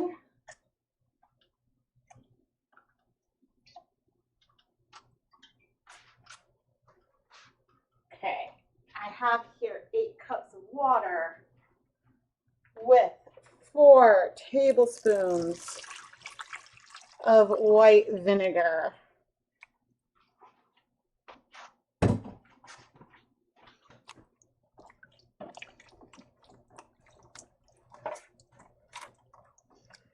And we are going to, ooh, this is so pretty. Oh, I kind of need a yarn mop, but let's start heating this up.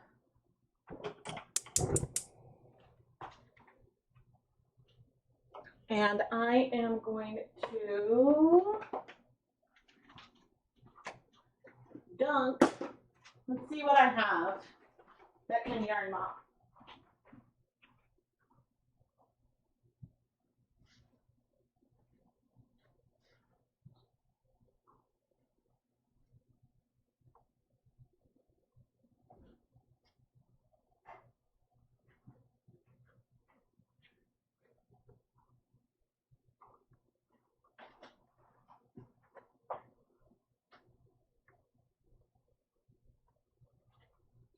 Okay, I'm going to take a skein of Stroll, dunk it in the bucket.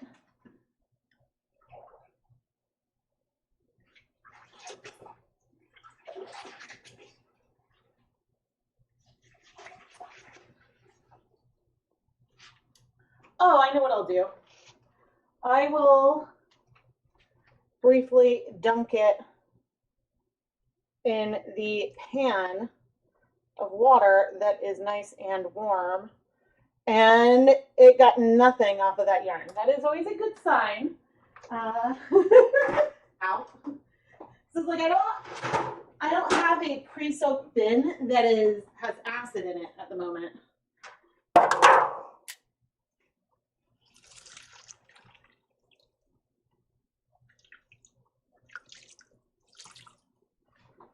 Okay, so there we go. We've got this, which is a little warm. Hello, hello everyone. Oh, I'm sorry. But yes, so I'm gonna, basically what's gonna happen right now is I am gonna dye, I think the first half of that yak, which is, I believe, 70% superwash merino, 20% yak, 10% nylon, I think. Oh, I have the bag over here.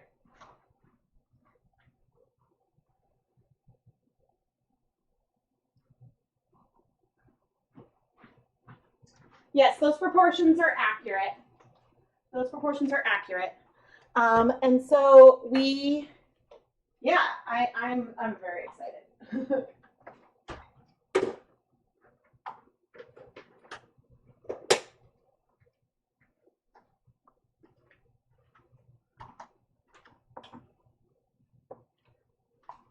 So we're going to use Purple Pop and Frozen. As you know, Frozen is very, it is a pastel, but it packs a punch.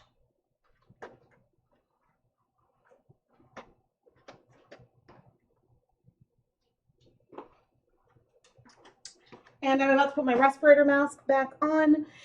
If I can see the chat over here, even if I can't read it super well. So if it's, oh dear. So if the camera or audio goes out, just let me know in the chat. But yeah, after I dye this one side, I'm probably going to take about a 15-minute break to eat some dinner, and then I'll be back. But I'll schedule like a time for my return, and then leave a note on it on the screen. My hands are too wet. I need them to be dry. Okay. We are steamy. I'm going to set the heat on low. And let's start with the Purple Pop. But remember, with the Purple Pop, less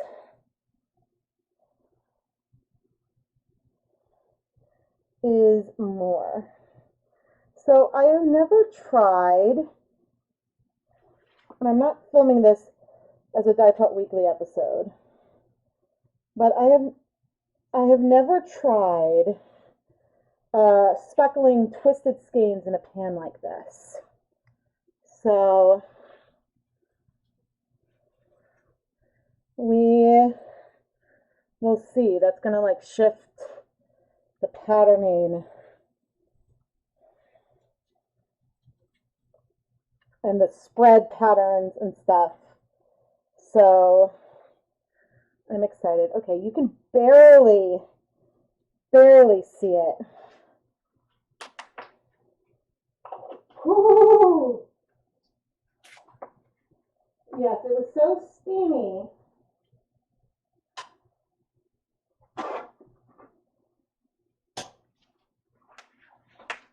Look at all the pigment that was on my gloves. So I do have a yarn mop, so no pigment will go to waste. Hello, everyone.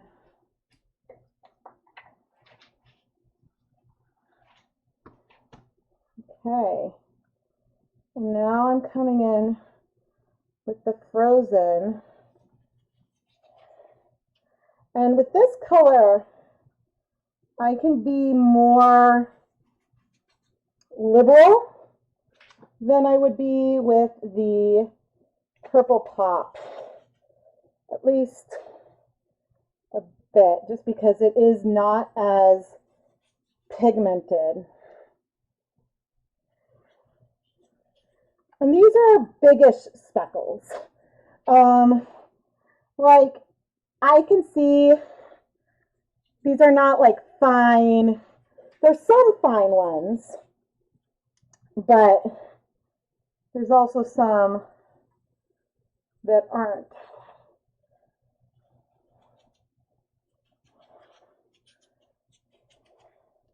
All right.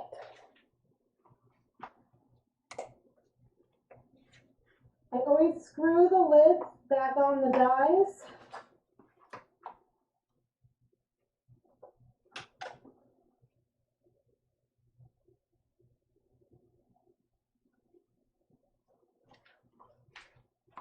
But on white, here are the two colors that we're working with. And the Purple Pop breaks from like blue to like a bright pink. So, yeah. And of the colors that fluoresce, Purple Pop is not the brightest.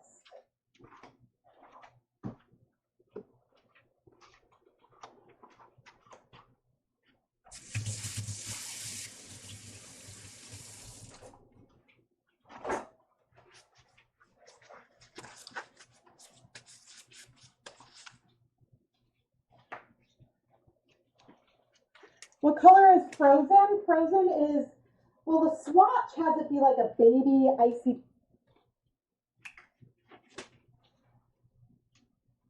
Hold on. The swatch has frozen as a baby icy blue, but it is fairly neon, and they're from Dharma.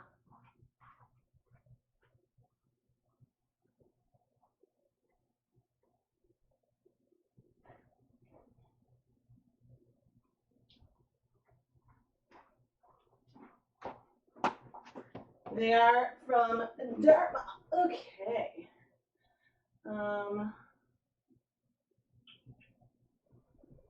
Yeah, so this is a first pass. Now, colors, this is actually showing up on the yak really, really nicely. Sometimes, and some colors can be hard to see on the yak, especially when it is wet. Especially if you're doing like fine speckles, it can be really, really hard to see how that is going. But I am excited. I am really excited for this. So I think my plan, I'll set a timer in a minute because I just sat down. I think my plan is to set a timer on this, let it sit for a bit. Some of the pinks will spread. The purple pop is really cool. There's a bright blue pigment in there that strikes really fast, and then the pink spreads more. So we could end up with pink like all over. But I think I might flip it without untwisting it, and then I might untwist and retwist and layer more. And I don't know how many layers I'm gonna do, how much I'm gonna build up these colors, or how subtle it'll be. So that is something that is still open for interpretation. But this is the general technique that I'm going to be doing on this yak. So what I think I'm going to do is chat for a few more minutes, and then I will probably take a break and come back at 6 o'clock.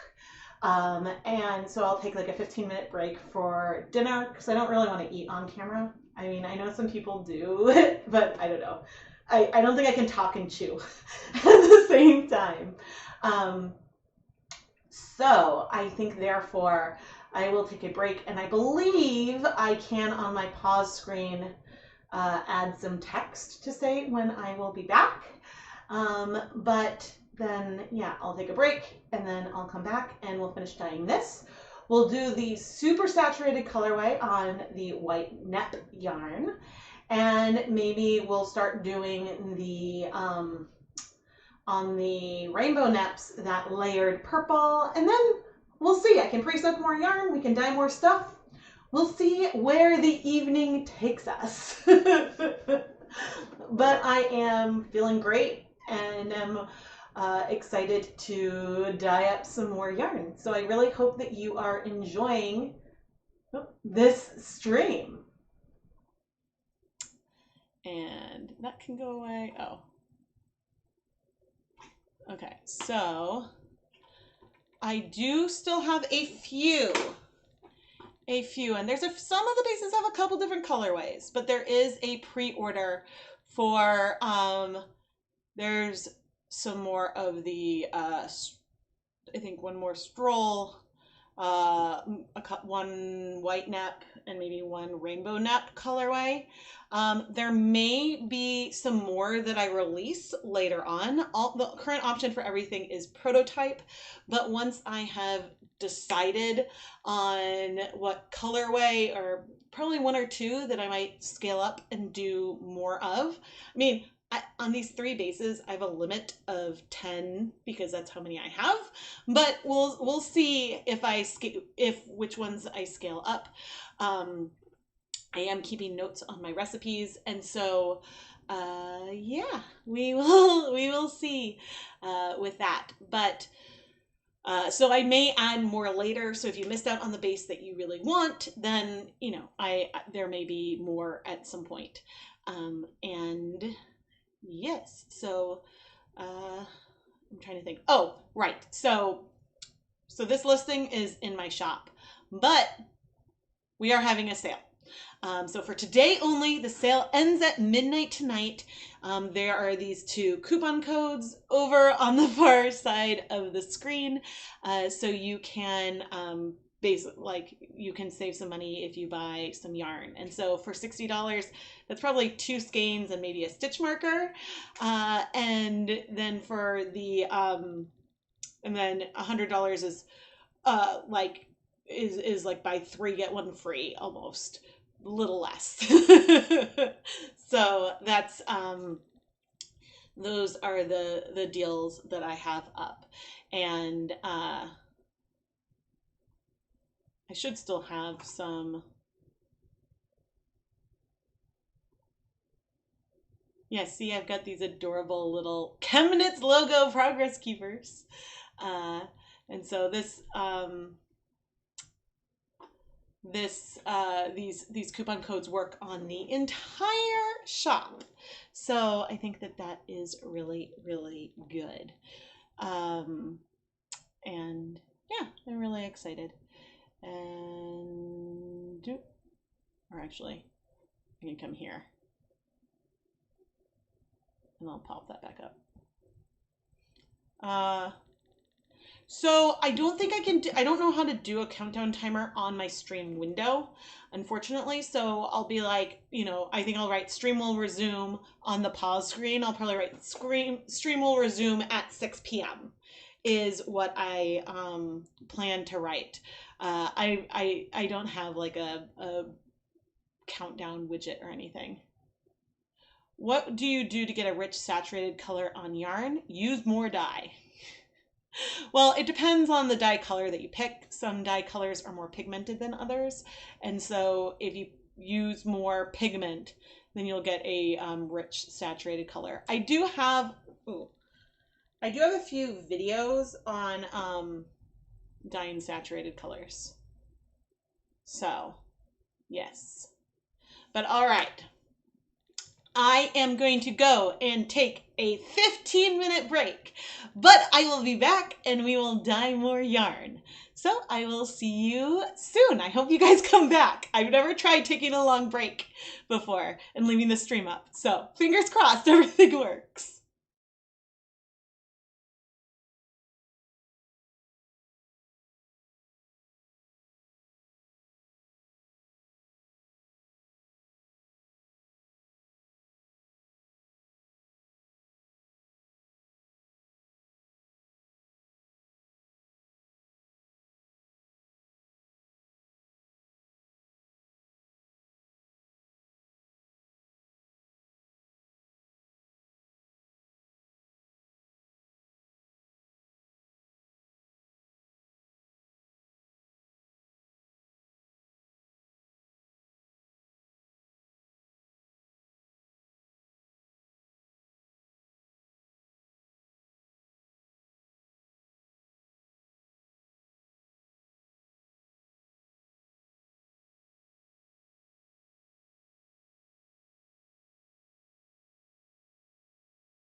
Well, that is a fussy puppy. All right.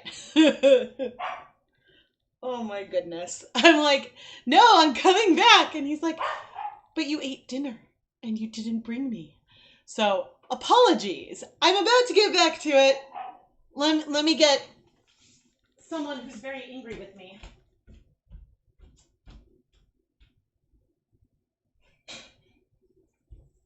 You want to go outside? You have never been this needy.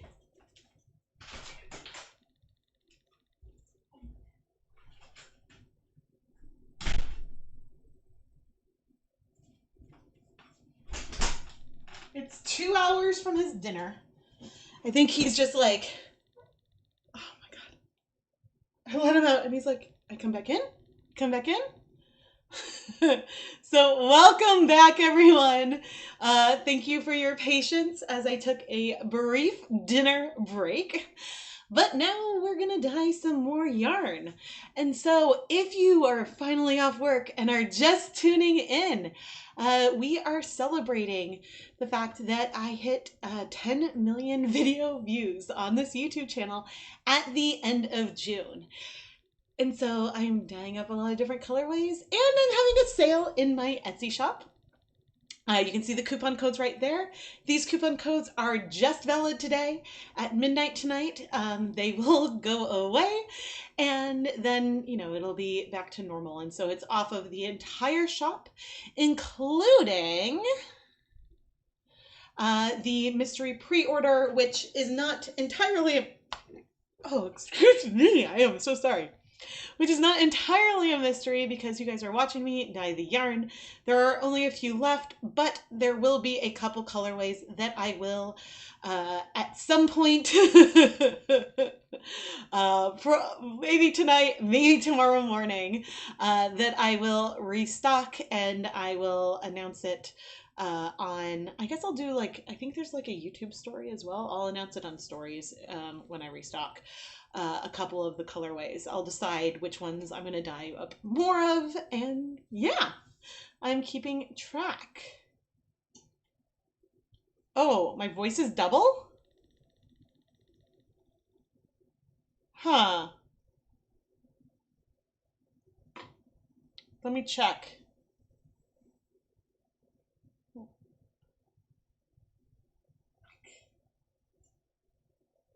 Oh, my voice is double? Huh. Let me check. So it doesn't sound doubled to me. You're hearing me normal? Okay. Andrea, it's possible that you had the, maybe you had the window open twice or something, and so then maybe you were hearing two of me. But I don't know. I occasionally, oh, I did have a glitch the other day where I went on one video on my channel and then like clicked on another one, and even though I had one browser open, both were playing simultaneously, and I could not figure out how to pause the other one. It was like a ghost, YouTube ghost.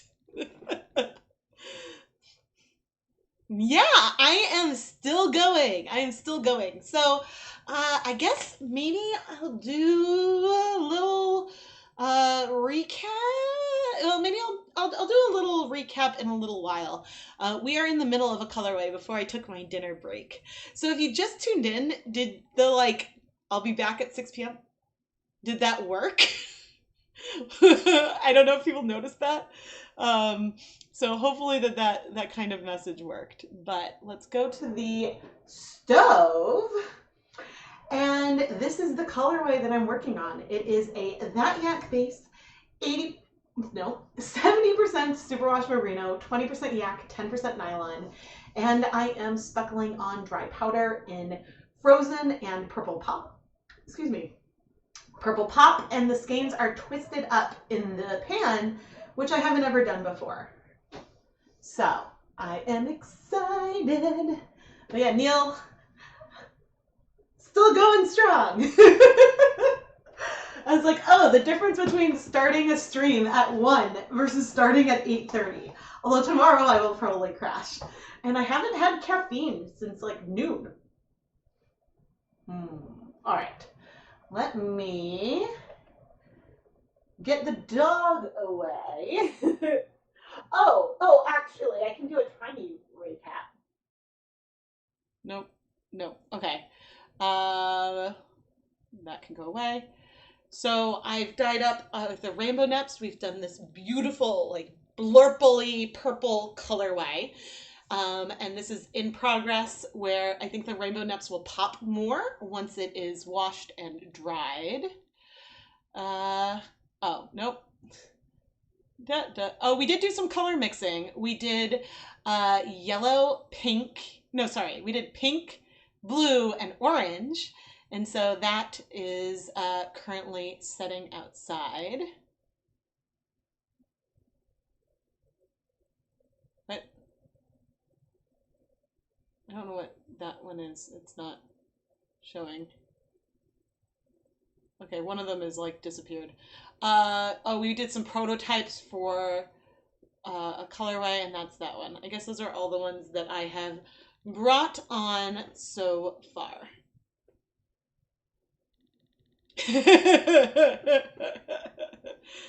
I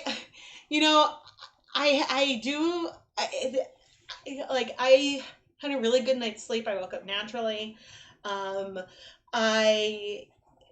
Because like the kids weren't here, so I only had to take care of myself in the morning. And I think I almost was going to start first thing, but I structured it so that way I could start after lunch, and like it worked. I went for a walk this morning, and I don't think I'm going to go until like 10:30 or 11. I don't know if I could do that. That would be a record stream for me though. So we will see.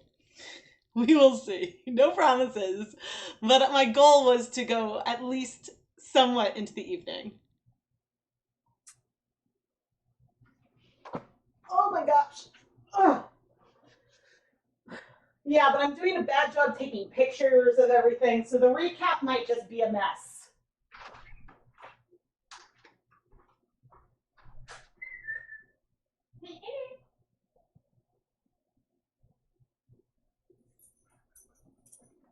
Hi. Go to gym.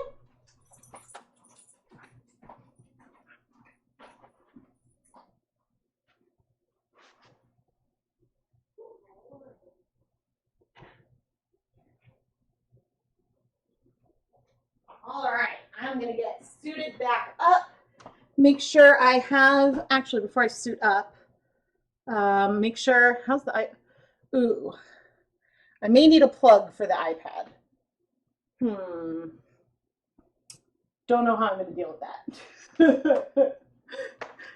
That is like not something I've planned yet. So we've got some pink left in here. And I'm waiting to make sure. I don't know if this is, well, it's just in case.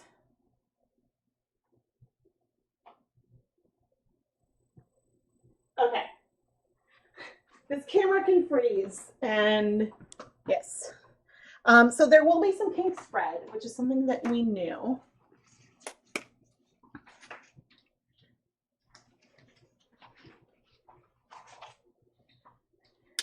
And, ooh, speaking of pink spread, I don't know how much of the twist I kept. The goal was to try to keep some twist.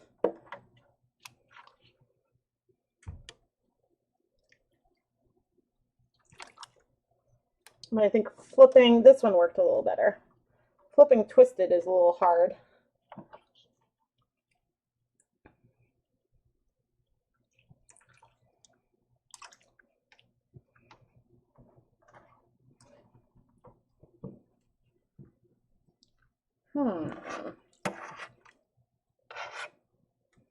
Yeah, so we're using Purple Pop and Frozen. And of the two colors, and it's been probably around 20-25 minutes. So of the two colors, the Purple Pop strikes slow and the frozen strikes fast. Yes, Indy. Oh man, he's been needy today. He's like, but Mom, I require your fullest attention. Mask going on.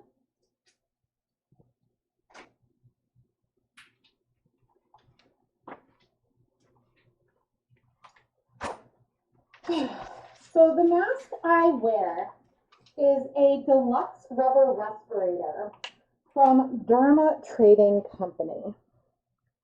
And I've been very, very happy with it over the years.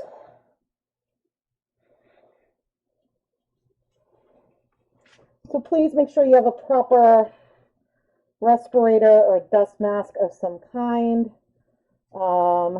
Try not to overdo it with the purple pop. I may have overdone it.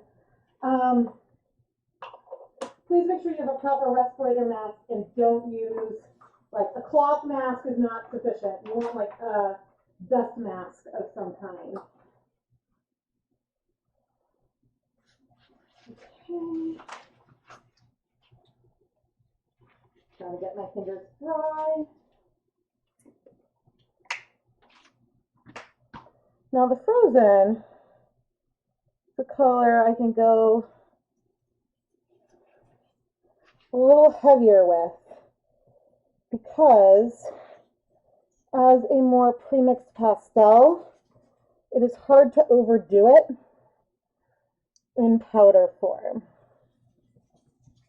But for the next flip, I will go ahead and untwist.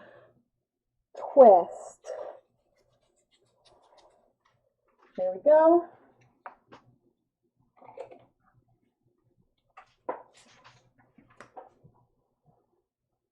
So I love playing with like neons, and these are two of my favorite colors. And yeah, here is, did it freeze again?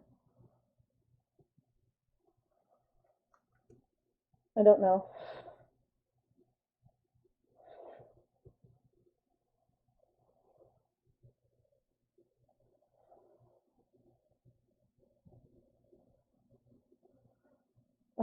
Okay, phew. I was like, there's a delay, there's a delay.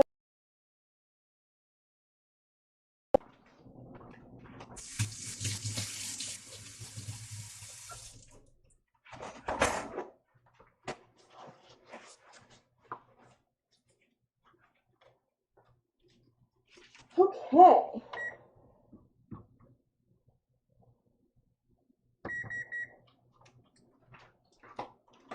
Now I can do a little recap, starting with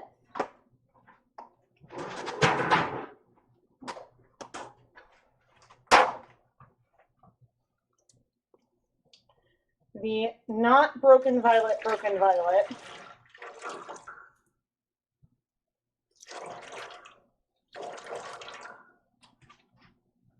Which I'm pulling out from the pan.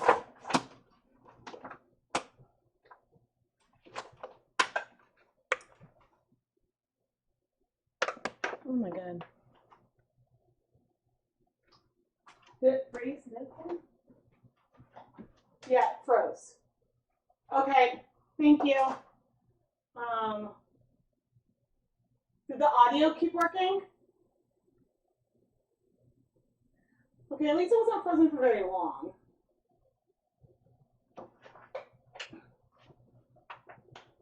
Okay. All right, so here is the not broken violet, which I used extreme blue, pink orchid, and a little bit of some royal purple on the stroll base.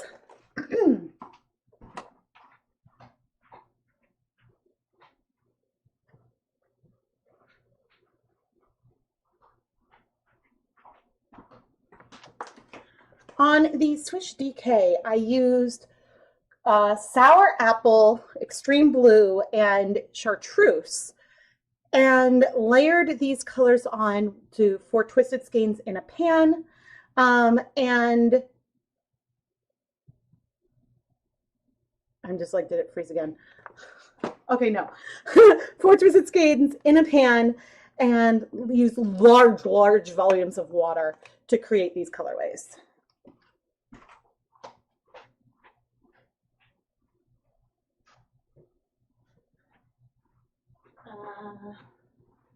Okay. Aha.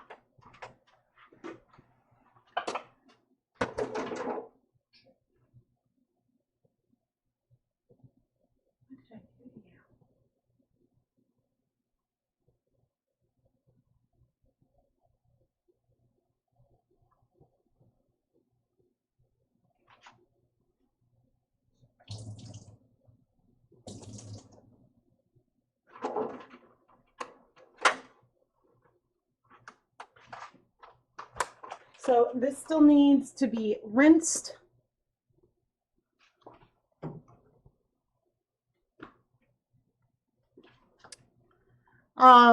This still needs to be rinsed, but this is navy and royal purple onto a fingering weight yarn with rainbow neps. And so the rainbow neps will pop more once it, which I don't think they're really showing up on camera. The rainbow neps will definitely pop more when, after it's washed and dried.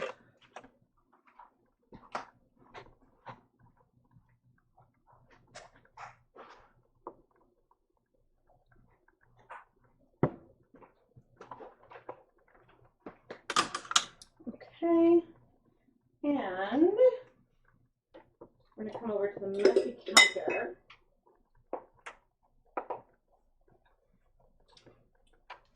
I don't think I took a picture of it. Thank you. I love the blue and green. Okay, that's good. All right. I did, I think I mentioned we did some color mixing with some Colorite. That's still sitting outside. But let me get some other things.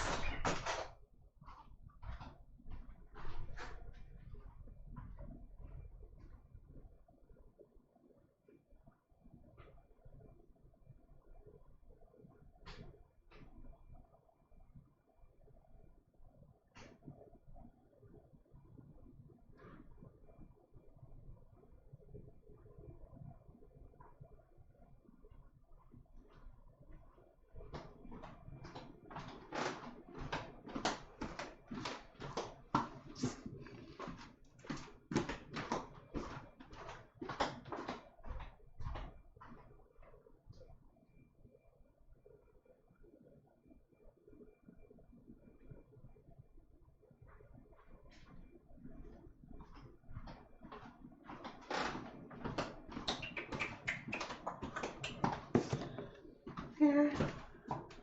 Oh. How are we going to do this? One more.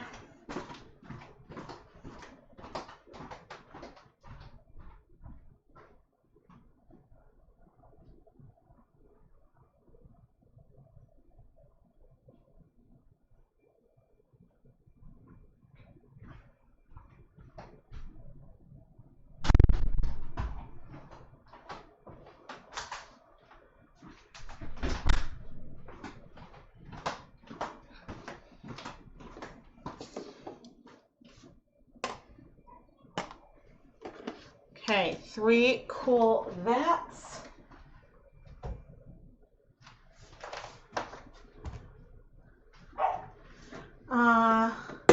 Rainbow nep is from Mold to Die For. So prototypes for the rainbow nep. We did some stroll, and I don't know what this is catching on. This is some stroll with the royal purple and navy layered, and it has almost completely cleared. I will go ahead and steam set this yarn later, likely. But dog is being annoying. And this was the royal purple with black. I couldn't tell if I wanted to layer the purple with navy or with black. And so the other one is a bit bluer than this one, which makes sense. Black versus navy. And then finally, here we have our yarn that has a 1.5% depth of shade of forest green. And it has not all the way absorbed yet. It is getting there. This is the yarn with the white neps. And this one I am filming for a Dyepot Weekly episode. So I'm like waiting for the stream to catch up. But it is really cool.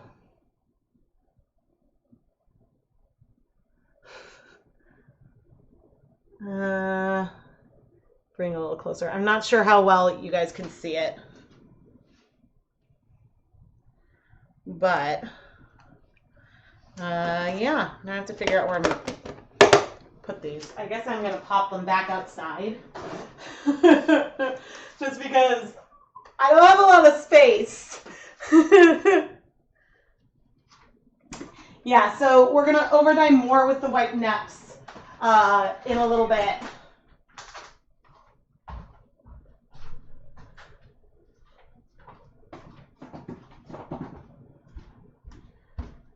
But first,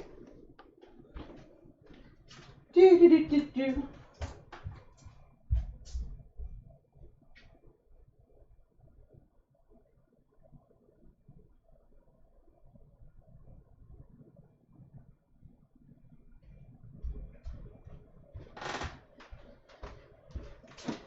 is starting to rain, but I really don't want to put these on the floor.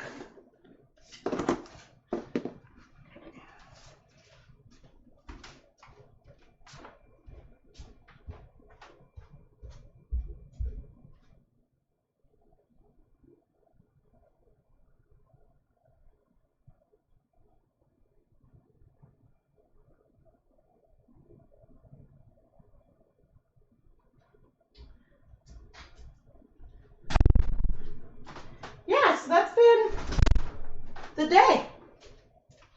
The day so far.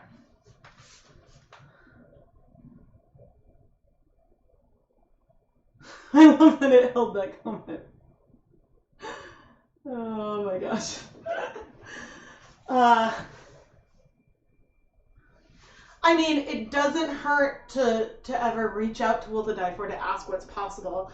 I'm sure they have tons of metrics on what bases sell the best, and which is probably why they now have the zebra base in like a million different weights. Indy, no.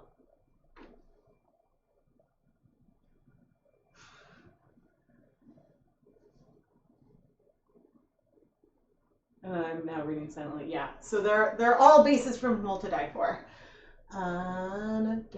There we go. But yeah, so then the yak is what we're working on now, and I have, and yeah, after this, then we're gonna do the white nep colorway with forest green, navy, and black, and we're gonna use those 3 colors. And I'm not sure yet what kind of pattern or what we'll do. It might be a little bit random, but I'll probably start cold with no acid, because that's a good way to get good coverage, at least like on the first side, and then we can flip and add more. So that is my plan there. And then after that, we'll see.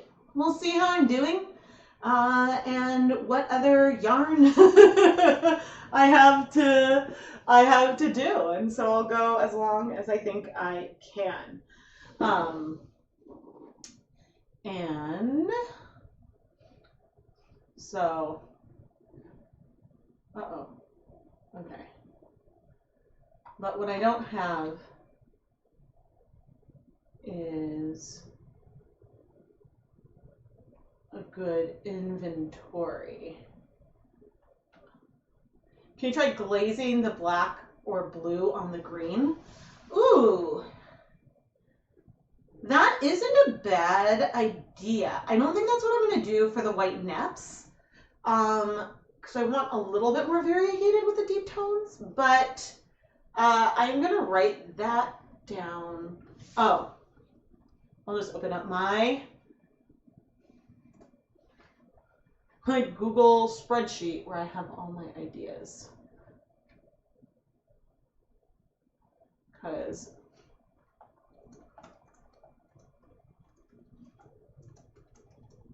yeah, I just wrote down to try that because I think that would be really pretty.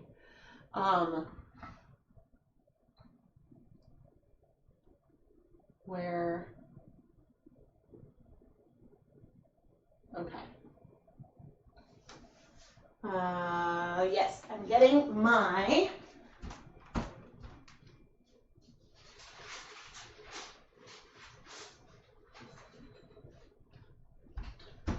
inventory to see what I have to make sure I'm doing everything that I said. So 2, 1, 1. So nice.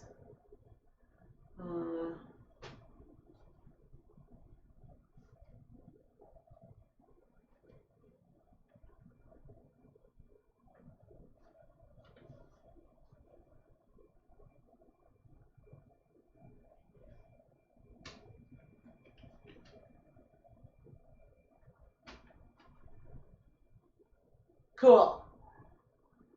Cool. I was checking and I was like, okay, everything stands out. Indiana. He is being so needy.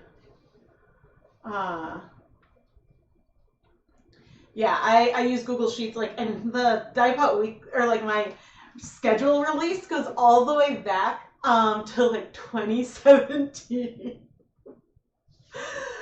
Wait, was that when Dyepot Weekly started? Oh my gosh, is it gonna be 4? No.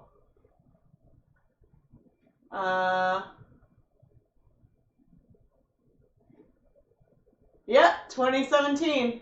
October 18th, 2017 was the very first episode. Wow.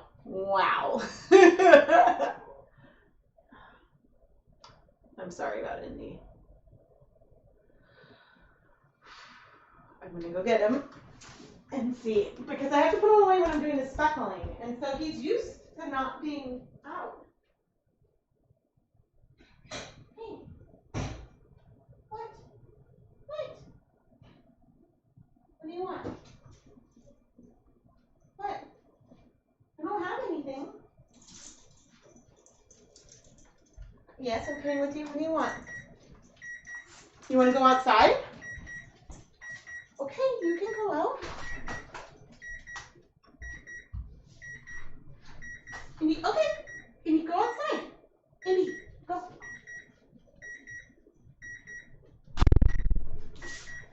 He's 10 now, and so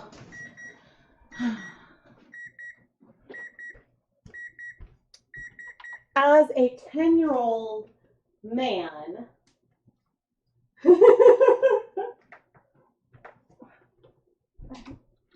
okay, now he's like begging to come back in. Like, this is, like, I don't understand. Maybe he wants dinner and then he'll calm down. This is really early for dinner.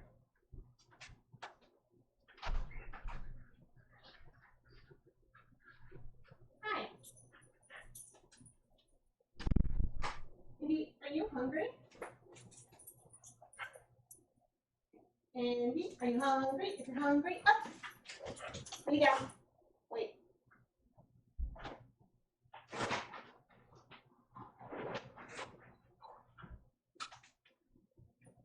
Daddy.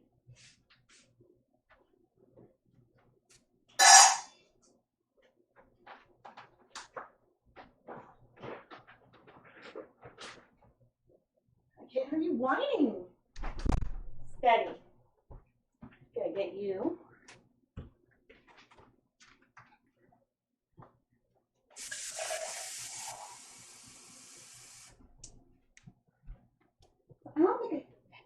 probably last night.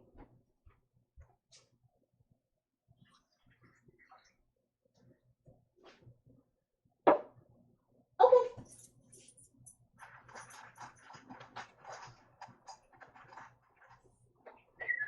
There's a piece right there. Thank you. Indy, okay. Oh my goodness. Oh my goodness. Well, maybe this will help. Maybe this will help. Did I think that when I was kickstarting Dyepot Weekly that I would have 10 million views? No. No. I didn't have 5 million views yet back then either. I mean, I had, like, when did I hit 1 million views? I don't remember. Like, I used to have milestones on the Facebook page, but they moved stuff around, so I don't have the dates of that anymore. So I'd have to go back and, like, look, and that would be, that's not good. I'd have to go back and look, but okay, maybe now he'll calm down, because since I'm speckling, he can't be around.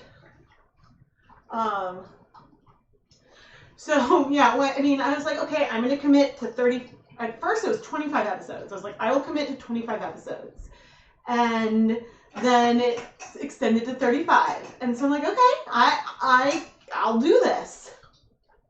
And then yeah, I did not think that I would just hit 300 episodes. Like, that is mind-boggling, because I think that there was a point when, like, because at the time it was still very much like, it felt more like a hobby versus like a business, and you know, I was unsure if I should open a shop and things like that. And now, I mean, I guess I opened the shop in April of,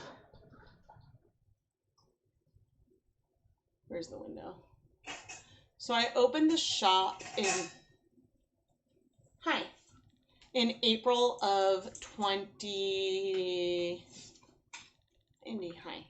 in April of 2018, because I wanted to fulfill all of the Kickstarter pre-orders and stuff before I opened a shop. You know, I'm allergic to you, mister, unfortunately. And so, yeah, so I opened it then, and now, like, I've dyed a lot of yarn, a lot of yarn since then. So, come a long way. Yeah, I mean, the original live stream is still there, so you can go back and watch when I was like, I have a shop now. And there's a lot more yarn in the shop now than there was back then. But so yeah, it's all really, really fun, and I just really, really appreciate everyone's continued support, because all of watching, liking, subscribing to these videos makes it possible for me to continue to make more and more and more and more. Okay, now let's go back to the yarn. Yep, exactly. It was my push to get me using acid dyes, and now look. All right, sweetie. Can you go to jail, please?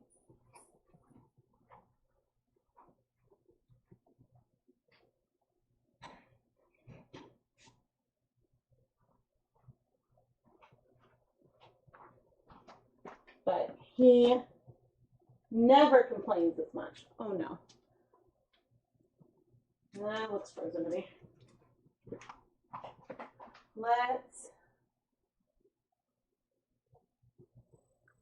Yay, there we go. Aw, thank you. Well, I mean, it's amazing, like, to see names, like, for so many years, and, like, I really hope that someday I can meet you guys all. Whoa, no. In person. Okay.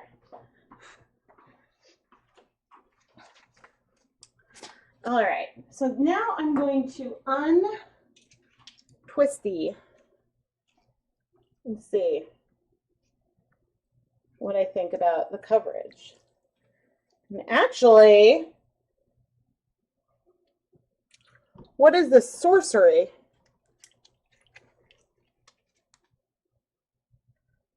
That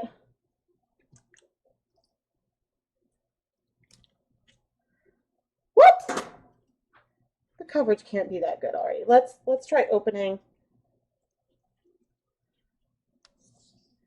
at the inside. What? How is it so good? I mean, I use twisted skeins, that's how, but like,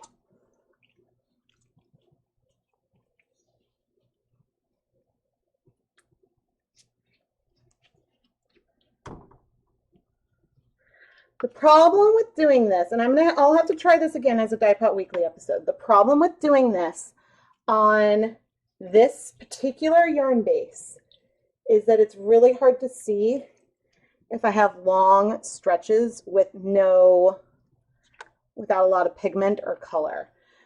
If it were white, then there'd be more contrast, and then it would be okay. I am seeing some sections that could use some love, but not a lot of love. I think because Purple Pop spreads, that really does help things. Oh man, I don't even know how I'd set up a retreat though.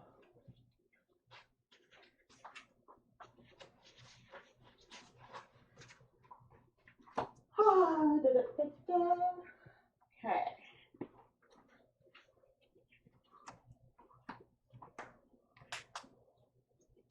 Okay, dry hands.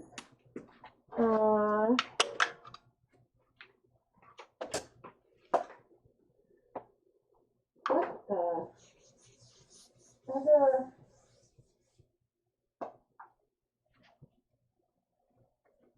I may actually be done with the Purple Pop.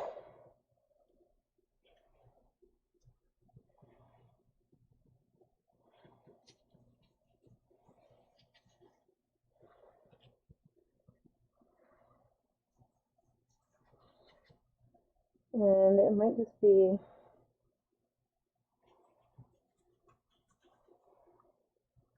some frozen.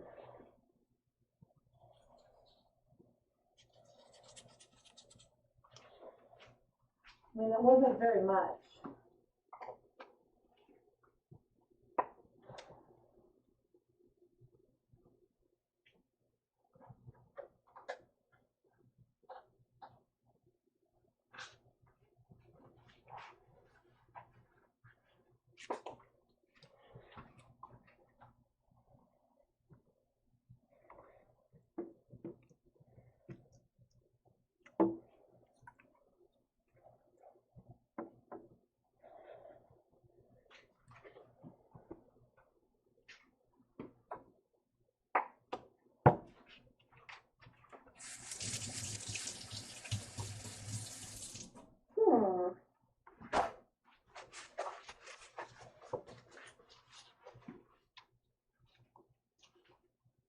Oh man.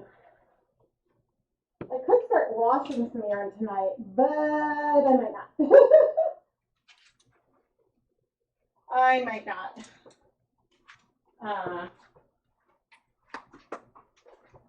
All right.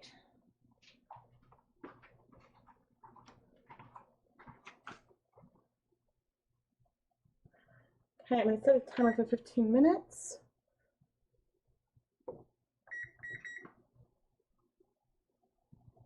Yarn in the park swap meet, that would be really sweet. That would be really fun. Yeah, I mean, I don't know. Certainly not while COVID's going on. But yeah, but actually I am going to take a brief break, like 1 minute, 2 minute, and I will be right back.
as well.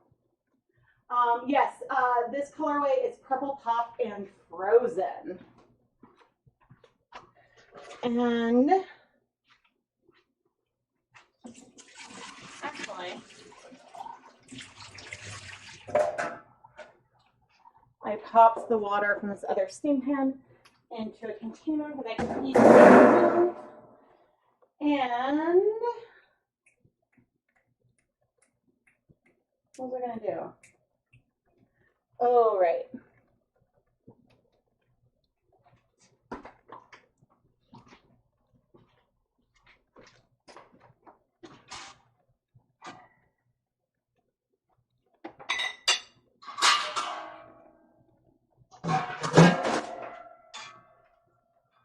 I am gonna set up a little steamer basket.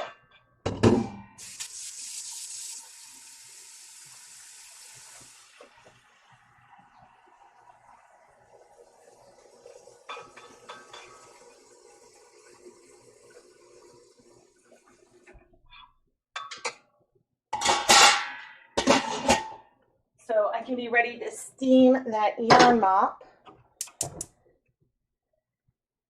And then bring in some of the things from outside as well. Because once I can declare this colorway done, then we'll start doing the saturated one on the countertop.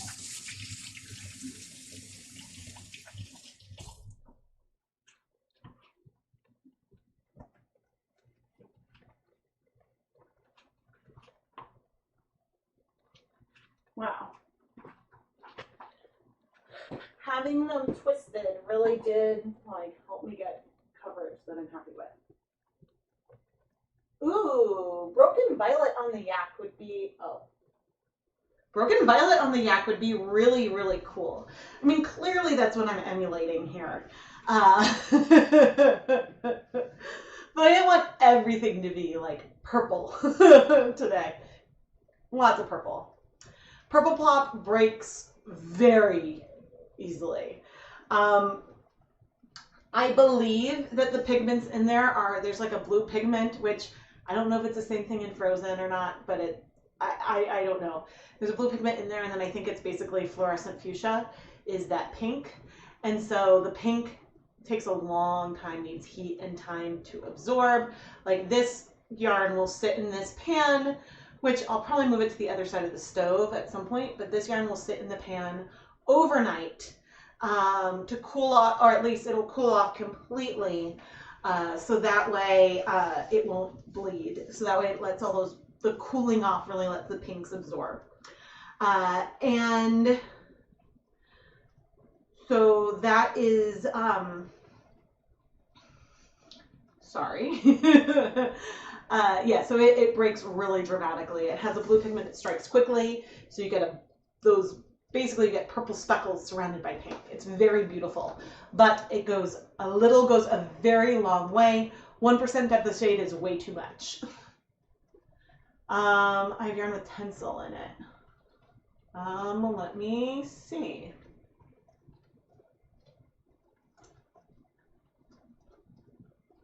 Tencel is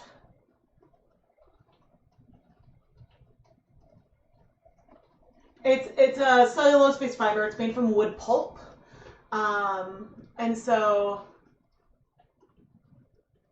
yeah.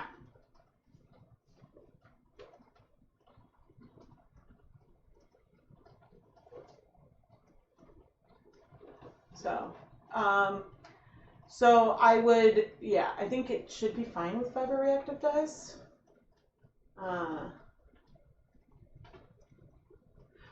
Yeah, I mean the screen, it is a it's very, very pink. I think that, let me see, I'm sure I have a picture. I'm sure I have a picture, pictures, screen grabs from editing. Oh, I just saw you, and why'd you move?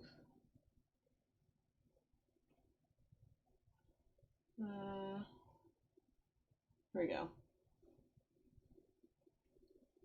So these colorways used mostly the purple pop with a hint of some fluorescent fuchsia. So the fluorescent fuchsia was a minor player, but you can see like the purple pop is a twisted one at the bottom right next to me. You can also see it on the yak with Frozen. So it's on like a 75-25 sock yarn and then on the yak blend.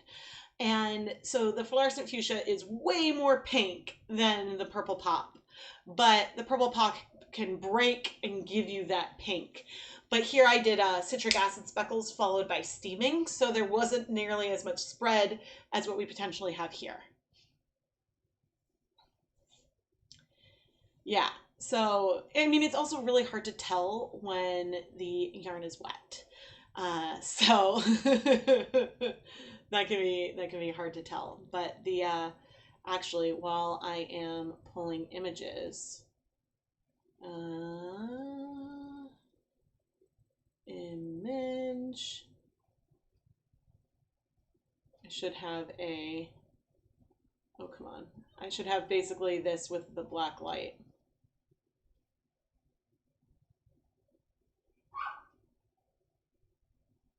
So on the far right, I had to look. On the far right, you can see the yarn that is that yak. Now the colors that are the brightest are well, the fluorescent color that's the brightest is fluorescent lemon. That yellow is really, really, really, really, really bright. Indie enough, but and so fluorescent safety orange, which I believe has probably some fluorescent fuchsia and fluorescent lemon in together, that's my hypothesis at least, is also super bright. The green radioactive is very, very bright because it has a little bit of blue, but still that yellow. And so if you notice, especially on the yak, the fluorescent fuchsia, which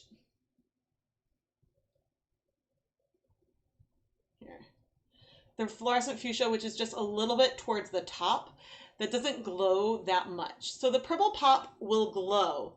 It's just compared to fluorescent lemon, it's not that apparent. So yeah, I hope that helps. But yeah, so when asked about like the surprising things, I think the fact that that yak, there we go, that's a little better. I think that yak, like when it fluoresced, you could really see the speckles pop in a way that like the yarn is speckled, but you don't really see the individual speckles from this far back. But you see them under the black light because of that contrast. And so that I think is just really, really fun. So yep, I like purple pop, and so I've loved the fluorescent colors on this deep base. I think it's really, really, really fun. So, but oh, that I don't need, and I am just gonna no, still streaming.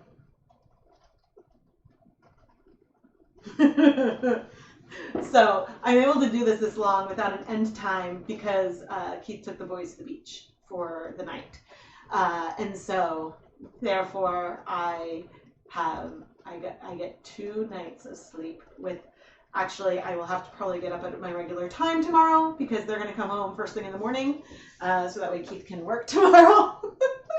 But that's how I'm able to stream today. Yay! But I still have some more in me. I think that if you go back and listen to some of the beginning of the stream, and then you listen to me now, you might hear my brain starting to fade a little bit, but I've got a plan, and so I am very excited. Yes, the 1% depth of shade of purple pop was Yeah, I had a rinsing experience like that with Paradise Fibers turquoise. I'm not sure if that's what they call the color. Maybe they call it turquoise. And that, like, I got it out of the silk fine. That worked great. There was some bleeding, but that's because there were some dye clumps. That worked out fine. This will be tomorrow's video, but I had under my ice dyeing a skein of Stroll to catch dye that dripped through, and a lot of stuff absorbed outside except for a lot of blue and a little bit of pink, and so I put it in a pan, everything absorbed, and then it all came back out with washing. So note to self and everyone else, with ice dyeing, you saw when I did that the not broken violet on Stroll, and how like the pigments were striking just at room temperature. If after hours in the sun there is a lot of dye left, maybe take that as a sign. Take that as a sign that it could be a bleeding risk. So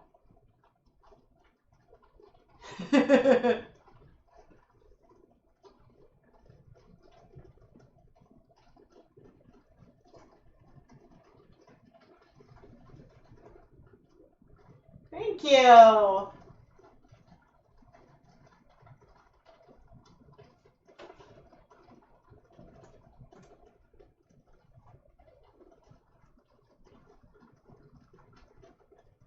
Thank you so much. I don't know how to pronounce your name, but I appreciate the sentiment.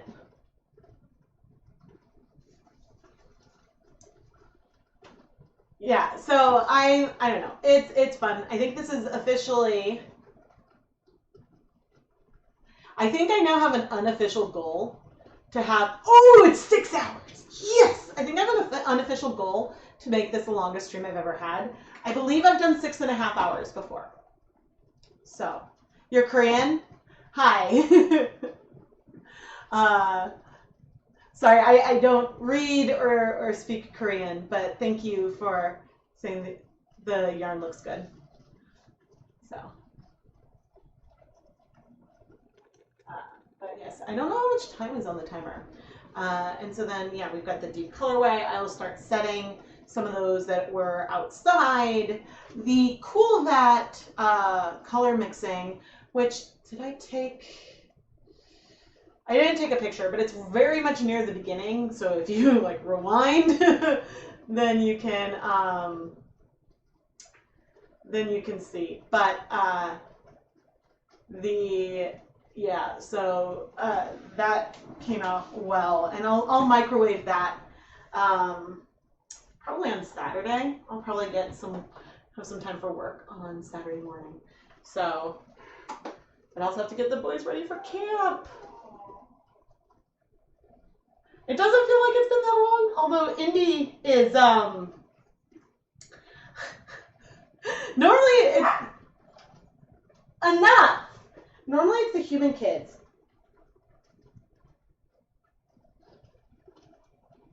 Normally it's the human kids that interrupt, not the dog. Aha!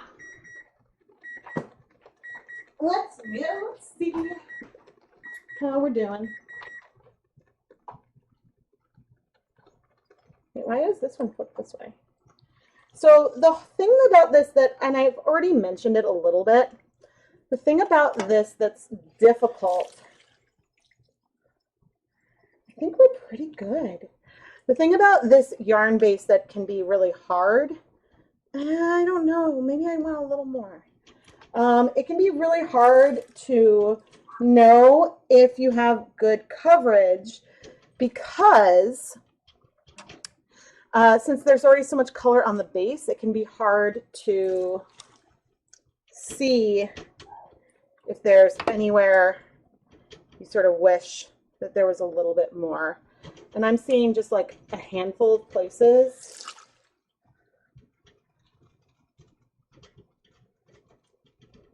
Okay. Okay, handful of places. Okay.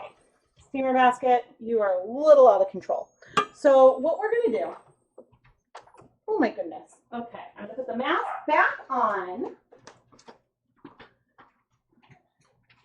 And then we'll go to the counter and dye.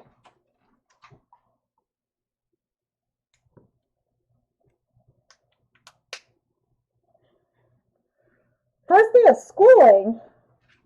Oh my goodness.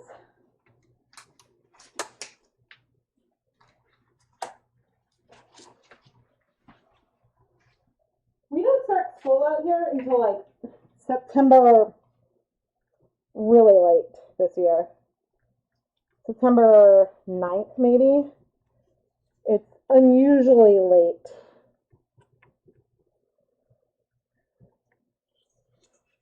But it's because Rosh Hashanah is like, they don't want to start school at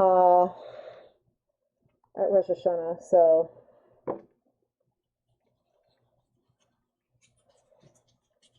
All right. It's now official. I am calling it.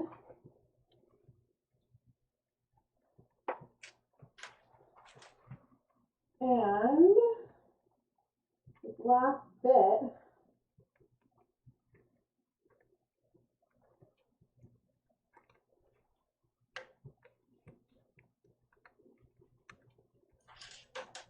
Okay.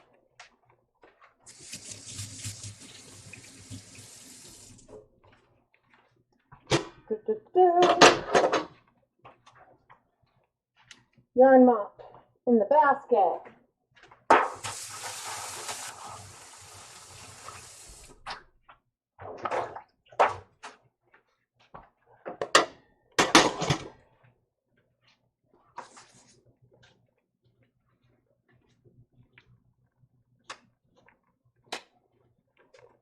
Okay.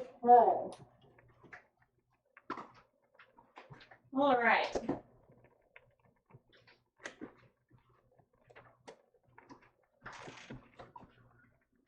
Okay, so this is going to sit, let's do, I want to steam the other one for 30 minutes. But let's do 15 minutes for this, and then I'm going to add more liquid. Oh, okay, I forgot you're in Australia. That makes sense. I was all confused.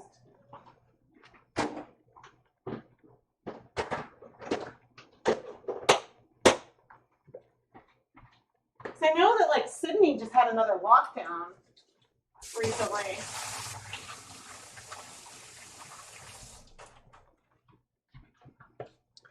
Yeah, school stuff was hard and anxiety provoking this year. Okay, so what I'm gonna do now, swap over here. Your kids were remote, you can't wait till September. Yes, well, yeah. My kids were hybrid and I still can't wait till September. The camp they're going to do this year is a nature camp. So they are very much outside and that is amazing. Okay. I'm going to get some water. Oh.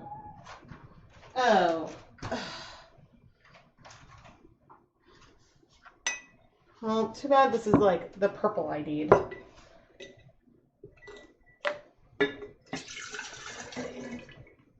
I'm not having a lot of leftover dye.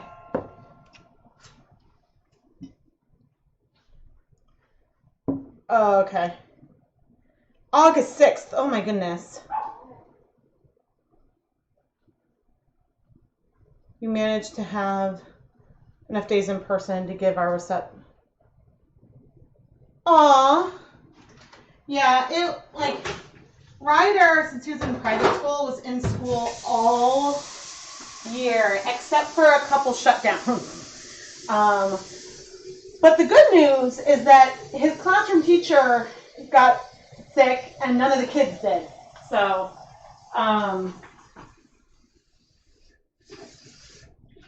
our public schools did surveillance testing, which was really nice. The private school didn't do surveillance testing, but they did testing after long vacations when like people were likely to see other people, so that was nice. Ooh, Boy Scout camp. That's one thing we didn't really do was keep up the Scout stuff remotely.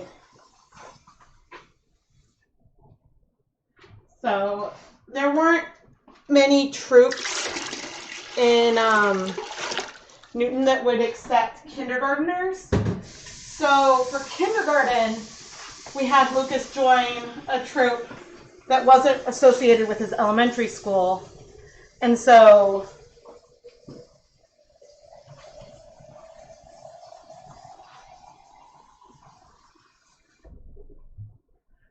now we may have him join the like school troop.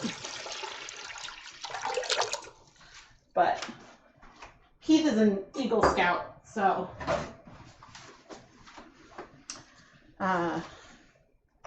yes.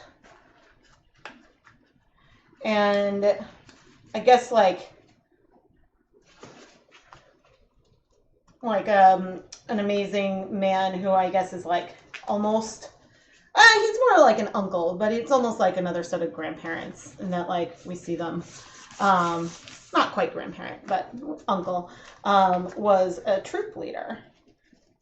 And so, he's the one who gave Lucas his first pair of binoculars and a kid's like guide to birds of North America, which became Lucas's favorite book. No joke. Okay. What is 80 times 3? That would be 240, yes?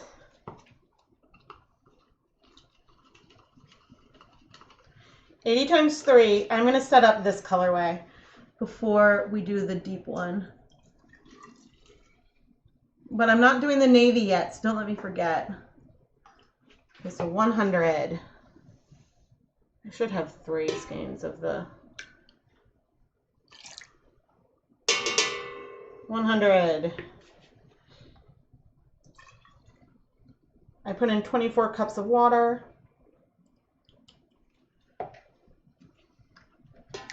200.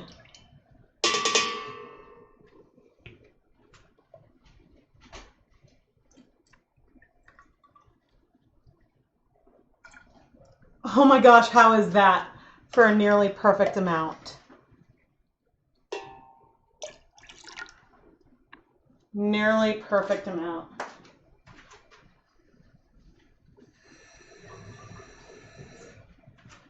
Okay. All right, and then let's get our 3 rainbow celebration colors. Oh no. Here we go.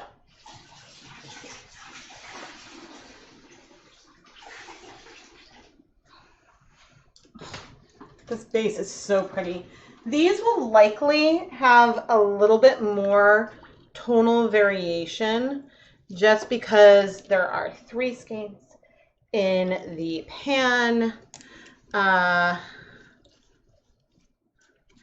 I'm doing my best to like move them around, but there's no acid in here yet.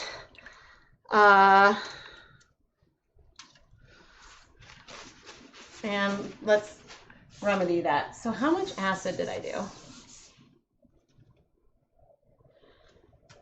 Oh, I did it with warm water. Whoops. Okay, so 3 times 3 is 9.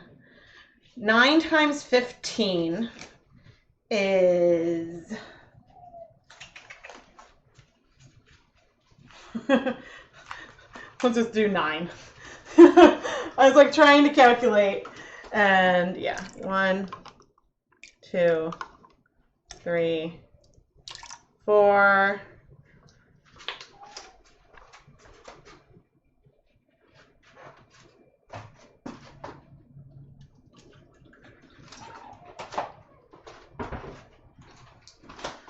Four, 5, 6, 7, 8, 9 for the same proportion.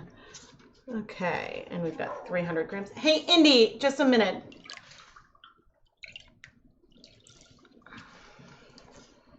Okay, going to let this sit somewhere. 135. I was like, wait a minute. I was like, I could maybe do this in my head, and then no.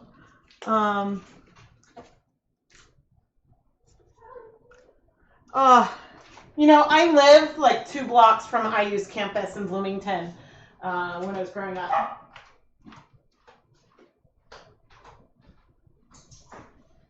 Hi, you are very needy today. I love you, but you are very needy. So why don't you, well, Mommy's going to take this pot and stick it outside anyway. So why don't you go out? Can you come in? Oh, there's no more. You already have your food. You go out. Where's my lid?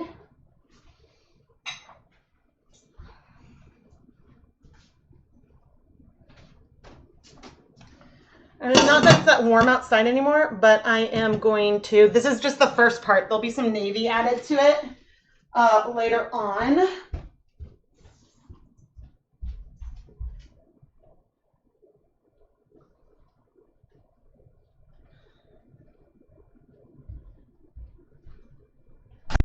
You can go up to the 3rd floor if you want, but just come up. What? You want some water? Are you like Mommy and you're drinking all the water? I mean, that's a good dog, but...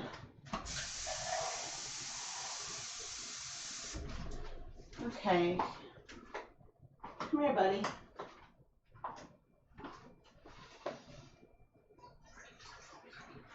There you go. He's like, I don't want water. Why are you giving me water for? Okay, I think before we get started over here, let's go back to the stove. Oh my gosh. Hi. And fix it. There we go. All right, and it's only been 10 minutes, but I feel like it's probably good enough. I'm gonna add here some water with vinegar that I borrowed from one of the other pans. Oh, we may have some blue spread over there. Maybe that happened another time. That's okay. I don't mind. And so this gives it, I'm going to give it a little more water too.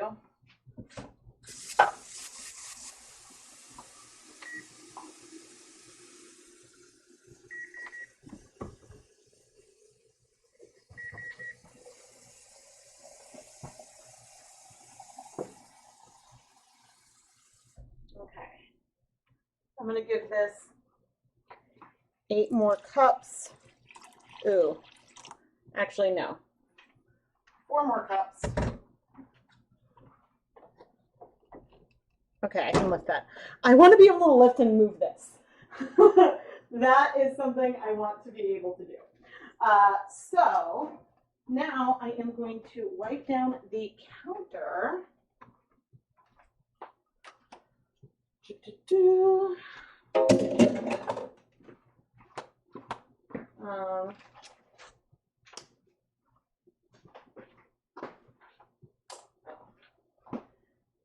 And counter. Yeah, it's not that hot right now. It's more like, this purple did so well. It's not that hot over here anymore, which is nice.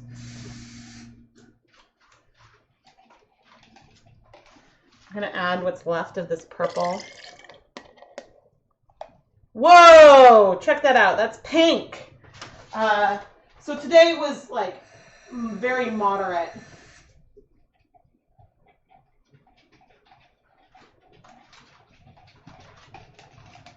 So royal purple breaks or something. That's pretty cool. I'm gonna let this soak with some soap.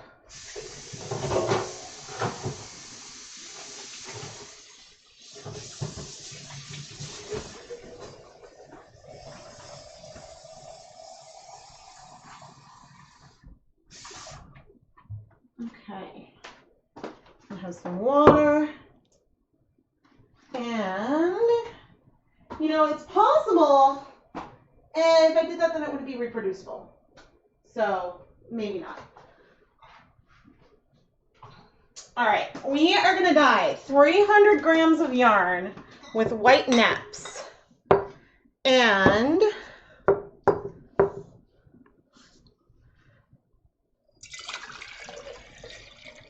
so each of these jars holds 4 cups. Oh, that was a little much. So I definitely planned to fill those up all the way, but I forgot. I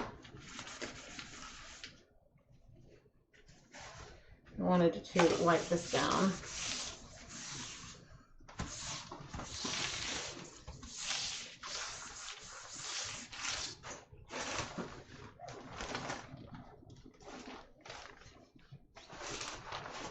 Like there's every once in a while, these shower curtains last like an insanely long time.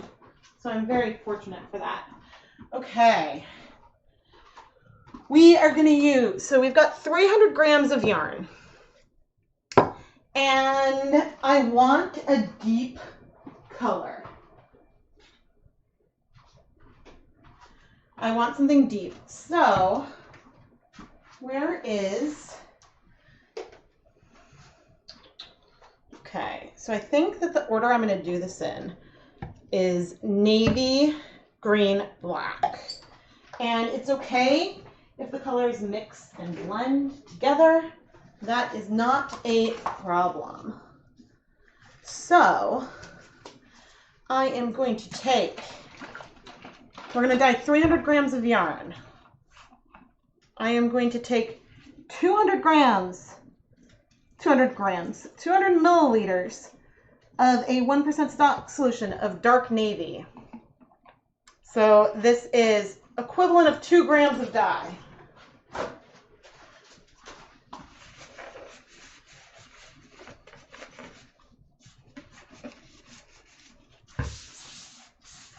And we're going to do that for all of the colors.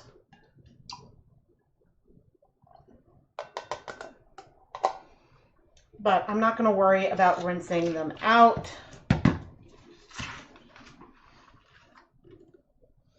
Like a tiny bit of navy mixed in with the green isn't going to be a problem. Just like a little bit of green mixed in with the black won't be a problem. Now, I believe I have done a colorway like this before. So if I'm wrong, please forgive me. I think that maybe on like Stroll.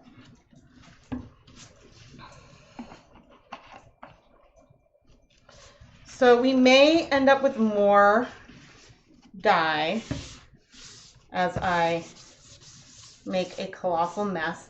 So my stock solution containers are always stored in a secondary container, so they never sit directly on a surface that would be bad if it got dye. Okay, so this means that the total amount of dye that we have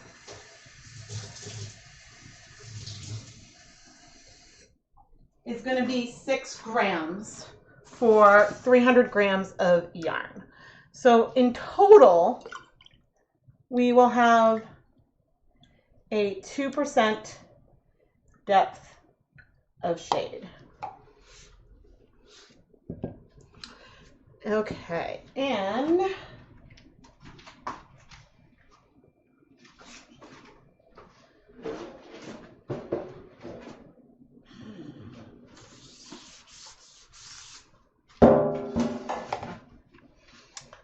so I don't know, where is there's that? Okay.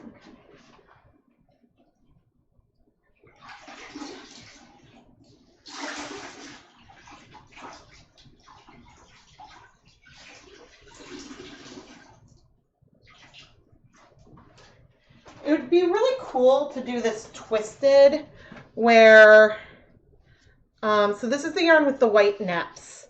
It would be really, really cool to do this twisted with it would be fun to do this twisted and then like do it 3 times, but I really want there to be some amount of color all over. Where is...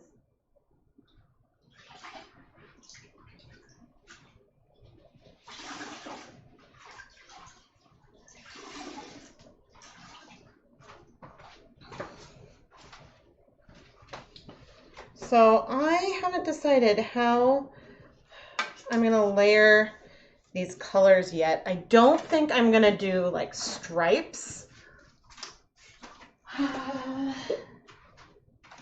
I have a fair amount of liquid of each of these colors.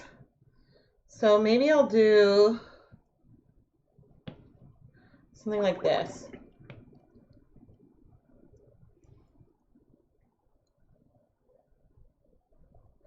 And do like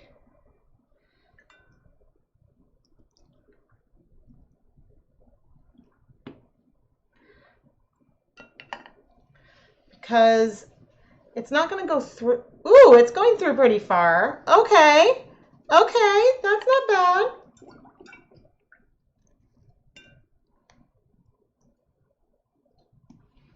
I mean, since there's no water in here yet, that's going to allow, and no acid, that's going to allow some of these colors to sink through.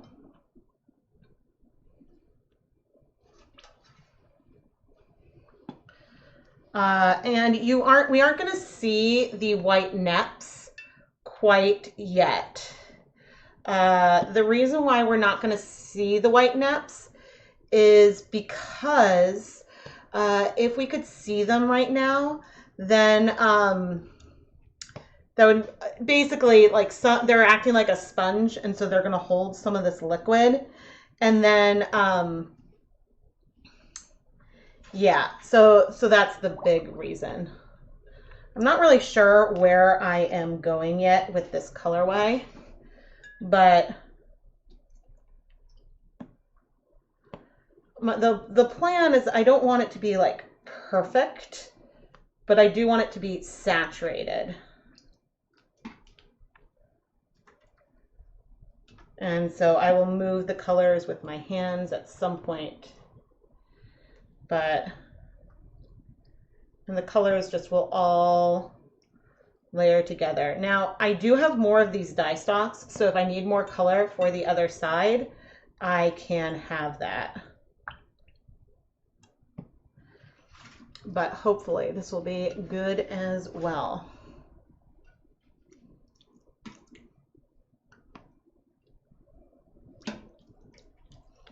So I like don't want perfect stripes, so that's what I am trying to avoid. But just like with glazing, when you start with dry yarn, it sort of soaks up the dye. Having the yarn pre-soaked so it can accept the dye, but having there be no acid means that these colors can really work their way through, which is awesome. Like, it'll be awesome if when I flip and open this up, it feels great. Now, my tap water does run slightly acidic, so therefore there is a chance we will have some white spots that I will want to correct, but with any luck, we'll only need one color to do that. Whew, my back. Okay, let's see. Now I'm going to start going a little more random.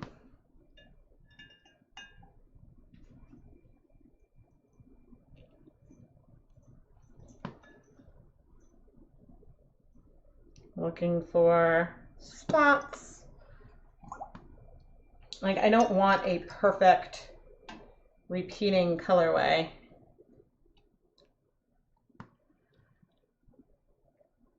But I also know, oh, that was green. That's not the color I thought I had. I also know that if I were to leave this just as it is right now, it would have some really good color, but not be nearly as deep as what I want. So, oops, I should do some navy there. I think you're navy.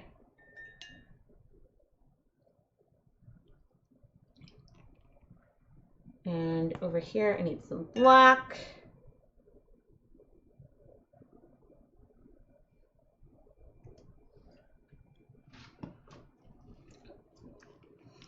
Okay, and definitely need some green. And so the hope is for these white neps to really stand out. I really want them to shine through on these deep, dark colors that should blend really, really well.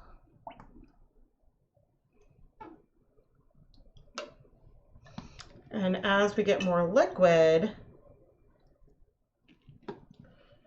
we're going to get more coverage. And I'm making a little bit of a mess.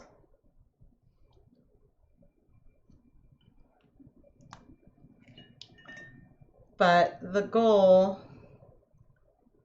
is for the placement to be a little random. Ooh, I should have had a spray bottle.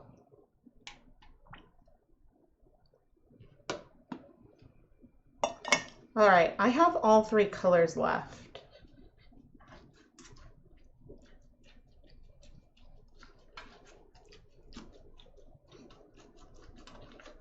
I don't know if you remember the time, maybe it was last Hanukkah, I had, what was it? I had pink, or sorry, deep purple, black, and navy. And it was hard to see where each of the colors ended up.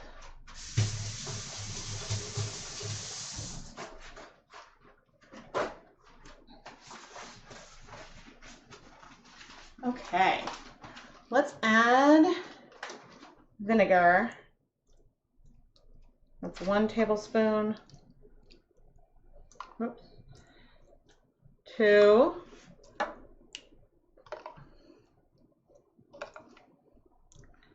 So that's almost like 4-ish.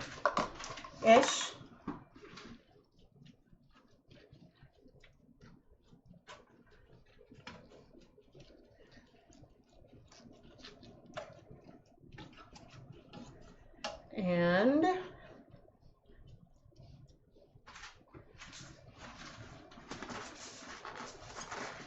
it's supposed to be dark, moody, maybe a little stormy. But I'm glad I have plenty of dye left. Because the white left, I want to feel like stars peeking out or something. All right, let me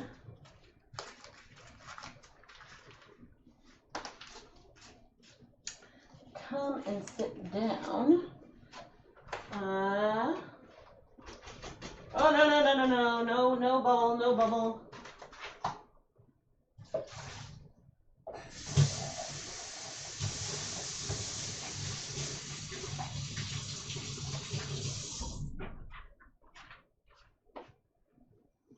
Yeah, and I have to think about what else I would like to do. I'm sort of picking up and moving the yak. There's still like a little bit, and I didn't switch over there.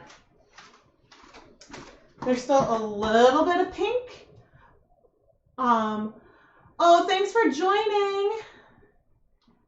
Hi, Carol. Yeah, I'm very excited for that dark one. And okay, deactivate and activate. There it is. Ooh wee, my back. Okay.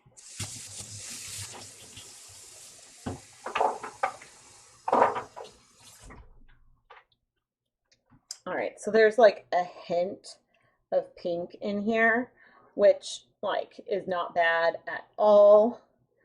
I don't think I overdid it. All right, and there's 3 minutes left on the timer. I'm gonna raise the heat there a little bit. And our mop is almost set, but I will leave our dark color to, there's not a lot of liquid in there yet, so I just want to let that sit. I don't want to let it sit and just exist. But you can see, actually, like, even though the colors aren't like the best, you can really see the like green and blue in there really, really well right now. And I am very, very excited. And oh man. I'm now, ooh, I wonder if I can see. I wonder if I can see my longest video.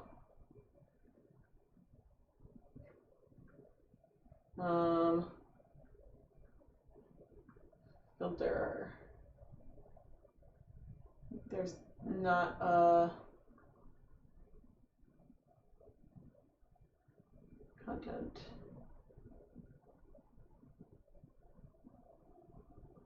No, how do I find?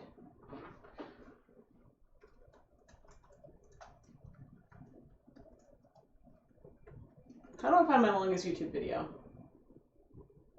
No. That's not what I mean. Can I sort my videos?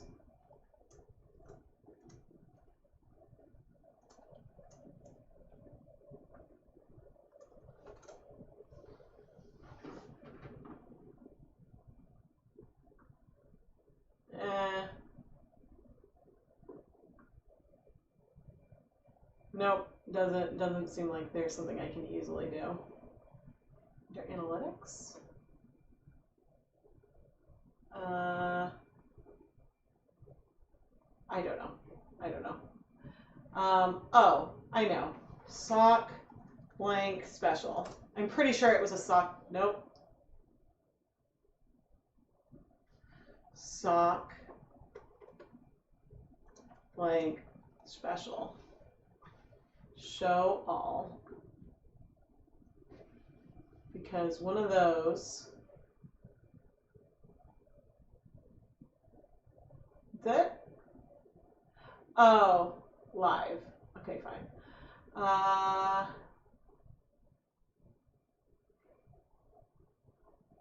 No.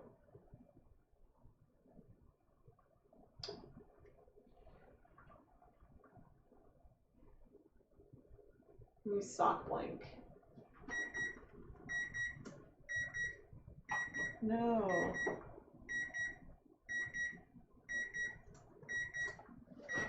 Oh, I keep hitting return when that's not what I need. I want to know. Okay, all the heat is off on the stove. I would like to know what my longest video is. Sock blank show all live.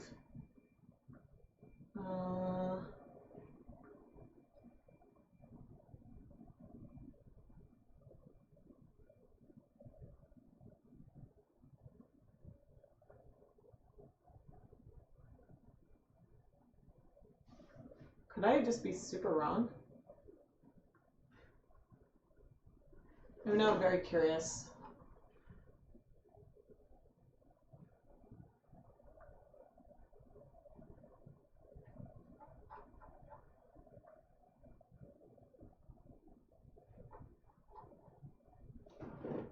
I'm like going through all of my live streams. I could swear I thought I did a 6-hour stream once.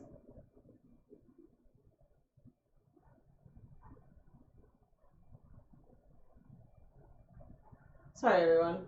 I am breaking black. Okay, is it possible? It's possible that maybe I did 2 3-hour streams in one day. I don't see anything close. Maybe I was wrong. Maybe I did like 2 like short ones. Oh, maybe it could have been a dice roll. Huh. The muck stream was almost 6 hours? Huh.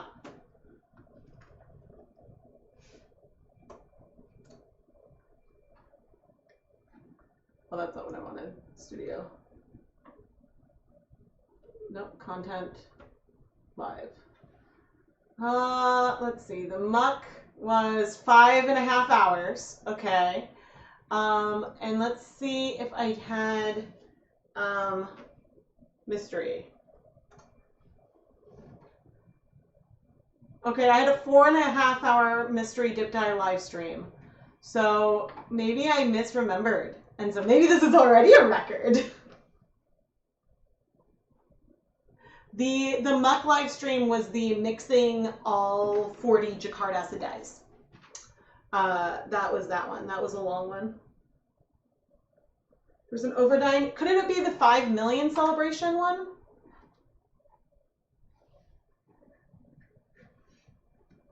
Oh, right. I have to tell the story. The Celebrate 5 million views was 4.5 hours long.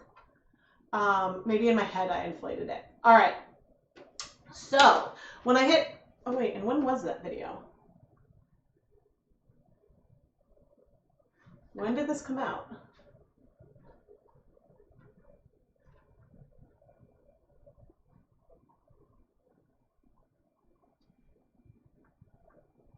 No. I want to know. Filter. Celebrate. Live.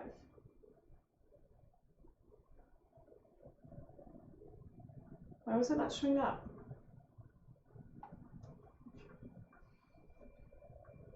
It won't show me. Analytics. When did this get published? This is very important. I feel like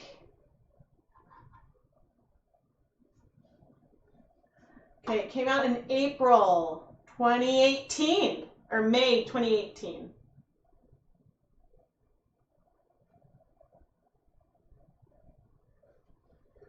That's when it came out.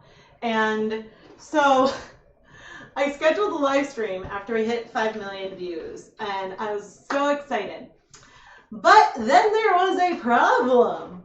So I had the live stream scheduled, and I think it was a Thursday. And I was going to do the live stream on a Friday because I think that the kids, I don't know if Ryder was in school yet. He must have been in school. And so maybe they were in school only 3 days a week or something. And so it was a Thursday. Maybe Ryder just got up from nap, and I went and I changed his diaper. And then I put him down, I guess, in his room, and I went to go wash my hands, and I stubbed my foot on the door frame. My toes went one way, I went the other, and I broke my foot like right here. Technically, I guess it's a toe, but I broke it like not in the toe part, but like in the foot part. And it was bad. I yelled for Lucas, who was 4, told him to stay in his room, find my phone. My phone was downstairs. Thankfully, he got my phone. I called Keith, and I was like, you need to come home now. I broke my foot for real. Now, I have a low pain tolerance, so like there are many times when I stub and I'm like, oh my gosh, did I break something? Because when I was younger, I think I knew people who ended up with stress fractures for doing something and then walked on it for a long period of time. So I was always nervous about breaking something. But I called Keith and I was like, for real, I think it's broken. I can't walk on it. I crawled my way. I crawled my way into my room, pulled myself on the bed, and tried to breathe. And then yeah, so I was like, oh no. And so meanwhile, the live stream was supposed to start at 9 a.m. the next day or something. And I was like, okay, I need, so we went to urgent care because we thought that that made more sense than the ER. And they confirmed that it was broken. It was broken and I would need to go see an orthopedist. But there are no orthopedists that were open at like 6:30 on a Thursday. So we would have to wait and call first thing the next morning to try to get an appointment. Because what I really did not want to do is have to wait through the whole weekend before seeing a doctor about it, because I was like in pain. They did like they kind of like put it back in place at the urgent care, but I went to the doctor and they ended up giving me like a boot, which was great because like, oh, the urgent care gave me crutches, but I was still scared because I couldn't put anything on my foot, and not being able to have anything on it was really, really frightening. So then I had a boot, and I wore boots for 6 weeks, and including when we went to Bermuda, which was really hard because the place where we stayed had like lots of hills, and so that was difficult. And air casts swell when you're on airplanes, so be careful. But so now that's why I wear Crocs inside, is to prevent myself from breaking something again. So when I did that live stream, I had the boot, and so I was sitting like that. I think that I postponed it for a few weeks until I felt up to like getting up and down again. But I think that I started calling the orthopedist like first thing Friday morning to like hope that they could get me in that day because I didn't want to wait. And so then they're like, okay, we have an appointment in 30 minutes, and maybe it was 35 minutes away from where we were. And I was just like, okay. And so then we like just like went, and so then I didn't have time to like, I didn't know how I was going to feel. And so then we went, and then I was like trying to see if I could cancel the stream from my phone, but I couldn't. And yeah. Were any of you there that day when I was like, I'm not going to be here? I broke my foot. Oh man. So that's my first broken bone. And I broke it in the very exciting way of being a huge klutz. That's how I broke my foot. Most epic of breaks. I still can't believe that I broke my foot like changing a diaper almost. I mean, technically I had already changed the diaper. So the things that were good was that Ryder was like Ryder was not still in his crib. His diaper was changed. So those were all good things. Ooh, you've been in and out of the boot since you broke your ankle in 2011. I would say it took a good 2 years, or maybe a good like 18 months before I stopped being like aware of like the reminder of that being broken. Because like, I would like have like a sensitivity or something there. And so now like I have memories of it, but I'm not aware of it anymore.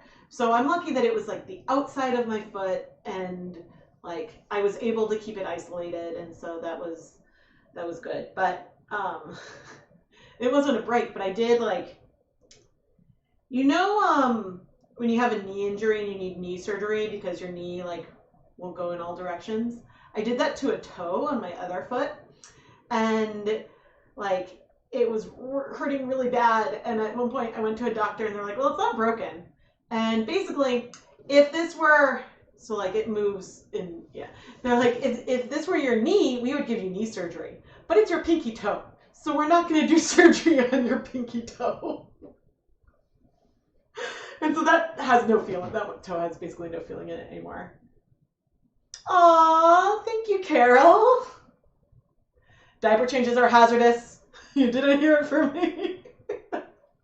Oh my gosh, it was. So that was my only thing last night. Like I was prepping and I was like, okay, I'm in good shape. Like, I know that like my goal is achievable, but this is a reason why I didn't launch the pre-order for today until,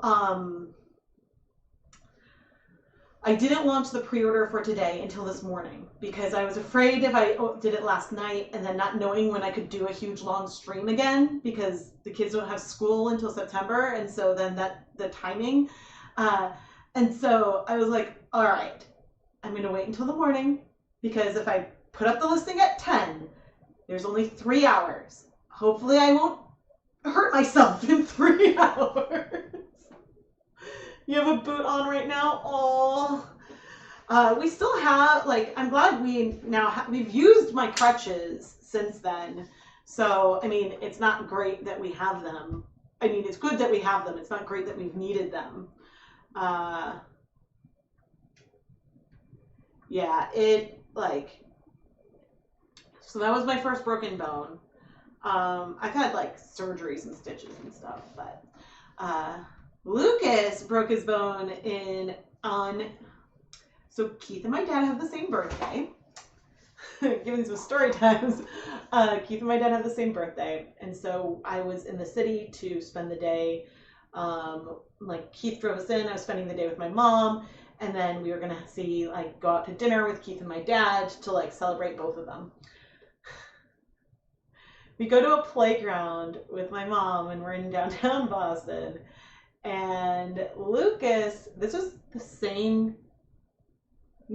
next year. This was the next year, I guess. How is that possible? Was that the same year? Was that just before? That may have been, maybe because all three of us had like emergency. That may have been the same year because I think he was 4. I now don't remember timing. Anyway, so Lucas goes down the slide and he goes down the slide and like flies off the bottom and like lands on his shoulder and he broke his collarbone. And so at first he was like sad because he fell.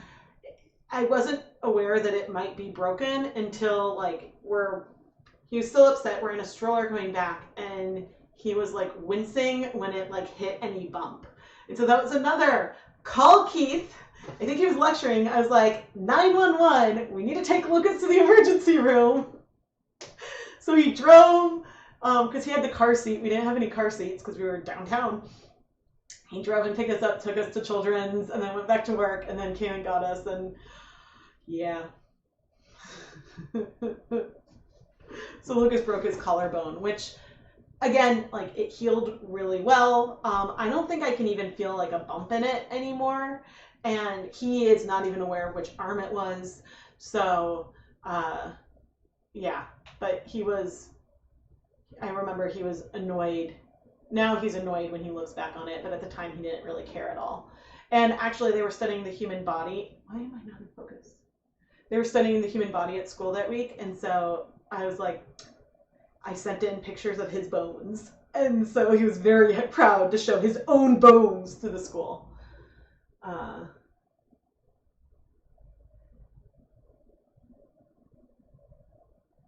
Yeah, ankle surgery would be really, really hard. My dad definitely broke his wrist a few times. I think Keith is the only... Oh no, Ryder hasn't had a broken bone. Ryder's needed stitches multiple times though. But hey, I don't think any of us had to go to the ER in 2020. Oh wait, I almost had to go to the ER in 2020 for I sliced my knuckle and I basically taped it back together and isolated it for days, and so it wasn't very deep, but yeah, I was like, I don't want to go. So yeah, no accidental injuries in the last year, which, knock on wood, is a good stretch for us because the boys are rough and tumble, and yes, I am. Oh. Well, I cannot type. What? I'm trying to... I don't understand why. I was trying to type to Keith, and it won't. Okay. Oh, yes. Boys, boys, boys. Oh my gosh. All right, I am going to go over to this. Actually, no, I'm going to do this first. I am going to switch things around. So how am I going to do this? Okay, you are going to come here.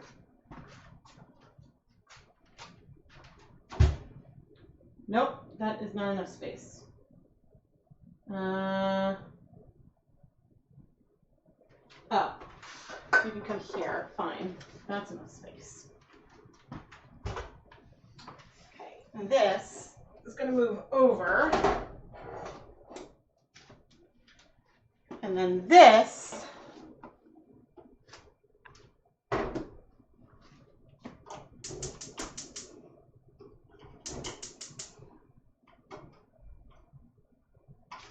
so this is very, wait, oh, there's a delay. This is very low immersion.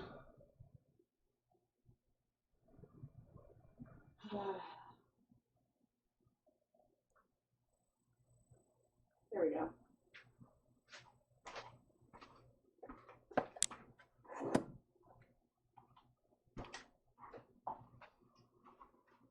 And it looks quite dark and wonderful. And so now I just turn on the heat on this, and I'm going to, I think, probably give it about 15 minutes, and then we'll try to flip it. Even if the colors will then spread. So, excuse me, that is my plan. I should drink more water.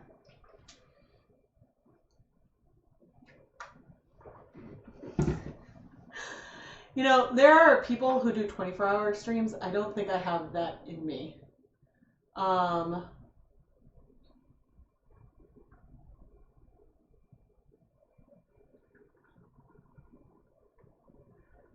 do not think I have that in me.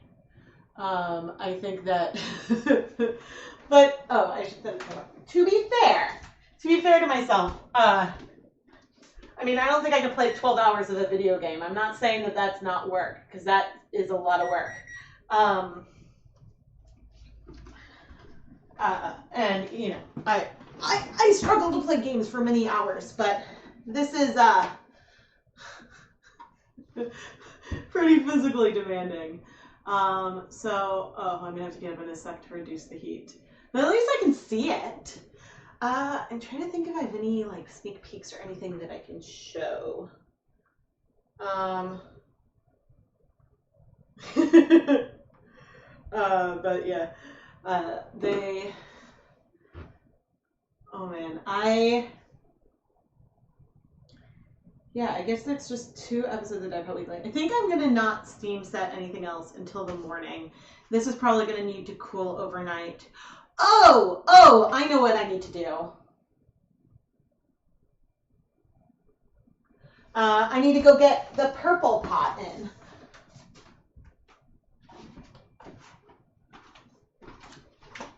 And we need to add the navy.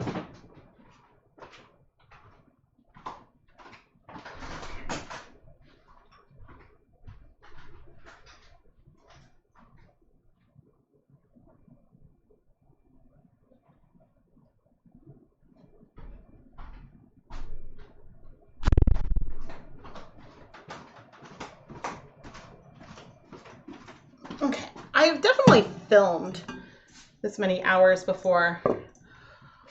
Oh, my back.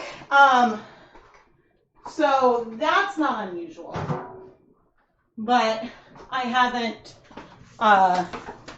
been live. Okay, I am going to need to move some things.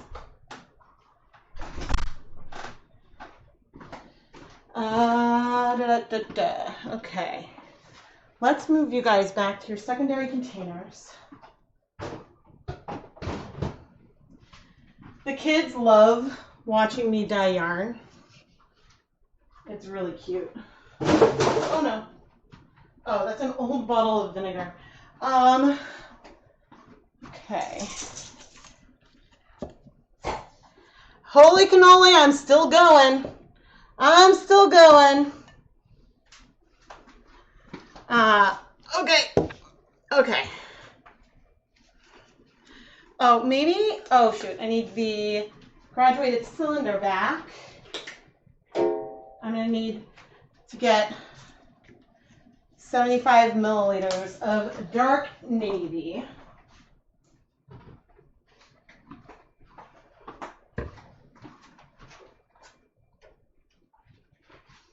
I'm still at it. I think, okay. I think I thought that my longest stream was like 6 hours. I do think there was one day I did 2 streams in one day. So that may be it.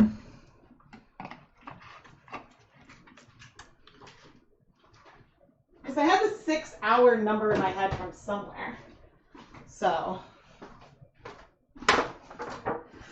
Okay, but if you've been watching all day, do you have a favorite colorway of the day? Okay, so this is the Royal Purple. And it has not been heat set yet, but you can see that we've got a lot of color in our yarn already. And in fact, this is empty. There's still a fair amount of purple in here, but I'm not sure if the color was showing up very well.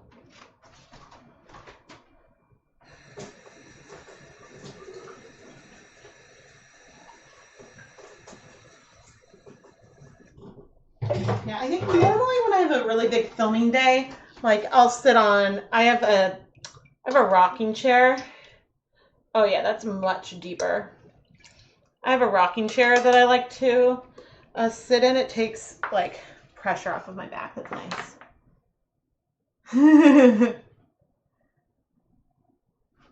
Oh, thank you, Judy. I will. When I sit down again, I will.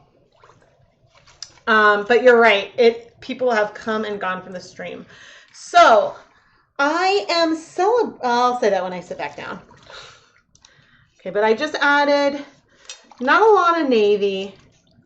It's not enough to do like a major difference to the color, but it is enough to do a subtle difference. And I'm basically going to leave this probably here overnight. And then tomorrow, I will heat set it in the pot, I think, is the way that I will do this, because that seems to make the most sense. Oh dear, that's heavy. So there will be at some point, oh,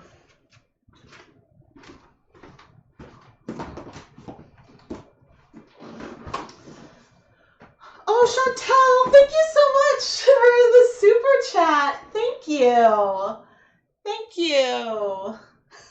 I really appreciate it. So this yarn right here has white neps in it.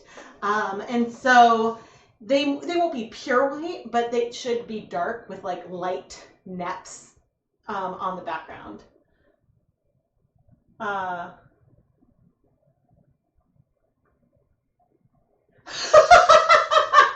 Okay, so Carol said that one of the favorite things for my videos is when I'm at the stove or the pot and dip dyeing, and when I'm explaining things that like my feet move.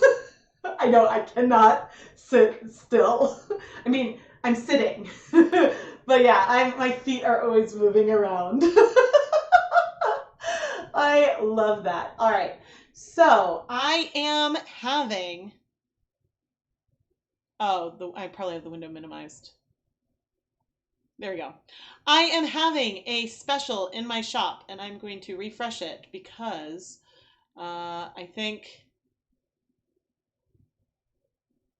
there's a chance some things are gone. So at some point, I will decide that I'm going to do more of some of these colorways. I have been taking notes from the recipes, and the 3 really that I would potentially redo. Ooh, I could redo pretty much any of them. I guess there's 4 main options. There's the white neps with the deep purple. There is the rainbow net. Oh, sorry, the rainbow neps with the deep purple. There's the white neps with this variegated teal, navy, and black. There is a bright green one that I did that, like bright green and blue that I did at the beginning. And the yak one is also one that I might do more of. So at some point, I will release a pre-order and I'll try to share on like the community page on YouTube. It would probably be either tomorrow or Saturday. I think that I'd like to see the colors not completely dry, but dry-ish before deciding, or at least have washed them before deciding which, if any or all, I might scale up. And so then I will have some more to release. And I do have, for example, I think of the yak I dyed 4, and I think I did a pre-sale for 3. So there will be more in some kind of way. I just have to figure out the like when and how. So I would say likely tomorrow or Saturday is when I would release more under this same listing, and I would probably include like a photo or something of them, so it wouldn't really be a mystery anymore. So there is that. But I do, as I'm saying that, I am also having a sale, and I'm having a sale for today. It ends at midnight. You can save with the code CELEBRATE60, $10 off of a $60 order, or with the code CELEBRATE100, you can save $29 off of a $100 order. And these minimum orders are before tax and shipping, and the codes can't be applied to any previous orders. And yeah, I mean, basically, if you get 2 skeins of yarn, 2 skeins of stock yarn and a stitch marker, then that's enough for the first code. And then the second is pretty close to like buy 3, get 1 free. And so that's why I picked the 29, because my sock yarn is $29. And so, yeah, I just thought that I don't think I've ever tried doing a sale like this. And so I thought that I would try. And I do have hundreds of skeins of hand-dyed yarn in my shop. And so this exact graphic is on my Instagram and Facebook stories. And I should have this as a graphic as well on the ChemKnits Facebook page if you would like to read more. So, and I cannot see the chat. There we go.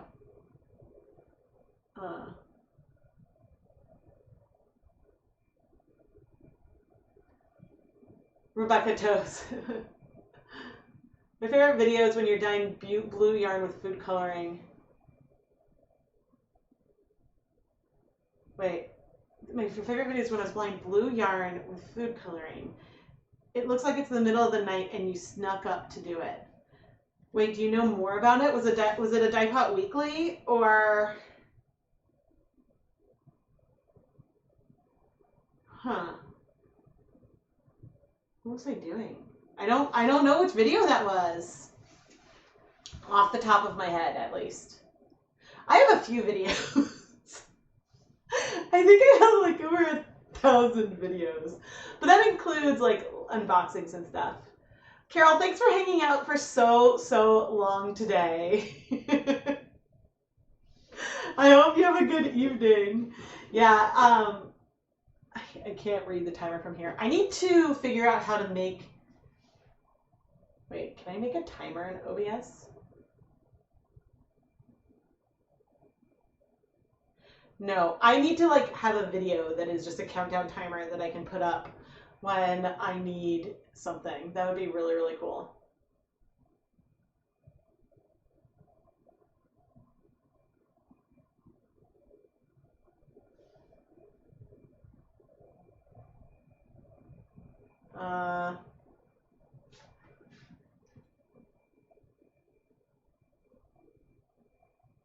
Was it a dialogue?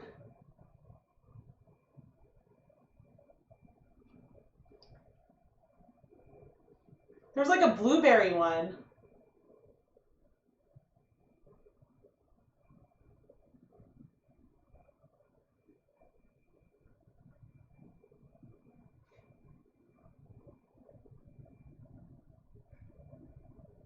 So I don't know.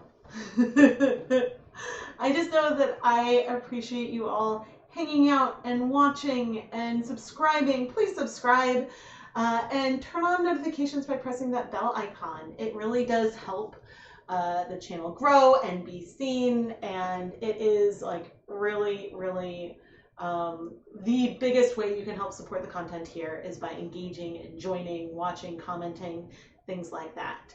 I do, like, as I mentioned, I have the Etsy shop, I have a Patreon, and you know, I have those which are wonderful, and I greatly appreciate all of the support that all of you have shown me. But again, you don't need to feel obligated to like give me money directly by showing up and watching and enjoying the content. That helps tell YouTube to share my content with more people. And I have to say, I've had almost like, this I think is my fourth fill up from the stream. So I've been powered by water. I'm hydro-powered. Minnie is just sleeping right there. Hi. I know, you really miss your dad. Yeah, do you want to say hi? What? No, he's not. I'm sorry I said his name. He's not coming. I know, it's different.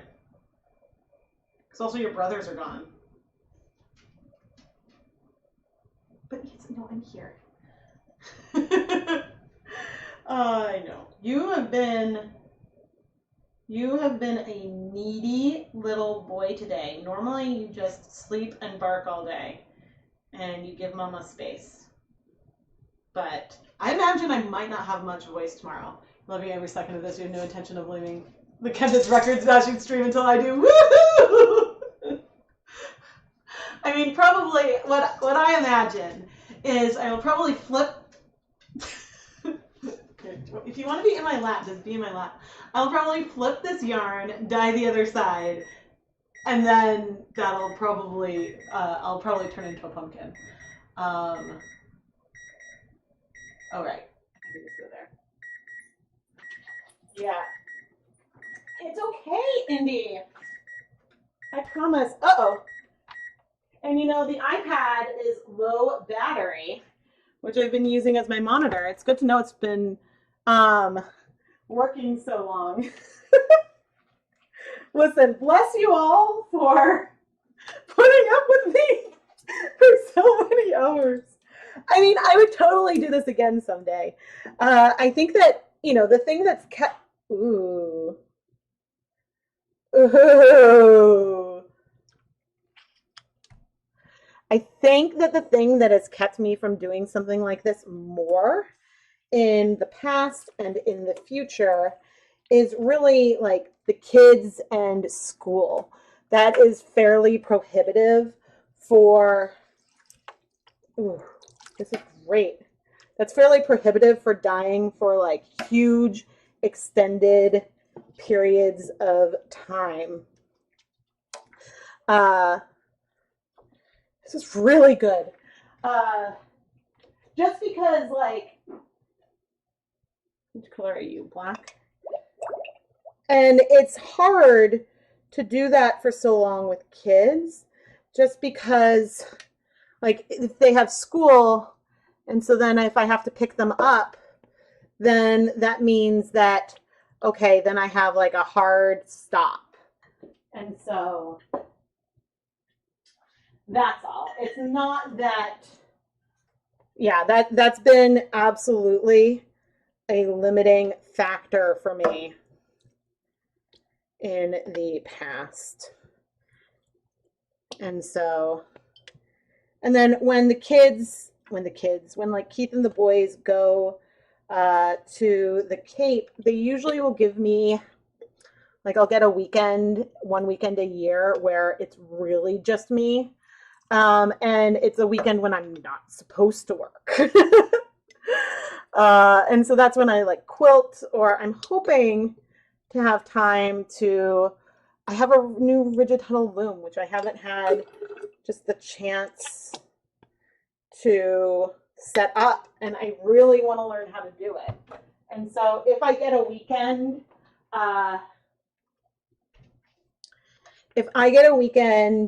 to myself later this summer where I'm not supposed to work, then I absolutely will do the rigid huddle and work on that, because I well, also, like, someone gave it to me and I really really want to learn it.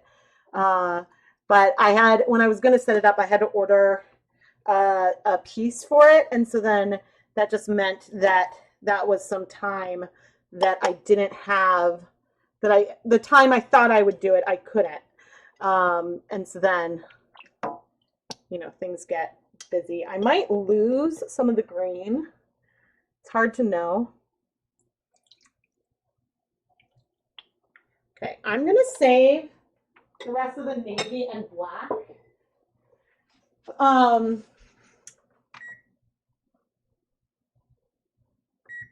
going to save the rest of the navy and black because there's a chance that when I come back to this, I will realize that there are a few spots where I want a little more pigment, and so having that there, I mean, ultimately, I already see a spot. Ultimately, we are going for approximately a 2% depth of shade.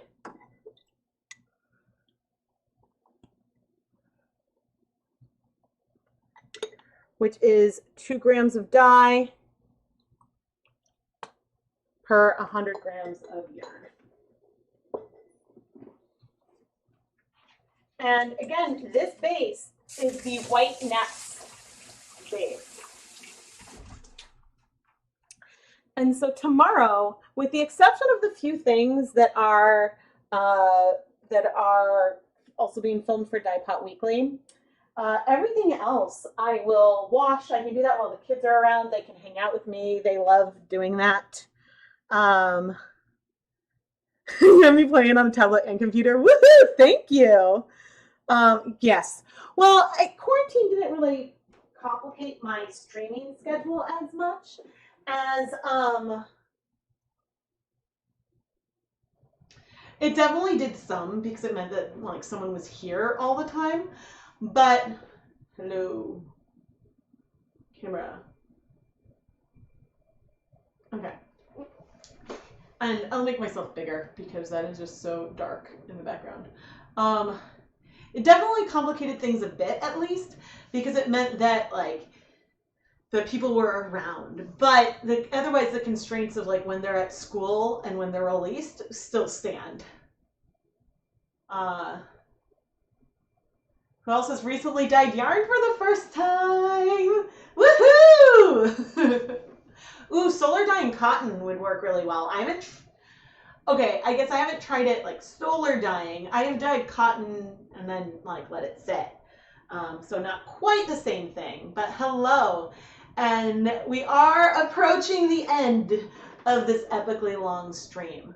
So I'm not sure what makes sense to do next time, because I know I definitely lost people when I took my break around dinner, because there's the daytime crew, and then there's, like, an evening crew. So I don't know if I ever have the chance to do something this long again. Hey, maybe we'll hit 20 million views soon. No, but if I ever have the chance to do something this long again, I don't know, maybe I would break it up into 2 separate streams, and so do, like, a morning time stream and then, like, a part 2 in the afternoon, versus trying to keep it as one contiguous stream. This is definitely a record, though. Yeah, I do think that there was a day where I had 2 sock blank things. Ooh, maybe I can find sock blank special 2 schedule.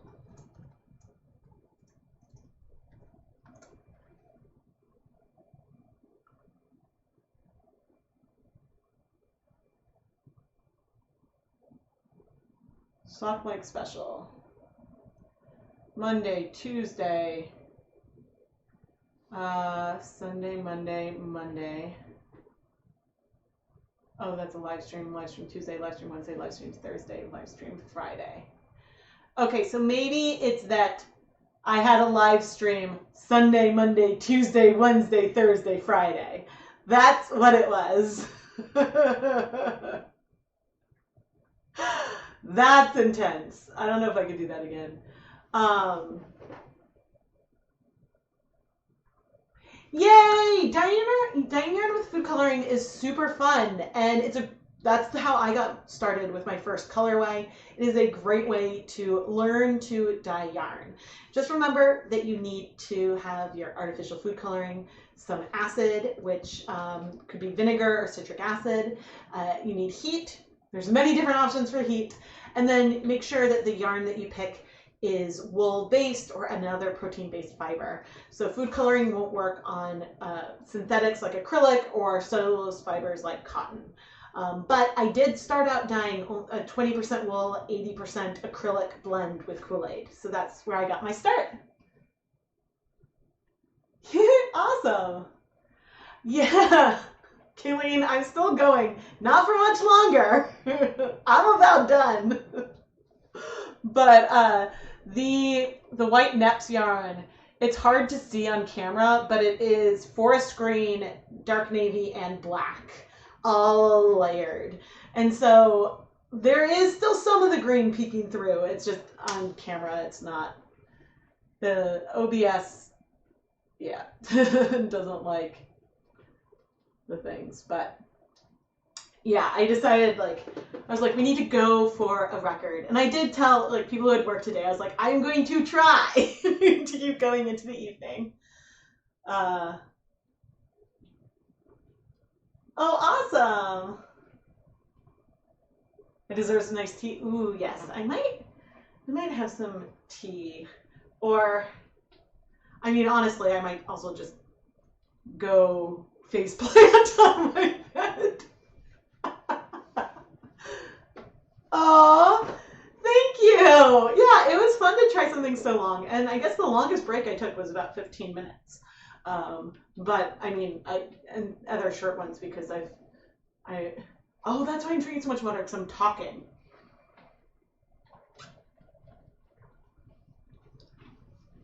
Tomorrow when I wake up with a sore throat and get nervous, I need to remember that I talked. I can hear it. My voice is definitely starting to go. But I am giddy. I have to say, did I set a timer? I don't know.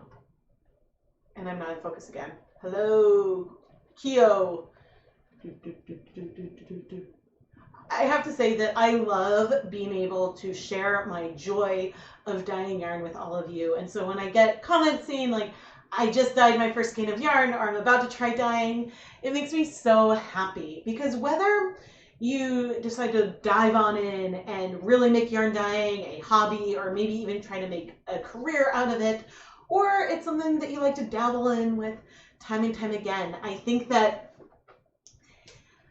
hopefully it helps people appreciate hand-dyed yarn on another level, because there is a lot more than goes into it. And so I really hope that that's one thing I can do. But also just,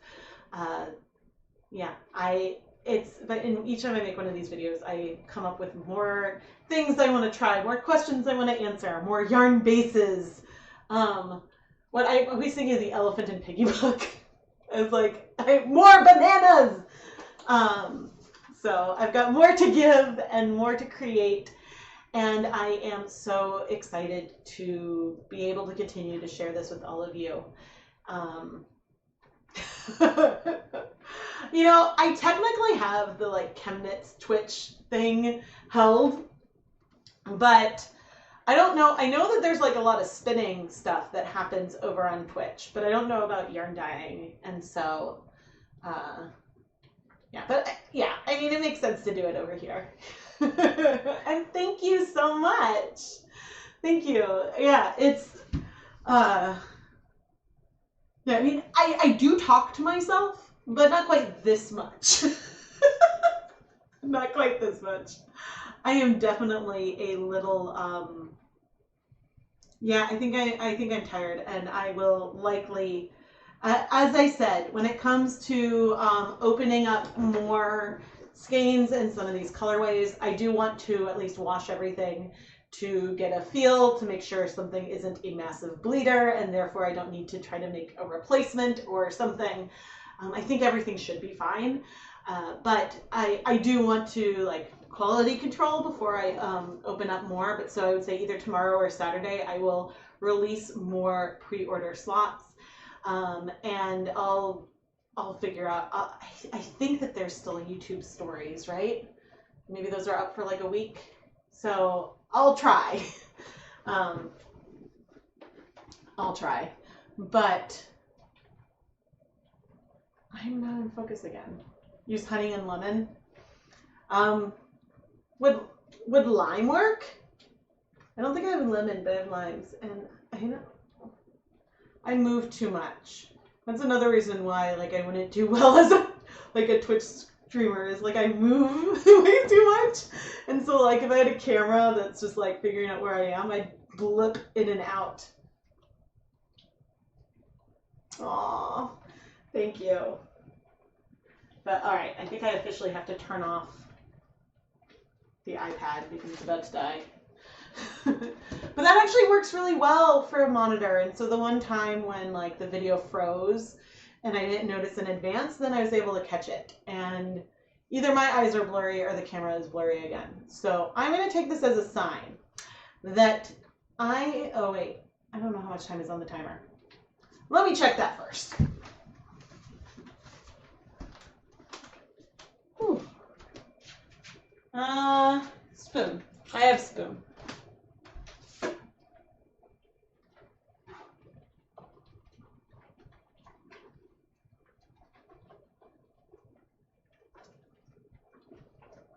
Most of it has absorbed. There's still some like navy. There's 4 minutes on the timer.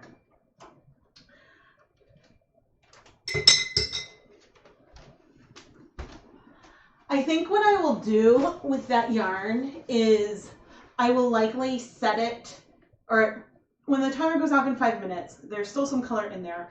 I'm going to turn off the heat and let it cool off completely. And then in the morning, once it's cool, I'll take it and I'll open up and I'll see for any light areas and see if there's anywhere else I want to add more dye. And so that is my plan with that. Thanks, Judy. I just reduced it. How many, ooh, good question. How many hours of filming editing do I do on average a week?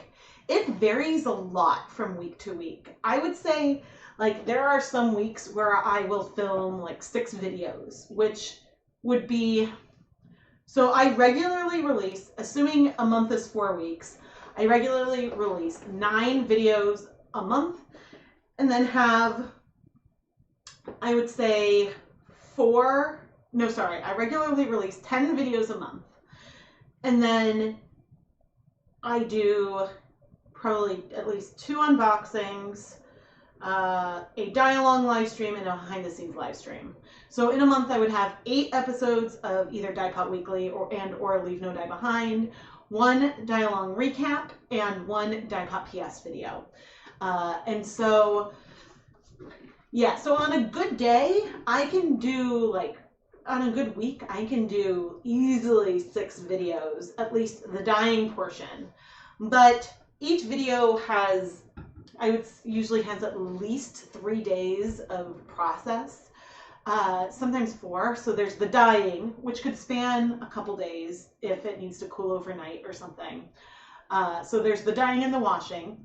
Then then it has to dry. Then there's the conclusions, which is a whole separate day of filming. And I usually try to do multiple at once because then I can set up the lights and the backdrop all at one time. And then editing, like I can sometimes do 2 videos in a day. Usually I try to space out the editing a bit more, but so it goes like in waves where I'll do a chunk of filming, because usually I'll do 2 or 3 videos at a time, because during these waiting periods, like I'll try to stagger them. So either I have 2 things on 2 sides of the stove, or something on the countertop that's steaming, and I try to utilize different surfaces to try to yeah, make that time work. So I hope that yeah. So as far as how many hours, I don't know. So then after editing, then there is video annotation, which is adding. There's like a little eye symbol in the top hand corner if you're watching in a browser, or if you're on mobile, it's like more from ChemKnits tutorials, which are links. So I have to add those. I remove most of the mid-roll ads that YouTube recommends and try to make sure that they're at a reasonable break. I try my best to make sure the few that are left. And tags and updating the video description to include yarn bases and other materials that I used to make that handy. So, and then there's like other social media stuff as well. So yeah, I mean, the nice thing is that it's flexible. So I can, like, if I'm going to take a week off, I can prep for it by like doing a lot of filming in advance and things like that. So like I knew, all right, I'll just get up, turning off the heat. I'll turn off that light while I'm there. It got so dark. Okay, I'm gonna move to, no. Oh yeah, sale ends at midnight. What was I gonna pull up? The white neps, that's a good one to have up. Oh, Bernadette, thank you so much for the super chat. Thank you. I understand about life. And the replay, I don't know if the replay is available immediately or if you have to let YouTube process it, but the replay should be there. I've only lost a live stream replay maybe twice ever, and that was on my phone. So fingers crossed that it'll still be there. Yeah, so I'm not sure how many hours. So basically it varies. It depends on the deadlines that I have. For example, I finished editing a video this morning for tomorrow. It is not yet annotated. So technically I still need to do that, but I might do it in the morning. So yeah, this green was with the white neps from, it wasn't done all the way yet. I don't think it had absorbed all of it, but I was doing a 1.5 depth of shade of forest green. Just forest green. And so that one is actually still outside. I'll bring it in the morning and steam it. Because the stove is full. Man, someday I'd love to have more burners. That would be so much easier. Yeah, week to week things can vary quite a bit, but like I still have, at any given time, I likely have many videos in the queue that could be edited, and I try to even have some non-numbered episodes that should something come up and like, you know, if I hadn't finished editing the ice dyeing video this morning for tomorrow, if I hadn't been able to finish that, then I have another video I could have put in at its place, and then it wouldn't upset any of the numbers of any videos coming out after that. So that is something that I try to do, so that way, because especially with like a chronic, because I have a chronic illness, if something could come up that would mean that like it would be really hard for me to do stuff for a while, and so I try to do that. Oh, thank you. I don't know if I'm organized. I have a system, and I have a system that works for keeping track of videos. Occasionally I lose like a file of washing or something, but usually I can track it down. But anyway, I think that I am going to sign off here. I guess again, oh, there we go. Again, this sale in my Etsy shop ends tonight at midnight. And yeah, unless, I mean, if there's a glitch and the code still works, then it still works. But in theory, it ends at midnight. And so, yeah, I just really want to thank you all for watching, subscribing. Oh, please subscribe, and joining me on this journey. I hope to, I mean, I don't know when, but I definitely hope to do something like this again in the future. Maybe not going for my record, but I could try. No, yeah, muck green is so pretty. When is that one coming out? So tomorrow is ice dyeing.